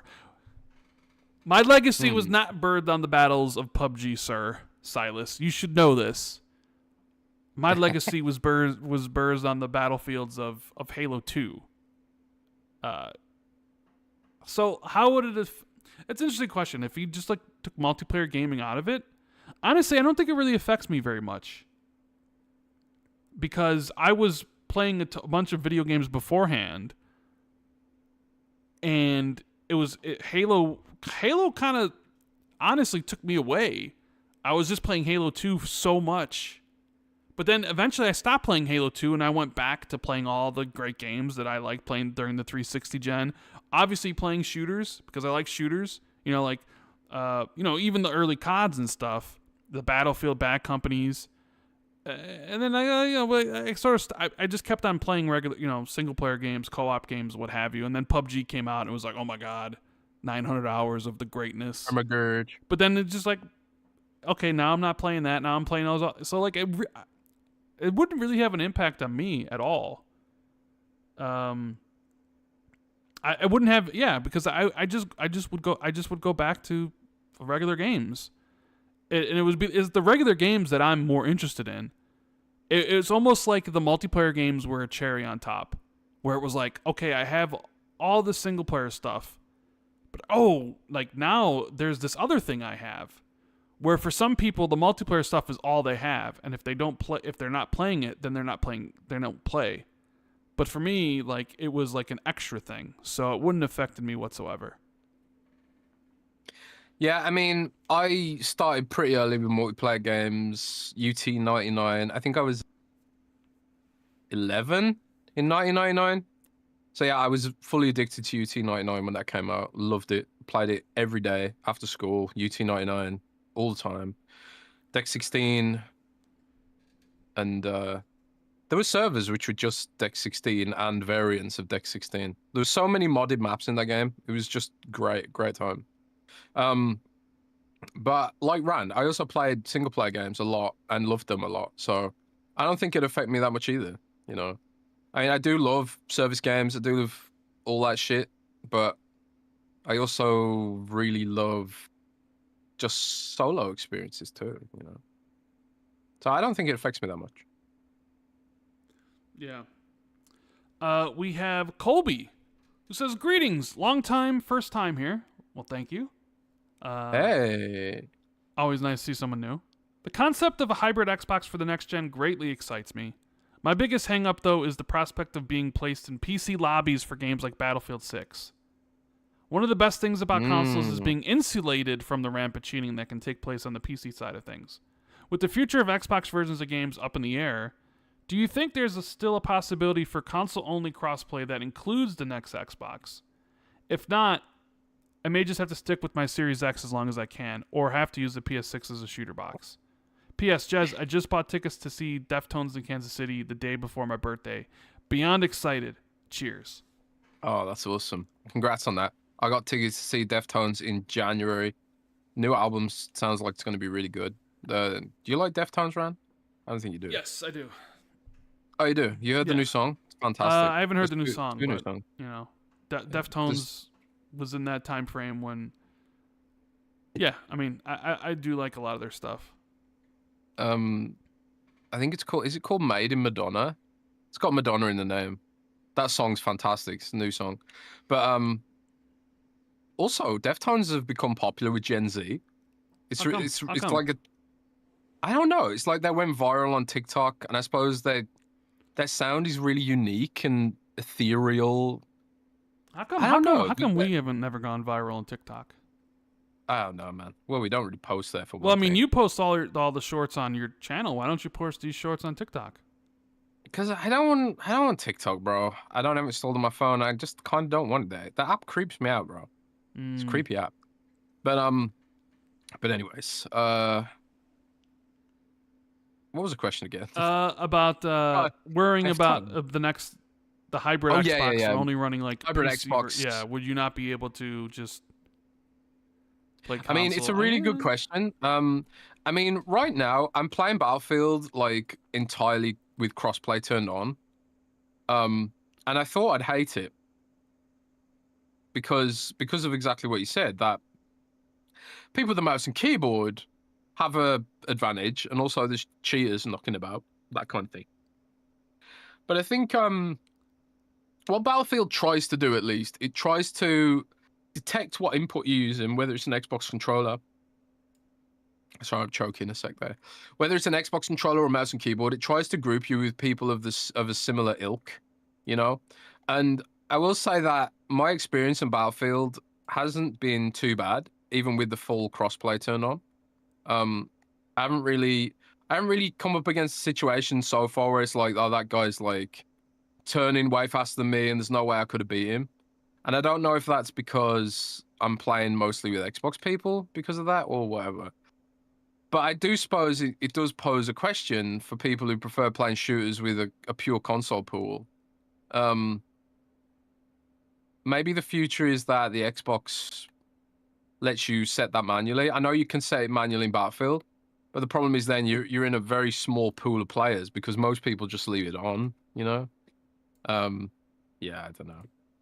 So it's something I'd need to ask them about because I do think it's a factor, and especially for people who, you know, think about that kind of thing. And there's plenty of people who do. So I'll ask Xbox and see what they say. That's one of the questions I'll ask. It's a very interesting one, right? Yeah, it sure is. And that could be important to people. Yeah.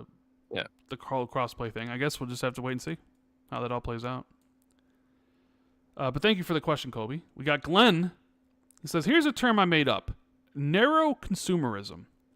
It refers to the idea that gaming fans should be concerned with games only in their capacity as consumers, and as such, if a gamer shows interest towards other aspects of the gaming industry, this is somehow illegitimate or deviant or requiring justification.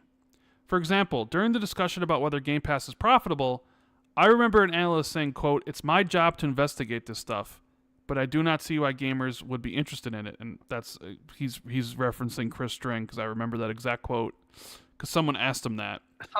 The implication being, if you're a gamer, you have no legitimate reason to care about the profitability of Game Pass. Obviously, gamers are primarily interested in playing games, but I don't think that invalidates being interested in other aspects of games, such as whether their dialogue was written using AI, or whether a developer is unionized, etc. Thoughts, lads? Do you think that gamers should stay in their narrow lane as consumers? Great question. Absolutely not. Yes. I think at the end of the day, there are levels to every hobby, right? Mm-hmm. And you know, just taking use a WWE as an example. If you're a WWE fan, you can view the WWE in multiple ways, and in fact, WWE itself has the community has terminology for this.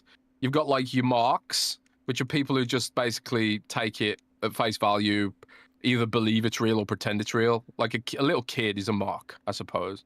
And you've got your smart marks, which sort of get involved in the kayfabe and the sort of suspension of disbelief, while also being interested in the actual quality of the wrestling, the business side of it, and all that kind of stuff.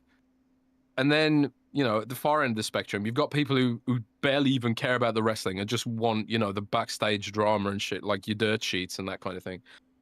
So I do think like every hobby has layers, and it's completely valid to choose your lane about how interested or invested you want to be into it. Like, I became a blogger, and it became my job to be an analyst, essentially, from having that extra interest as a consumer. Like, you can't really go to school for game journalism. Every single person in game journalism became a game journalist because they loved gaming, you know, not necessarily because they loved journalism. I think a lot of people who go into journalism in a sort of educational capacity, they want to, generally speaking, I'm not speaking for everyone, of course, but I think a lot of people who study journalism don't do it with game journalism in mind. They do it with real journalism in mind, like covering politics or serious issues that affect people's lives. Like consumer journalism is like it's on the lower rung of what constitutes journalism. But it's like, but it's completely valid. If that's your passion, that's what you love, and you can build an audience around it, then there's nothing wrong with that. And not only that, is you build a sense of community around that as well.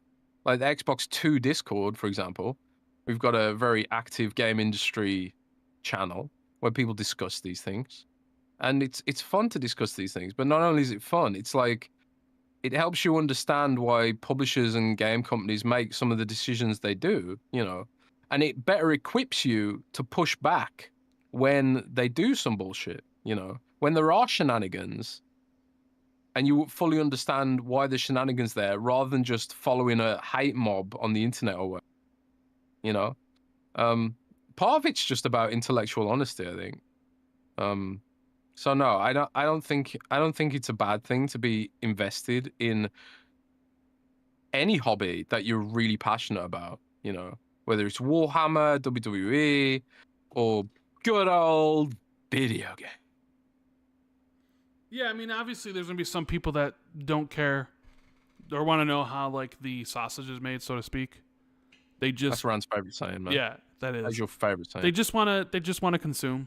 They don't want to think too deeply about stuff. Like, they're just there for that.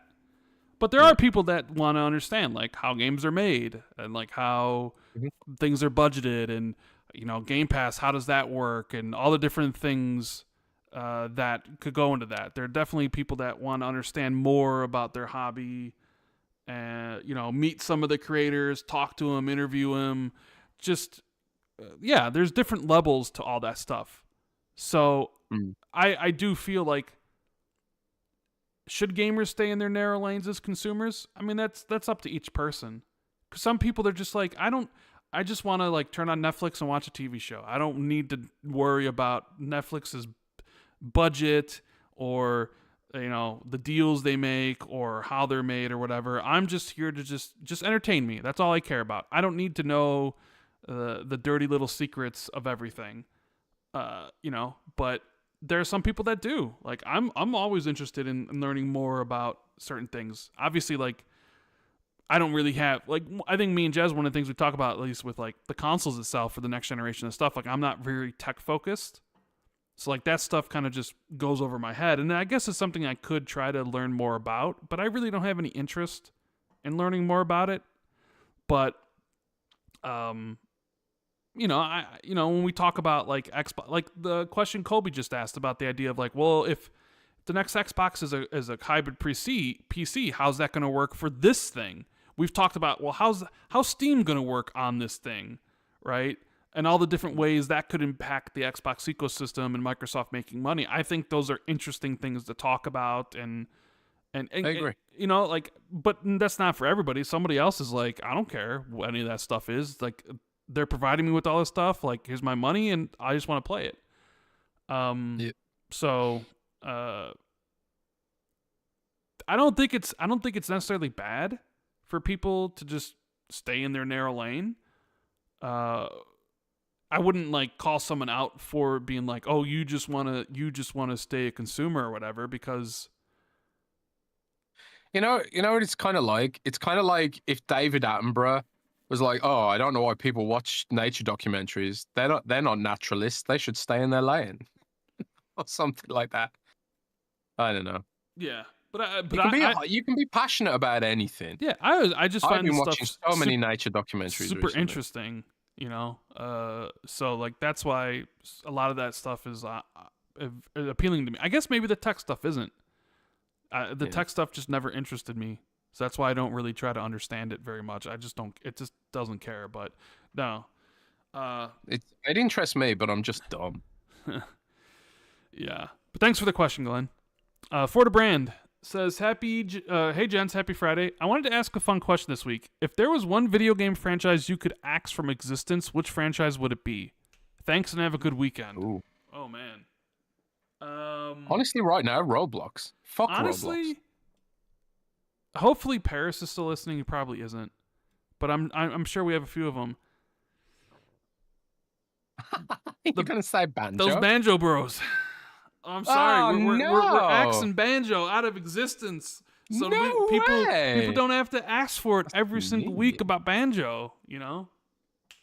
That's horrible, bro. No, I'm kidding. I feel dirty. What franchise could you lose?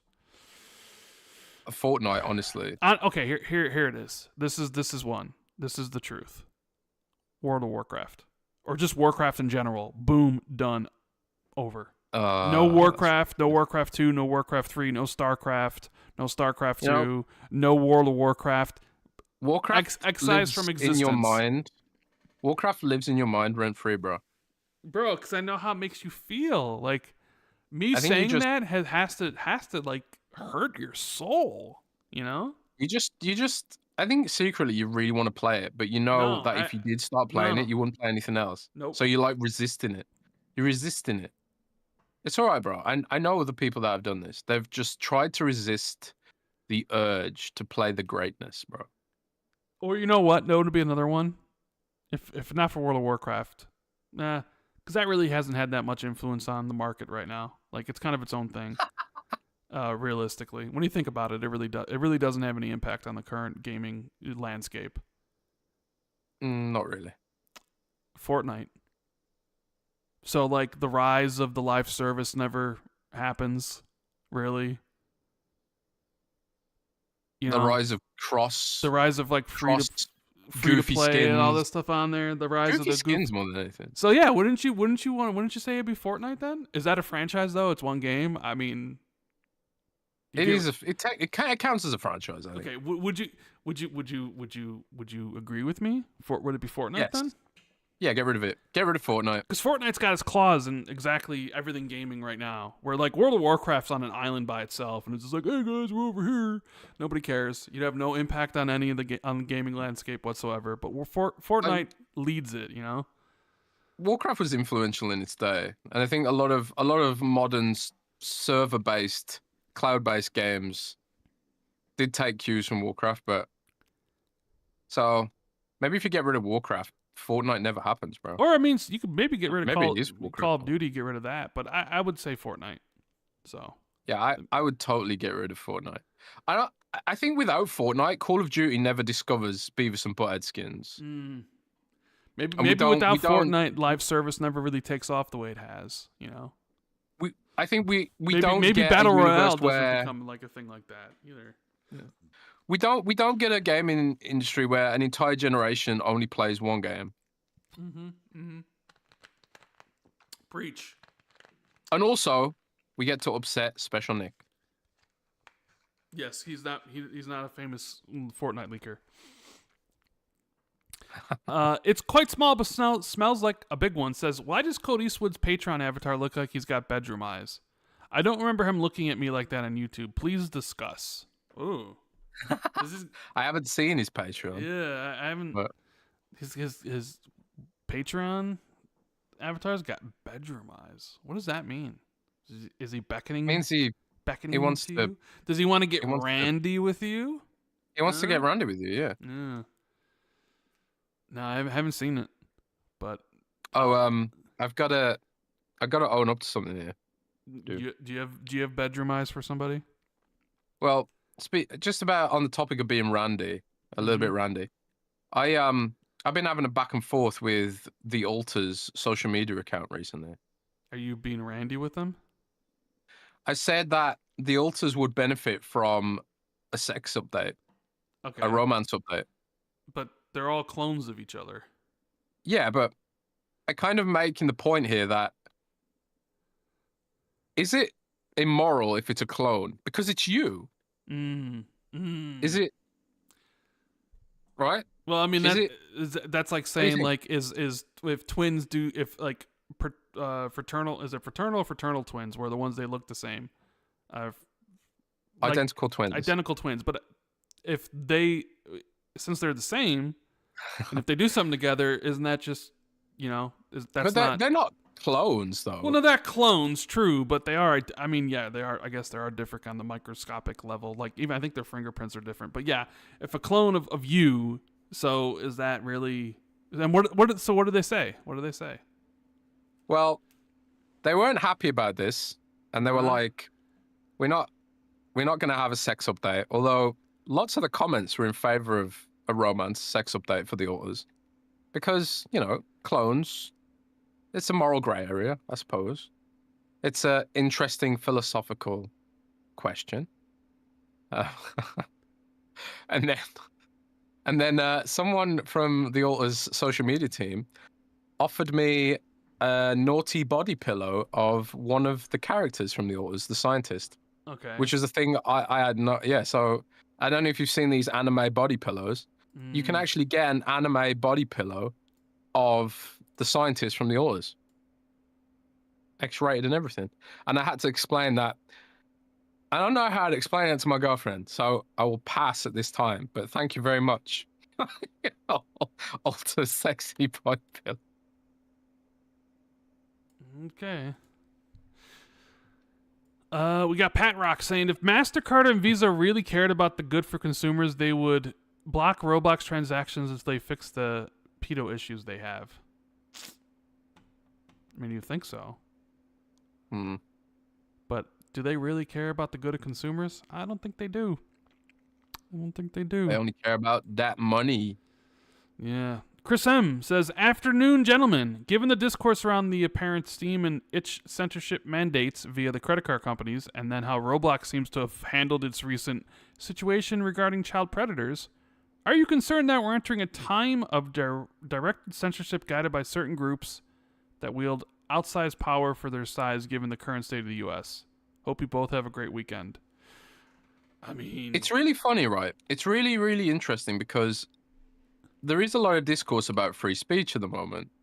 And I often feel like I'm taking crazy pills because a lot of the people who seem to cry about free speech are also the people who want to censor anime and games and violence in games or nudity in games, stuff like that. And it's like, you can't, if you're for free speech, you're about for all free speech, as long as it's like not hurting anyone, as long as you're not like inciting mass violence or something like that.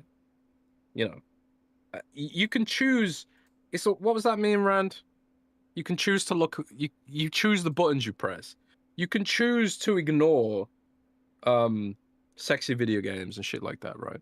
But it does seem like there is this weird censorship push right now, and it's not just like the United States. It's like the UK's got this whole, they've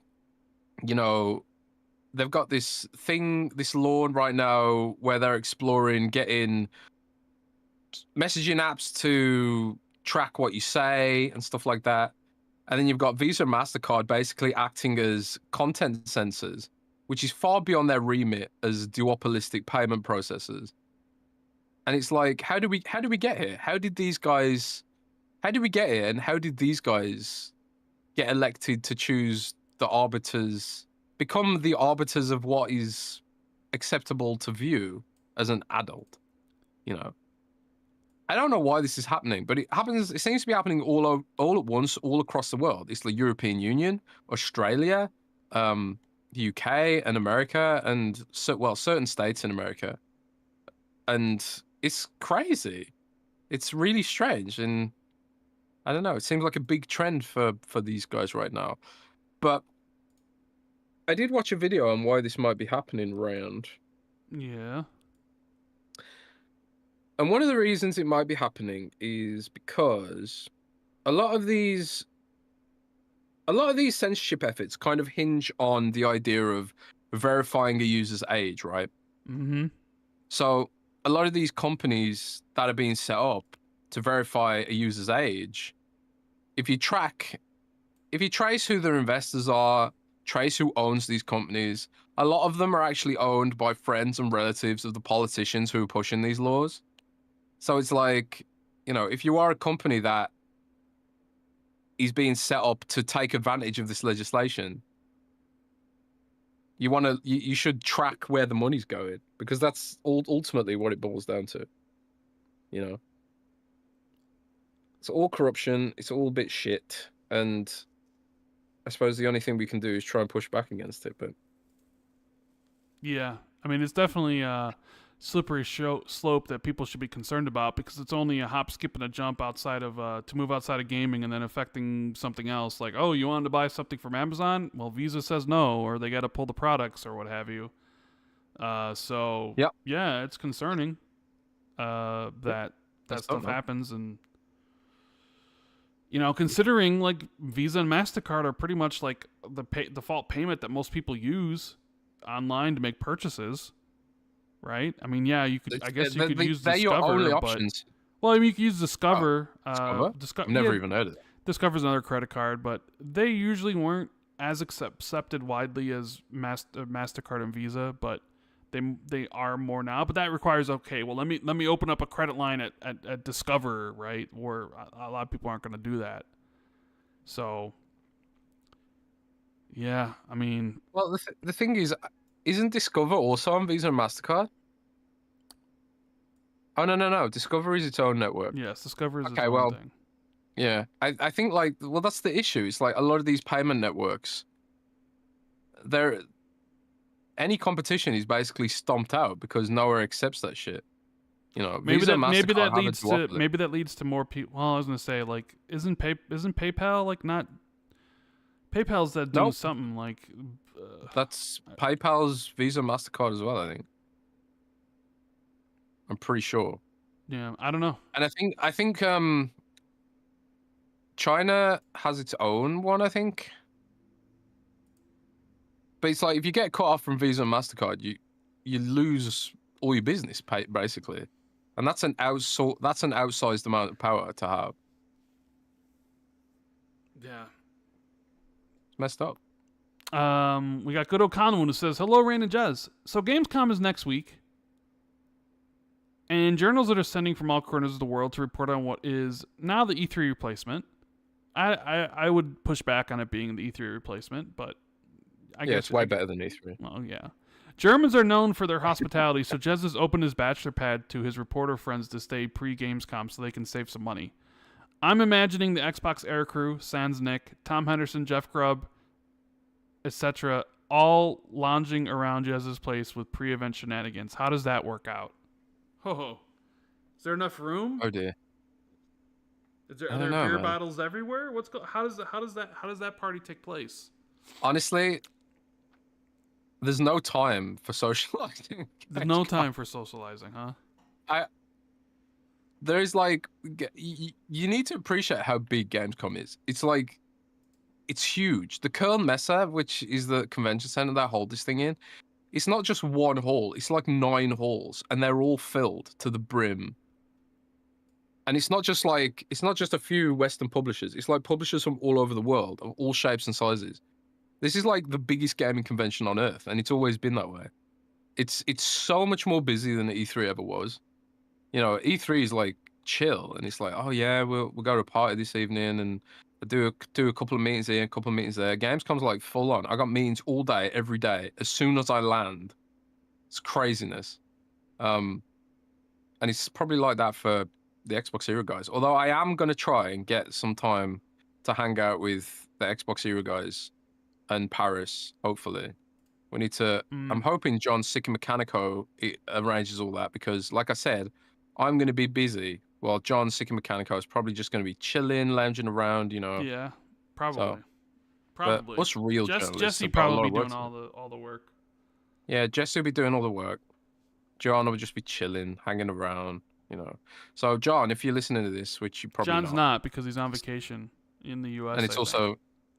Oh, right. Well, it's also 2 in the fucking morning in the UK, thanks to Rand. But, thanks to you. Thanks to bloody Rand. But... John, if you hear this, please organize the meetup with all the cool peeps at Gamescom, because I can't be bothered. Thanks. Right. We have Red Damos, who says, "Hola, last week we celebrated Digital Foundry's Independence Day, and this week we can celebrate India Independence Day. Want to also take a moment to say thanks to both of you in this wonderful community. Y'all rock, and a little compliment to everyone once in a while seems in order. Merry Friday. Well, thank you, Mr.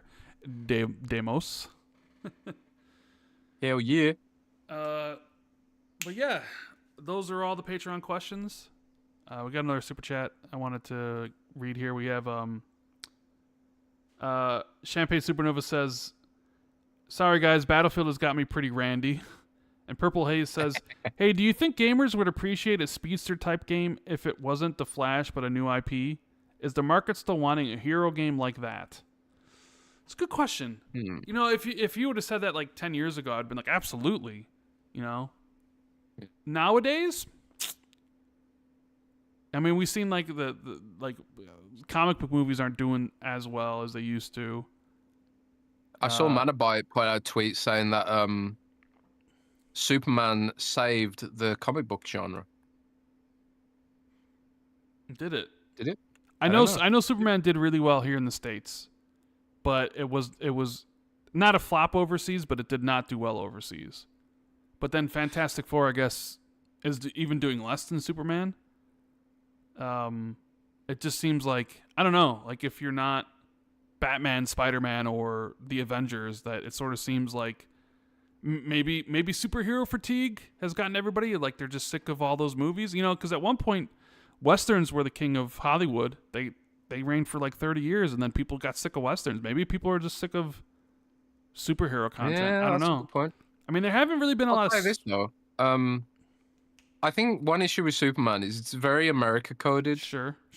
It's very fuck Yep. yeah, America, red, white, and blue. You know. But Good that boy from doesn't explain Kansas, all why that shit. Fantastic Four didn't do that well, though.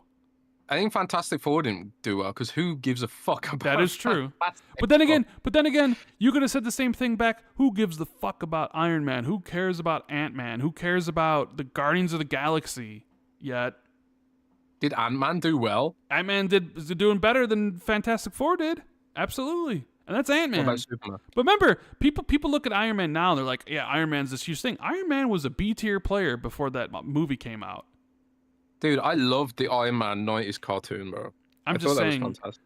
I know you say nobody cares about Fantastic Four, but nobody cared about a lot of these people before Yeah, all true. that stuff. So maybe it's just too much of it. As for like a speedster game, I mean, you could do like an Infamous type thing where it's superpowers, where somebody runs really fast. I think it might be difficult to actually translate the game to a game, which is why it really hasn't happened, right? The ability to, because if you say you're in an open world and you're running super fast, I mean, Texture streaming. yeah. becomes an- So I don't know if we'll ever get there. But if they're not going to do a Flash game, then maybe you could do like an Infamous style, like where people get powers.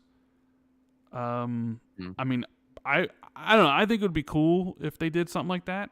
But Maybe like new tech can achieve some of this. I've seen some like recent tech coming out of China, like SSD advancements and stuff. Like they've miniaturized NVMe drives even more in China. They're like the size, they're getting really small. So you have to presume that, well, if the standard is getting smaller, then maybe faster gets bigger, you know, I don't know. But I think like SSD tech is something that could enable something like that. But the answer really is like, they need to, when are we ever going to get a great AAA Sonic game?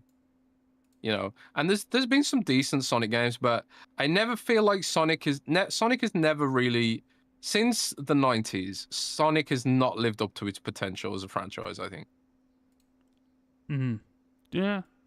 Sonic should be that speedster game, and I know it's not the Flash or anything like that, but it's Sonic. The answer is Sonic. If you're going to start somewhere, it's got to be Sonic, right?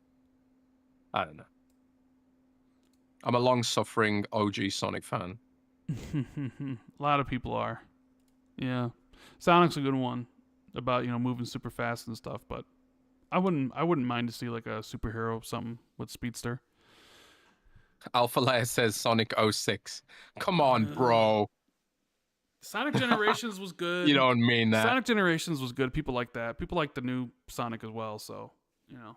Hey, Sonic people movies like too. it. Three Sonic movies that people really liked, You know, Sonic. I love the Sonic movies. The Sonic movies maybe are fucking brilliant. you know Hollywood's moving away from superhero movies. Maybe Hollywood gets into the video game business. I mean, we already seen Minecraft done really well and stuff. Man. Start seeing more video honestly. game adaptations. Did you like Napoleon Dynamite? Yes, I did. I like Napoleon Dynamite. I think you'll like. It's the same director. I think you'll like Minecraft. I Minecraft don't movie. have any interest in seeing Minecraft. I'm The, sorry. the humor is I just don't really dry. don't care about Really dry. don't care about Minecraft. Not interested in watching it. Thank you. Come again. Have a nice day. That's the thing. It's like I don't know. Never mind. Well, anyways, Keep it jockey. we're gonna get out of here because it's late for Jez. We started an hour later. Hopefully everybody enjoyed the show. If you did, hit the like button, subscribe to the channel. Check out our sponsor, Surfstark, for 86% off a 2-year deal. VPNs are going to come in handy. Thank you to all the patrons who submitted a question and who are continuing to support the Xbox 2 podcast. We love you all. And if you're listening to this later, whether it's on Apple or YouTube or Spotify, we appreciate you as well. Leave us a review, a thumbs up, and we will be back. Well, I'll be back on Friday next week for sure with a guest. Jez will be in Gamescom, and we'll see what happens there. And we'll move on from there. But I'll be back on Friday with the guest because Jez won't be here. But until then, I hope everybody has a great weekend. And keep it gaming. Later. Rah.